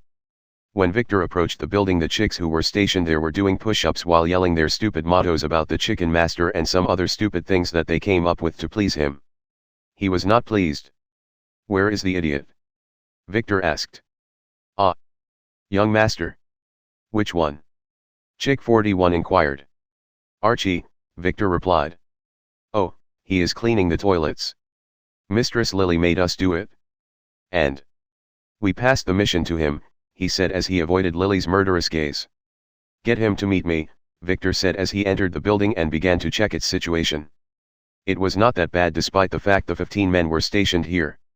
Victor could bet that Hilda made them clean this place regularly. Young Master Victor, you are here at last. Archie, who was a little aggrieved, ran into the hallway. He didn't smell good. I heard you wanted to see me, Victor asked as he used his disguise skill to remove the smell. Ah. How long does the young master intend to keep me waiting? My Marley is waiting for me. She calls me 3 times every day, Archie complained. Oh. Didn't I warn you about her? That slut is nothing good, Victor said. Marley is a good girl, Archie defended her angrily. If it were someone other than Victor who said anything about Marley, Archie would have fought with him. Good in some things, bad in others. I am just warning you. Anyway, I have some news. Your cousin Troy will be attending the auction, Victor said. The auction? Archie asked. It's a player's annual auction in Tetraquad City. Usually, many precious things can be found there. I will be attending too, Victor explained. You want me to go there? Archie asked. No, I want you to return to the capital and reveal to your family that you became a player. Tell them you stumbled upon a treasure on a stall. So go shopping around the city tomorrow and buy all kinds of stupid things, just for show. At the same time I will send Lily and the girls to raid Troy's mansion, Victor said. I will be the one taking out Troy at the auction, Victor added, making Lily look at him with annoyance. This means she will not accompany him again. Damn it. Damn those spies. Oh. If you will kill him, why raid his mansion? Archie asked. Simple. His men wanted to raid mine. And I need some money. Wouldn't my family suspect you? Archie asked. They might, but Troy has many enemies and I will mislead them, and by the time you become the young master of the Wyron family, I trust that you will find a true culprit that is not me, Victor explained, making Archie nod with a smile. I understand. So can I return to Golden Waterfall Town now? Archie asked. Go. But don't tell Marley a thing, if my plan leaked I will kill you myself. Victor warned, making Archie nod quickly. After that Victor continued to inspect the building and then returned to the mansion to spend some quality time with the girls. When Monica woke up it was 9:00 p.m. She was in a strange room. She remembered what happened at noon. She saw her father killing that Clint, then she must have passed out. She slowly remembered what her father said as tears slowly dripped from her eyes. It took her another half hour to calm down. She decided to be strong. No matter what, she must discover what happened to her mother back then. Looking around the lavish room, she began to wonder. Where was she now? Where was her phone? It was in her pocket, but there was no signal. She looked out of the window. It was dark outside, but she could see the city lights on the horizon. Was she in some rural area? How did she reach here? Was she kidnapped by a terrorist? Oh right, Victor was a terrorist. Was it him? She slowly sat up and checked her body. She was still wearing her clothes from the morning. Where was her underwear? She panicked. Oh right, she took it off herself at school. She blushed when she remembered that. She slowly lowered her feet to the carpet-covered floor and stood up, then headed to the room's door and opened it slowly. It was not locked. Taking a peek at the empty corridor, she silently walked out and headed to a stair she could see. After a few steps, she heard the sound of girls' laughter downstairs. There was a sound of some guy too. It was Victor. That made her calm down a lot. So it was him after all. She put her hand on her neck, checking the collar. It was still there. Which made her blush as she got herself together and slowly stepped down, then headed to where the sound came from. The voices were coming from behind a closed wooden door. Victor was talking to some other girls with the sound of some balls knocking each other. She realized that they were playing billiards. Young master. Is it true that you are getting married? A girl asked, making Monica pause and then listen carefully. She decided not to go in for now. She had heard that he proposed to someone at the school and was meaning to ask him about that, but completely forgot when she saw his charming face. Yes. Victor replied in a confident voice, don't worry, I will marry all of you sooner or later. And I only date nice girls, so you don't have to worry about your new sister's personalities. He added. Monica could hear the sounds of girls giggling from inside. Even me? Esteemed brother, a little girl asked. Did she call him brother? Was she his sister or was this a role play? Monica wondered. No. If you keep learning dirty things from Elle, I will tell father though. You can't joke about such things in the family, or they might really kill me. Victor wanted to make the girl shut up. Young master, when are you planning to marry? Monica heard a soft guy's voice ask with some jealousy after that. This must have been her imagination. After I proposed to the second girl, Victor replied. A second. A sound of astonishment. Monica knew this voice. It was Arya. Yes, it is a double wedding. Father insisted, he lied. I already have a good date for the wedding, about a month later, but I will need to do some checking before confirming it. He continued as if it was normal to marry two wives at the same time. Are you not going to marry Sister Lily too? The little girl asked again. Probably trying to please him after discovering that her jock was not appropriate. Monica wondered, wasn't Lily that veiled maid? Father is against it, so I will marry Lynn and Nova first. That's the plan anyway. You don't have to worry about such things. From tomorrow you will have to attend a school with EL. He said, changing the subject. What? Really? The girl sounded excited. Yes. We will talk about this tomorrow. So go to bed early today and stop thinking about unnecessary things. Victor said. Monica. You woke up. Come in. Why are you hesitating behind the door? He exclaimed, making her realize that he must have discovered her. She slowly opened the door and walked in with some shame. Good girls don't eavesdrop. It was a big room with a big billiard table in the center. Victor was playing with some girls. No, not some, but a lot of pretty girls. Monica was surprised. She knew Victor was a pervert as he always had girls around him, but there were more than 10 in this room. And they were all in swimming suits. What was going on here? There was a guy too, isn't he Victor's driver, Alex? He was sitting to the side looking at the girls with a very jealous look on his face. Was he jealous of Victor? Monica stood at the door a little shy when Margaret called her. You woke up. Come play with us. She quickly invited her as the girls looked at her. Why didn't you tell me that Monica was here? Arya, who was also playing, asked Victor, who was busy cheating. Monica felt that way from the way he was smirking. You didn't ask. There was some trouble at her house today, so she will be staying here for a while. Victor said as he struck the cue ball, which in turn knocked the all balls on the table one after another into the pockets. The girl quickly looked at the table with interest as Arya was gloriously defeated. Now let's continue our game. Beta, it's your turn, look closely and focus. He said and challenged another girl. You must be wondering what our perverted young master is doing. Margaret suddenly asked, guessing her thoughts. Monica nodded as she watched the game unfold. Victor was setting the balls himself. He said that he wanted to train himself to resist temptations. So we were helping him while playing a game. And we were trying on our new swimming suits for a sea vacation too. Margaret giggled, making Monica frown. What kind of training is this? Let me tell you a secret, our young master is still a virgin. Don't tell anyone. Margaret whispered in Monica's ear. That's a lie. Monica exclaimed in a soft voice as she looked at Victor, who was challenging another girl this time. She was tempting him with her body as she lay on the table to make her strike. It's the truth, he has to resist sleeping with girls. He has his reasons, you must ask him yourself if you want to know why. Margaret said, now we are betting with him, he is cheating, you see. Whoever beats him or can tell what he is doing exactly will get to be his hug pillow tonight. Margaret added as she squinted her eyes as Beta lost the round pretty quickly. Monica was surprised. Shouldn't the guy be the one begging the girls to sleep with him? Why is it the other way around here? Why are they competing for that? Not that she would mind. But is it really just a hug pillow?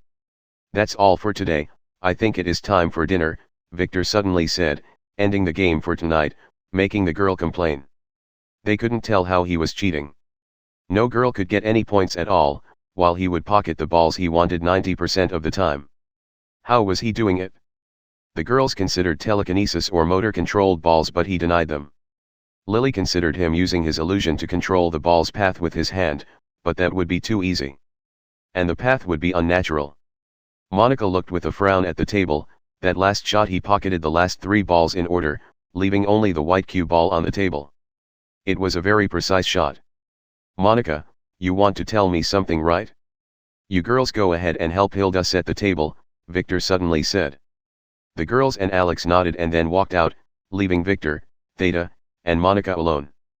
Theta, do you want anything? Victor asked as Monica eyed her curiously. Wasn't this girl a little young for him? Theta slowly approached Victor, then stood on her toes to reach his ear and whispered a few words, making him nod with surprise. I am all yours tonight, my lady. He said, making her blush as she ran away following the other girls. Monica frowned. The girl had just said that there were no balls. And that her gambling failed. What did she mean? Does he have no balls? Is that why he is still a virgin? Did you want to ask me about something? Victor suddenly asked, making her return to earth. What was she thinking? She hesitated for a second, then looked at his handsome face. What happened after I passed out? She asked. She was wondering since she woke up. Oh, nothing. I recorded all your father's confessions, and after he accidentally killed that idiot Clint, he got so scared and tried to silence me too, but after I kicked his ass he promised that as long as I let him go I would never hear from him again. He should have already escaped into a faraway country with his entourage by now. Too bad you were so shocked that you passed out, Victor said. My men already checked your house, it is empty. And I can't let you sleep there, so I brought you home. You are mine anyway. He added as he opened the door, intending to leave the room. Oh, she said, then stayed silent for a moment. Don't worry about him, I will help you clean things up no matter what happens. He said, making her think of another thing. I heard that you will be married soon. She asked. Yes. Just a formality, you will still be mine.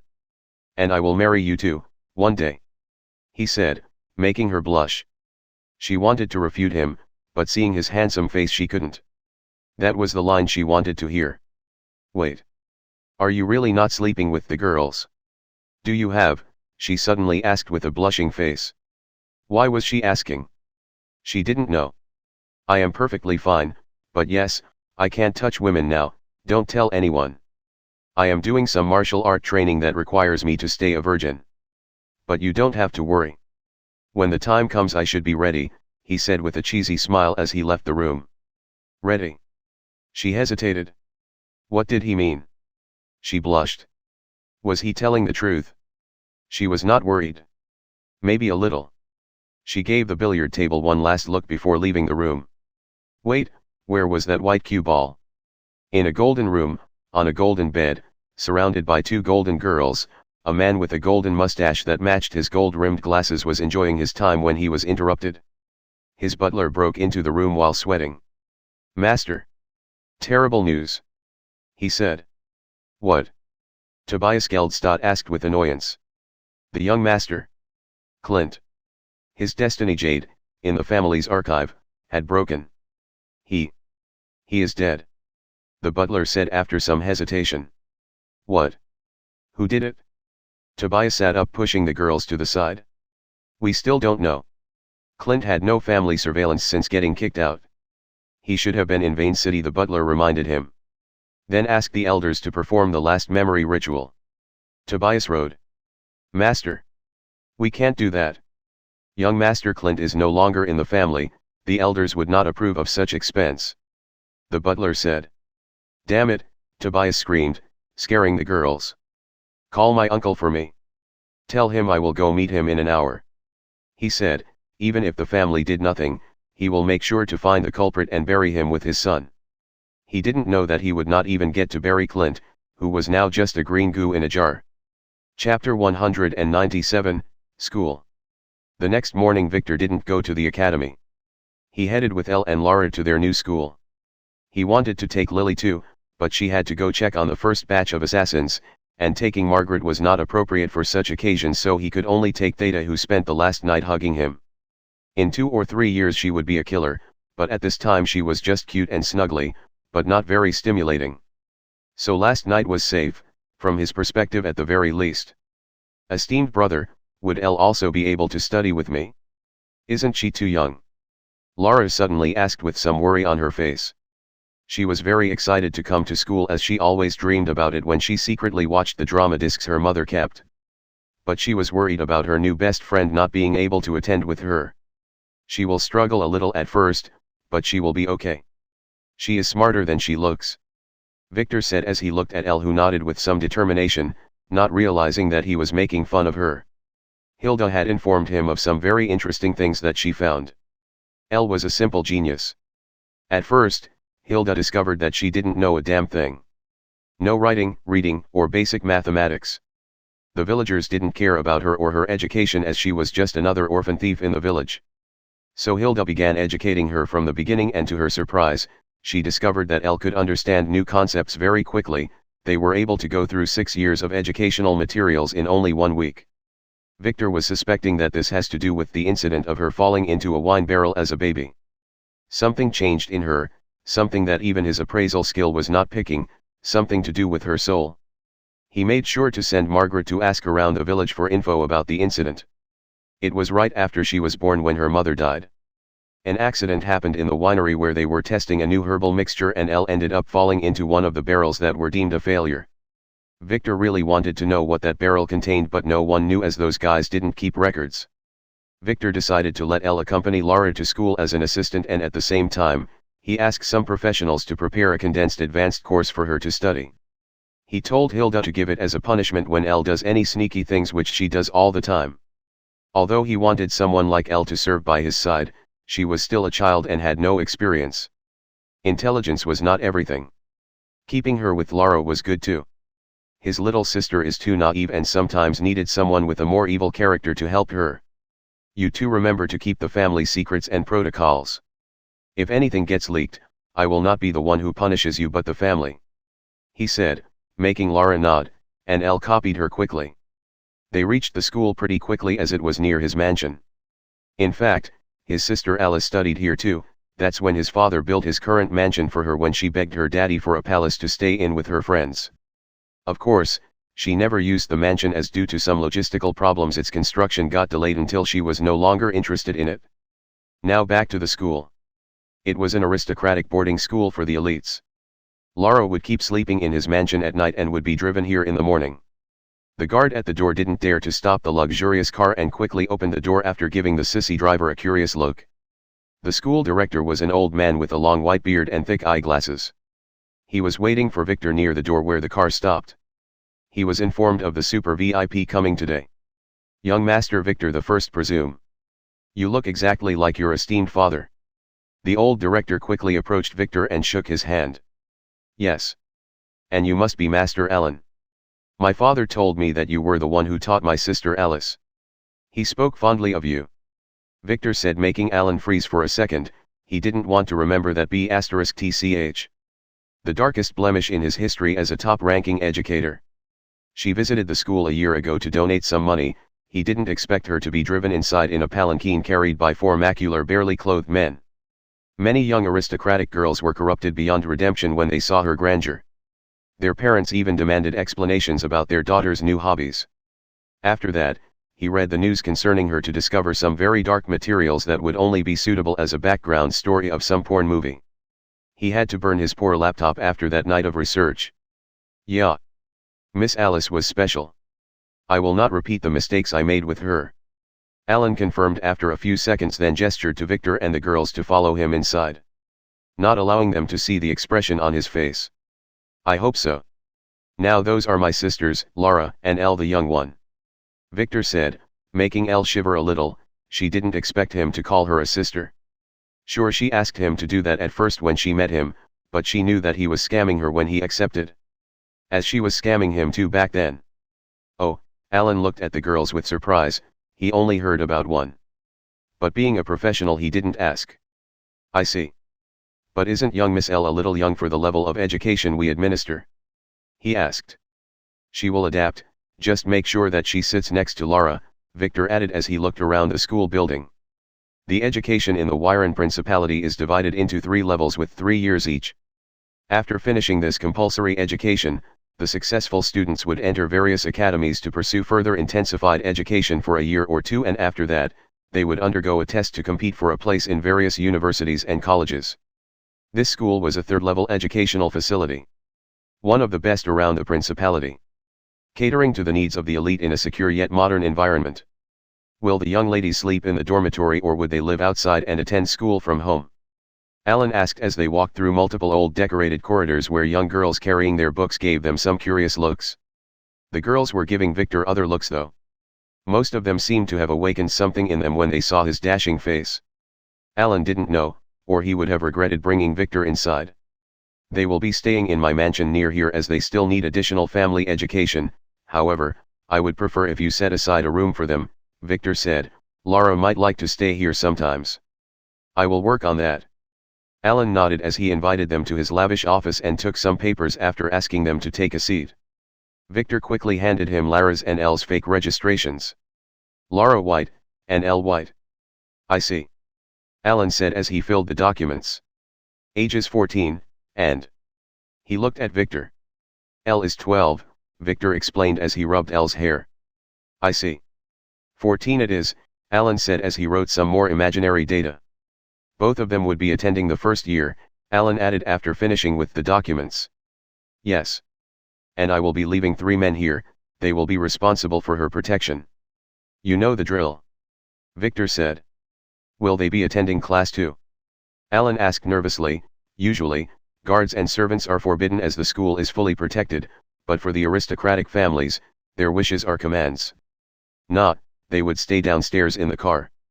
I would prefer to keep Lara's identity a secret for a certain extent, Victor explained, that he didn't fear for his little sister's safety as he had already given her and Elle protection amulets and ordered them not to take them off at all. That's good. Would the girls start today then? Alan asked, making Lara get a little nervous. Yes, Victor said as he put his hand on her shoulder, encouraging her. Then I shall call someone, Alan said nervously as he pressed a button in his office and talked to his secretary. Call Miss Lang for me. He said as he smiled at Victor, who was busy appraising the valuables in the office and counting the small cameras hidden around. They were put here by the various powers who sent their children here and other forces who planned to kidnap them. He could also spot some cameras that were placed next to others as the good hiding places got too crowded.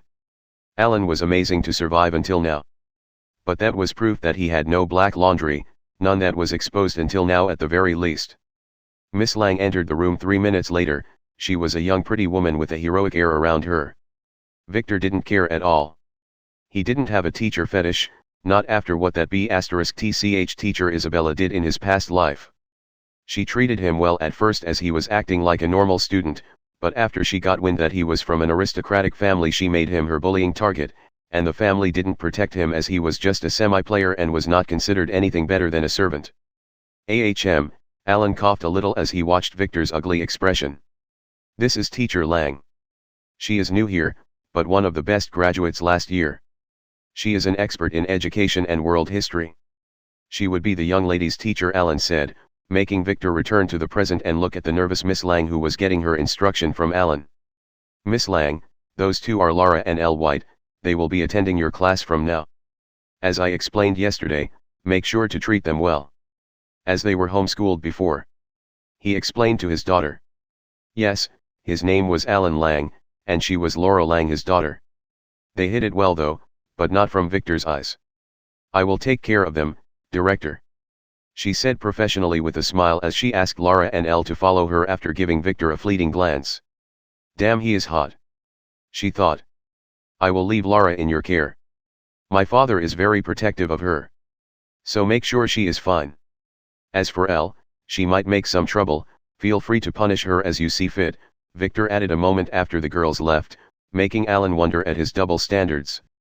Then I will take my leave then, Victor added, then turned and left with Theta, who kept looking around until they left. Brings back memories? Victor asked. Yeah. My old school was similar to this one. Those were not happy days. She said, then stopped talking. Don't worry about such things. Do you want to go with me to the auction tomorrow?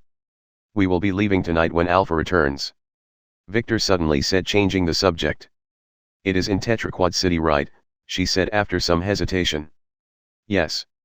Your family has a branch there, he said. They are no longer my family. And yes, it is a small branch where some hateful insects live. I will go. She said with some clear determination in her eyes.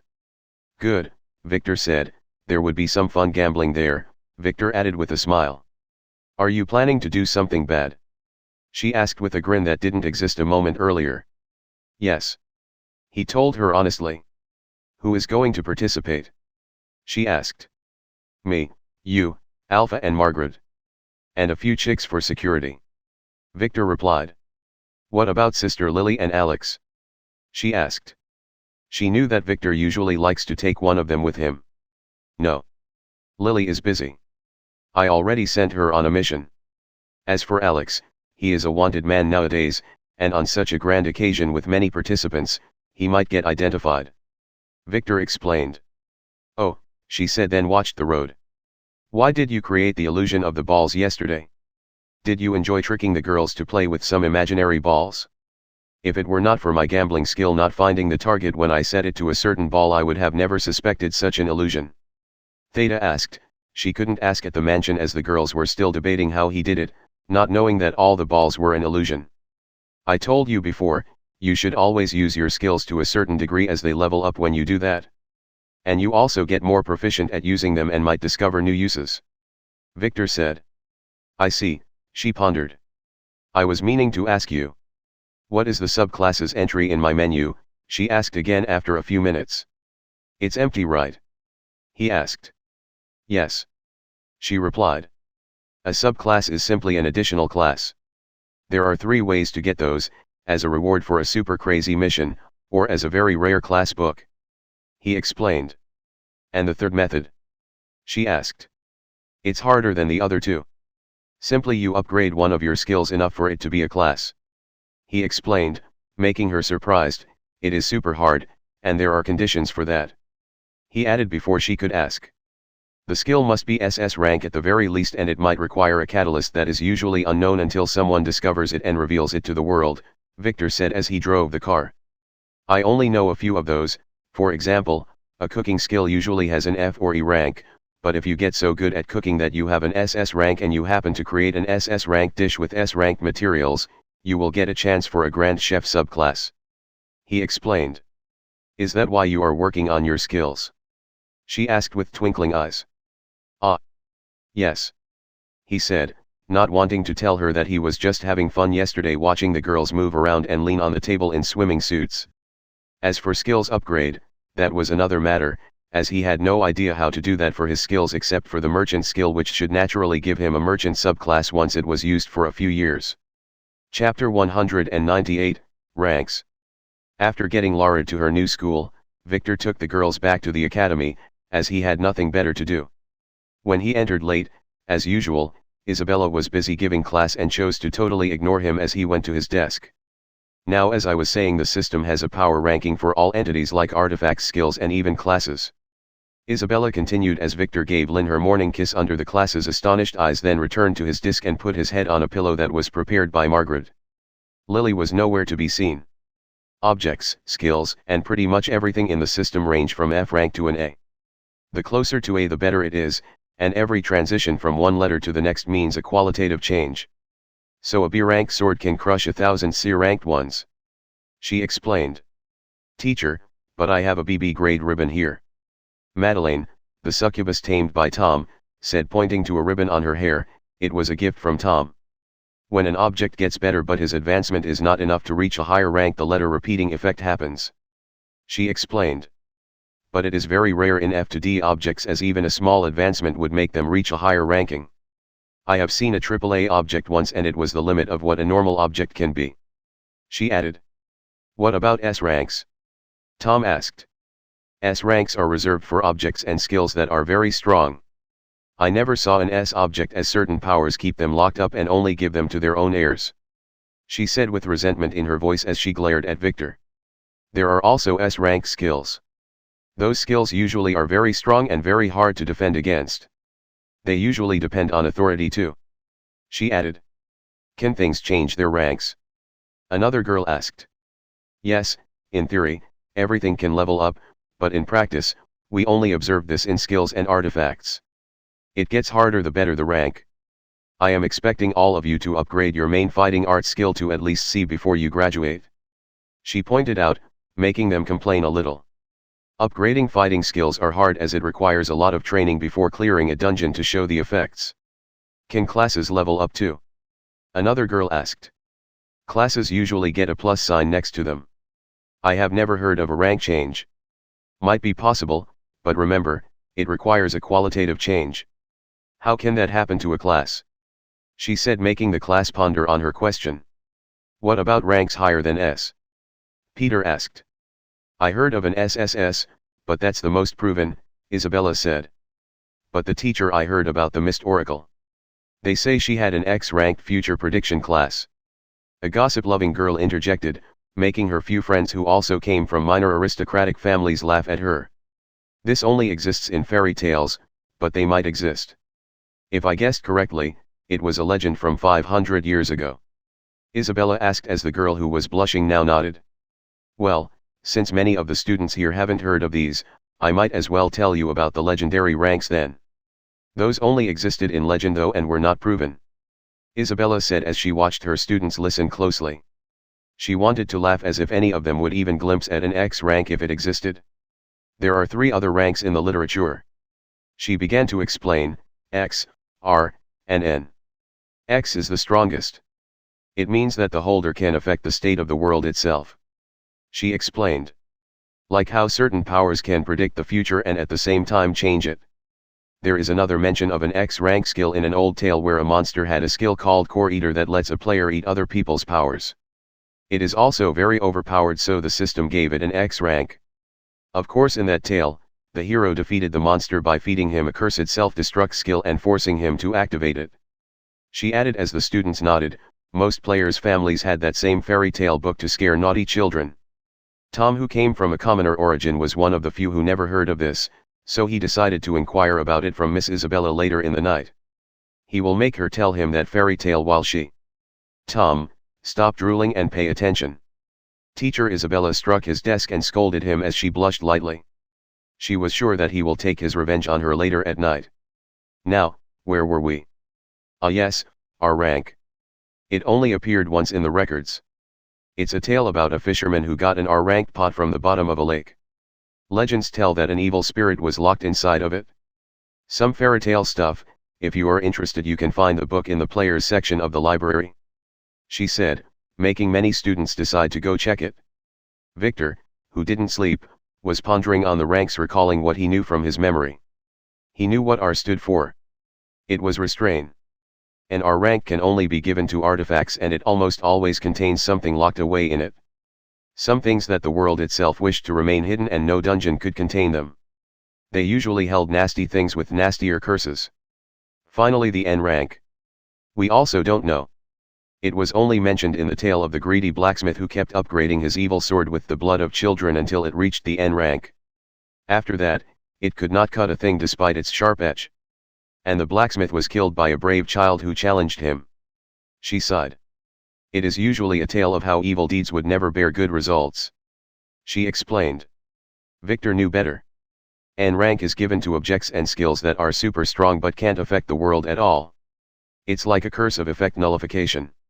He didn't know how such objects got created, but he had his theories. Now, enough of that. Let's discuss dungeon air dynamics. Isabella changed the subject as her voice trailed off in the background while Victor closed his eyes. He decided to doze off after that.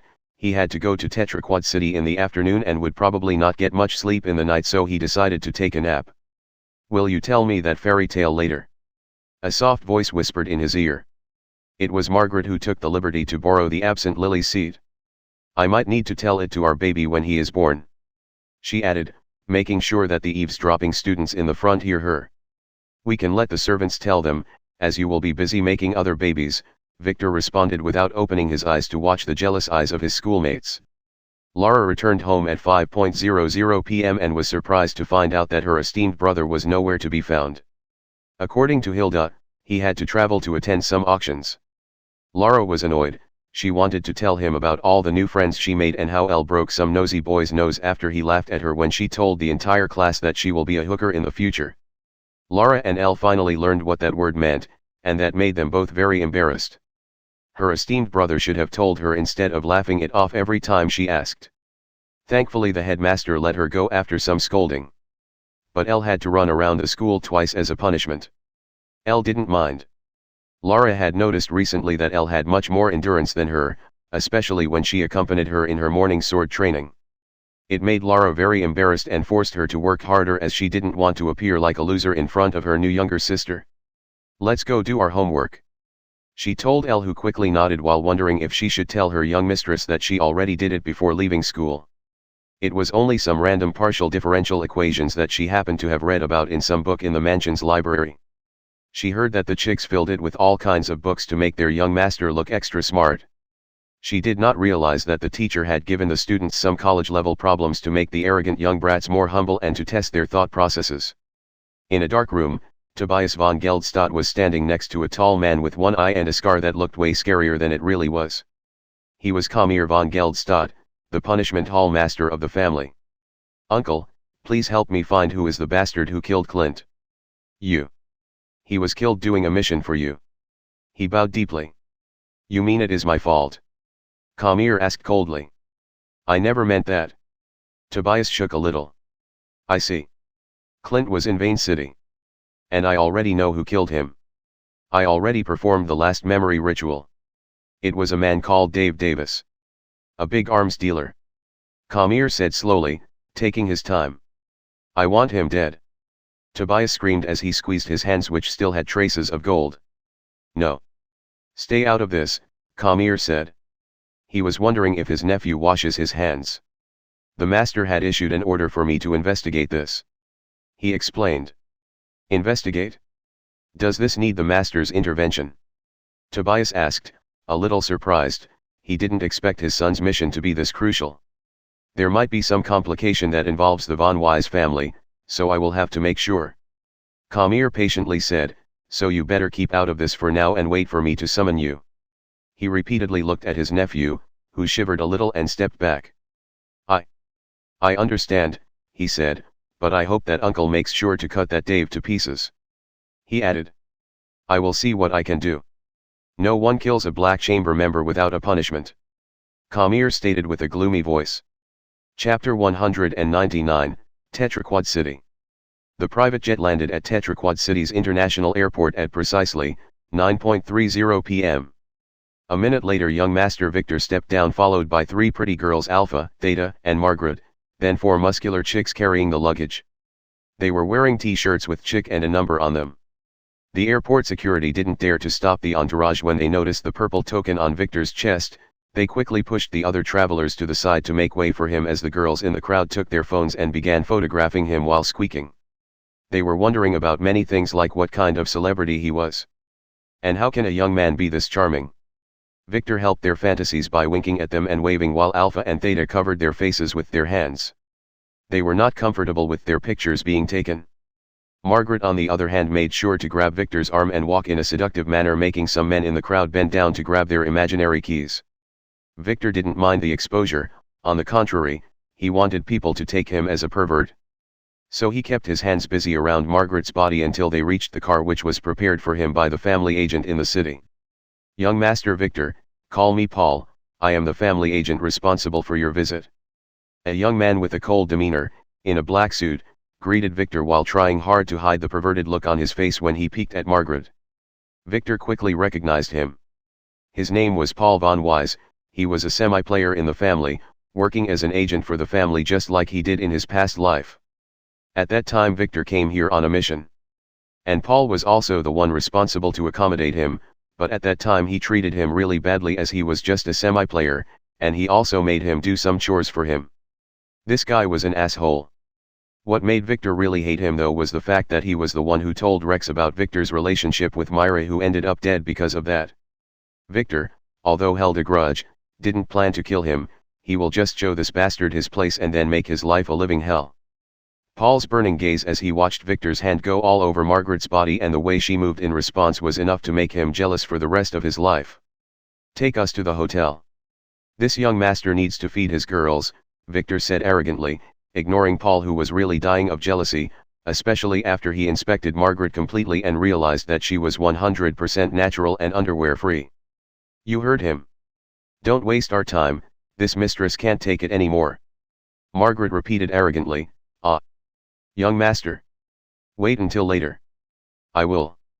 Ah. She moaned again as Victor's hand spanked her butt. Others might have not noticed but she did.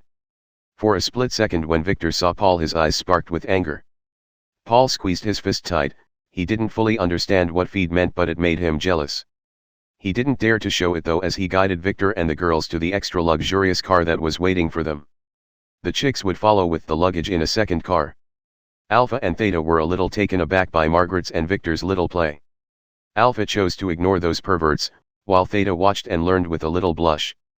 Although after falling in Titus's hand she learned such things, her former education as a proper lady didn't allow such behaviors. So after regaining her memories she became a little conflicted. The car reached the hotel 15 minutes later and Victor asked Paul to wait in the lobby as he may need him to buy some condoms and might have other jobs for him. Paul wanted to curse at him but chose to remain silent and nod respectfully. Victor was an elite heir after all. Young master. Why do you want to make that guy jealous? Theta asked just as they entered the presidential suite. He is a scumbag. Feel free to order him around and make his life miserable. Victor said as he gave the room a quick sweep with his phone making sure it contained no bugs. It was clear. After that, he relaxed on a couch as Theta brought him some refreshments. What are your plans now? Margaret asked a few minutes later. The auction is tomorrow night, aren't we a bit early? She added. You girls stay here tonight, I will go out for some business 2 hours later. Victor said, making Margaret who was getting ready for some action a little deflated. An hour later? Why don't you go now, it's not like you got tired on the plane with the massage Theta was giving you. Alpha asked coldly. Yeah. But it won't be good for my image if I finish quickly. Victor said, making Margaret chuckle while Alpha glared at him. It took Theta a few seconds to get it and blush. But I want to go shopping too, Margaret complained. There are no honest stores open at this late hour, Victor replied, then paused realizing that she was messing with him. That's right. You want to go to some brothel, don't you? She asked while acting like a detective with her hand under her chin. No, it's a nightclub, Victor confessed. I need to meet some old friends there, so I can't take you, he added. You're going to scam someone, is that why you made us come here early? Alpha asked coldly. She was right. Yes, something like that, and wear some underwear, you might catch some cold, he scolded her, then relaxed on his chair while looking at the night view of the city. Tetraquad City was a newly emerging financial center on the continent. 20 years ago it was just a desolate valley surrounded by 4 rocky mountains on one side and the sea on the other. That was until the von Geldstadt family decided to develop here. The other families quickly followed after realizing the city's important location as a hub for goods transportation. It also featured one of the most amazing white sand beaches. Victor was intending to get the girls here for some vacation but decided to delay this until the wedding was over to give Lily and the assassin girls a chance to raid Troy's mansion. And he needed to go propose to Nova after the auction. In his last life, Victor first came here about 6 months later after his ceremony. He was on a family mission. That's when he met one of his closest friends and the main cause of his expulsion from the family. Hopefully, nothing will go wrong this time. An hour passed just like that and Victor was poked awake by Theta. He must have fallen asleep. Young master. It's time. She said before getting surprised by her reward as Victor kissed her lips. Victor chucked at her blushing face as he ordered the girls to help him change his clothes to the most flashy suit he had. A black suit with golden linings and buttons. It was as if he was trying hard to tell the world how rich he was, but was finding it hard to find suitable words. Margaret wanted him to wear one of the purple suits Lily kept buying for him, but he firmly rejected her proposal by spanking her butt before leaving the room. He wanted to appear like a rich young master tonight, not a rich pimp. And she was still not wearing underwear. When Victor reached the lobby, Paul was waiting for him while flirting with a pretty receptionist. Although he was forbidden from exposing his background, he was a natural playboy and knew how to scam little girls. Victor didn't care. He just arrogantly ordered him to prepare the car before forcibly grabbing the receptionist and kissing her as Paul who acted as if he saw nothing left the hallway. The receptionist didn't mind at all. Victor was both handsome and rich, checking every box on her checklist. She wished she could be pregnant from that kiss. Paul said nothing as he drove the car, but Victor knew he was dying of jealousy inside. Victor didn't want to upset him on purpose. He was not a pity person who got revenge on every small thing, but he simply couldn't let this bastard enjoy his time. And he was having fun doing this. Their destination was the Silver Lining nightclub at the edge of the city. Few knew about this place as it was not one of the most luxurious nightclubs in town, but it offered certain services for certain individuals who could afford them. Reaching the nightclub, Victor arrogantly got down from the car and ordered Paul who wanted to go in with him to stay in the car and keep it warm. Paul was really annoyed but didn't dare to voice it as he watched 2 of the burly men calling themselves chicks follow Victor. He didn't realize that they were following them in the other car. The bouncer at the door quickly let Victor and his men cut the line and enter. He saw the car and had good eyes that could easily recognize people of culture. That's what he wanted people to think, but the truth was that Victor professionally stuffed some money into his pocket. Enough to make it bulge and to make his scarred face reveal an ugly smile for the first time in 3 years. Victor strode inside proudly as he owned the place, making sure to touch every scantily dressed woman around him like a pervert as he made his way toward the club owner's office. The owner, calling himself Leopard, was just a super big gangster, nothing important. At first, he wanted to show his strength, but after some education, Victor offered him an irrefusable offer. Leopard quickly ignored his bruised cheeks and agreed to the deal, then bowed respectfully to Victor who quietly left and headed to the bar and sat down, waiting for someone. Many pretty girls tried to approach him, and Victor didn't refuse. He casually surrounded himself with girls as he drank slowly while making sure to pay for the girls' drinks.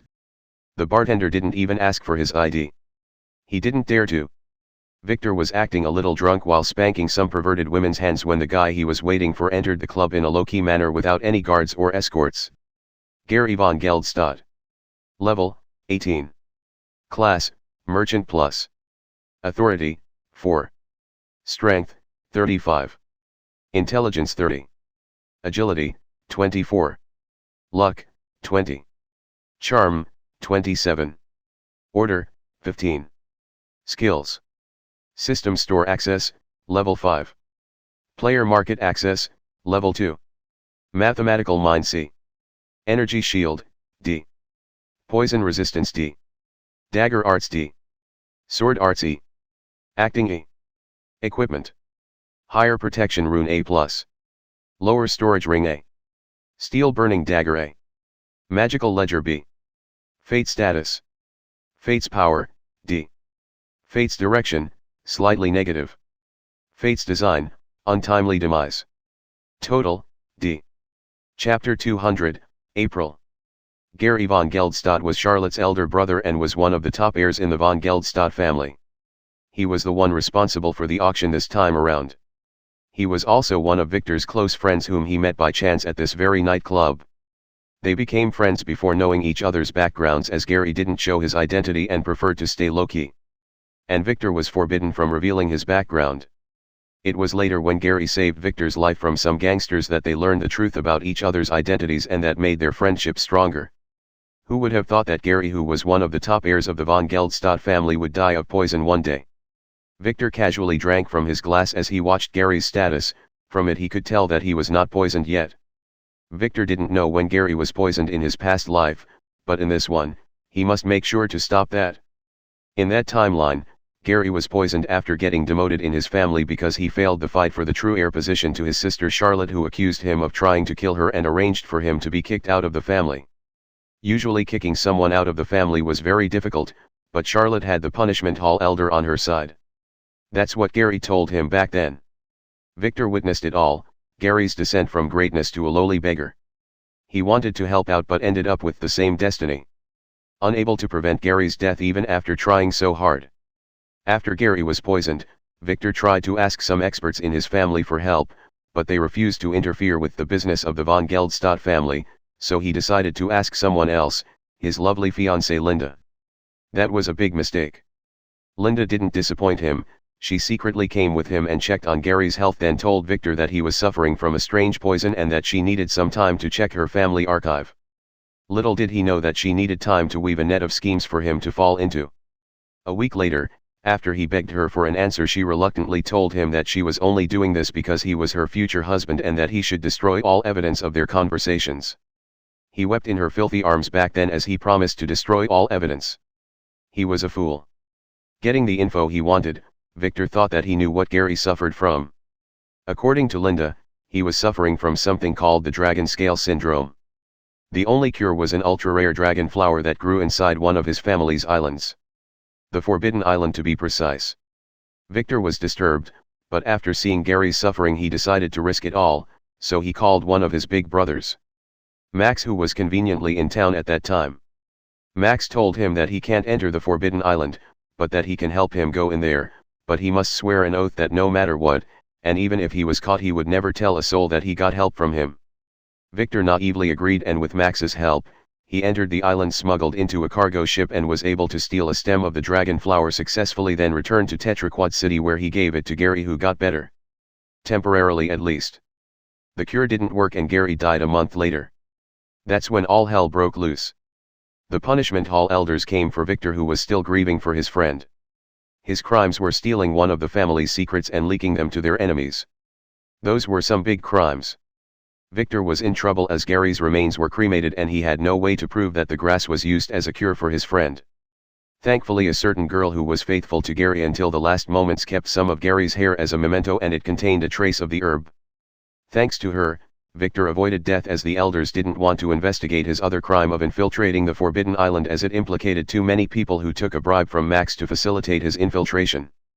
Opening that case would disturb the delicate balance in the family. So Victor was simply kicked out of the family in the end. After that, Victor made sure to investigate what happened despite his problems, and to his surprise, he learned that the one behind it all was Charlotte, Gary's sister.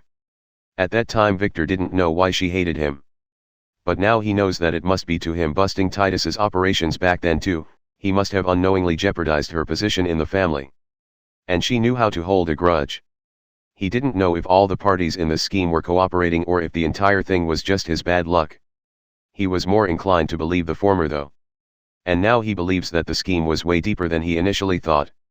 Victor slowly stood up, excusing himself and telling the women surrounding him that he had to go to an important meeting, then swiftly headed to a VIP lounge that the leopard had prepared for him. Inside there was a pretty soft girl in a waitress dress that featured a relatively small skirt. She was shaking in fear while trying hard not to show it. She looked about 20 years old and had long black hair that framed a beautiful face that was 31% on the Lily scale. "You are that April? I heard many things about your beauty," he asked arrogantly as he sat down and looked at her, taking his time. She glared at him as she squeezed her fists. He was handsome, but she didn't care. Maybe a little. But she will not go down easily. I will not do that. If you dare touch me I will call the police, she yelled, but knew in her heart how empty her threats were. She didn't have a phone and knew quite well what kind of place this was, as she had been working here for a while now. "You owe a debt to Big Leopard, and I just bought you. Feel free to call whoever you want, no one can save you today," he said as he laughed loudly just as the door of the room was busted open by a heroic young man in a white shirt. "Let go of April," the young man yelled just as Victor slapped his face, breaking his jaw, then kicking his filthy crotch out of the room. "Do you know that guy?" Victor asked. She didn't answer. That young man was a young master who was annoying her lately, but she didn't like him at all. She thought that Big Leopard was protecting her, but now she knew better. He was just waiting for the highest bidder. "Now, where were we?" Victor said as he licked his lips, making her remember the situation she was in. "Don't come near me," she threatened as she stepped back. "Don't worry, I will be gentle," he said as he stepped forward, licking his lips. She didn't continue as the door burst open again. This time it was the same guy, but followed by a police officer. "Officer! It's him. He is assaulting Big Sister April," the young man who is still holding his crotch told the officer, who appeared to be a little drunk. April was surprised, but the next moment, she formulated a plan. This young master was not useless after all. "Officer! He is forcing me. Please help," she begged, making the cop look at her with burning eyes. She was hot. No one told him that such a hot girl worked here. "I will take the room and the girl." "You can," the cop said as he licked his lips, then froze, nearly biting his tongue off, when he saw Victor's purple token. "Please enjoy your stay here, young master," he said as he sobered up 100% and bowed before leaving the room, not forgetting to drag the young man away with angry eyes. He didn't dare to look at the flabbergasted April again. No decent policeman would dare come here. Only perverts like this one. Victor chuckled as he gestured to the chick outside to close the door. They were ordered to act only if a fight began. April didn't know what to say. She had been working here for 4 months, but nothing like this ever happened, as Big Leopard, who was the boss here, had promised that she could repay her debt by working just as a waitress.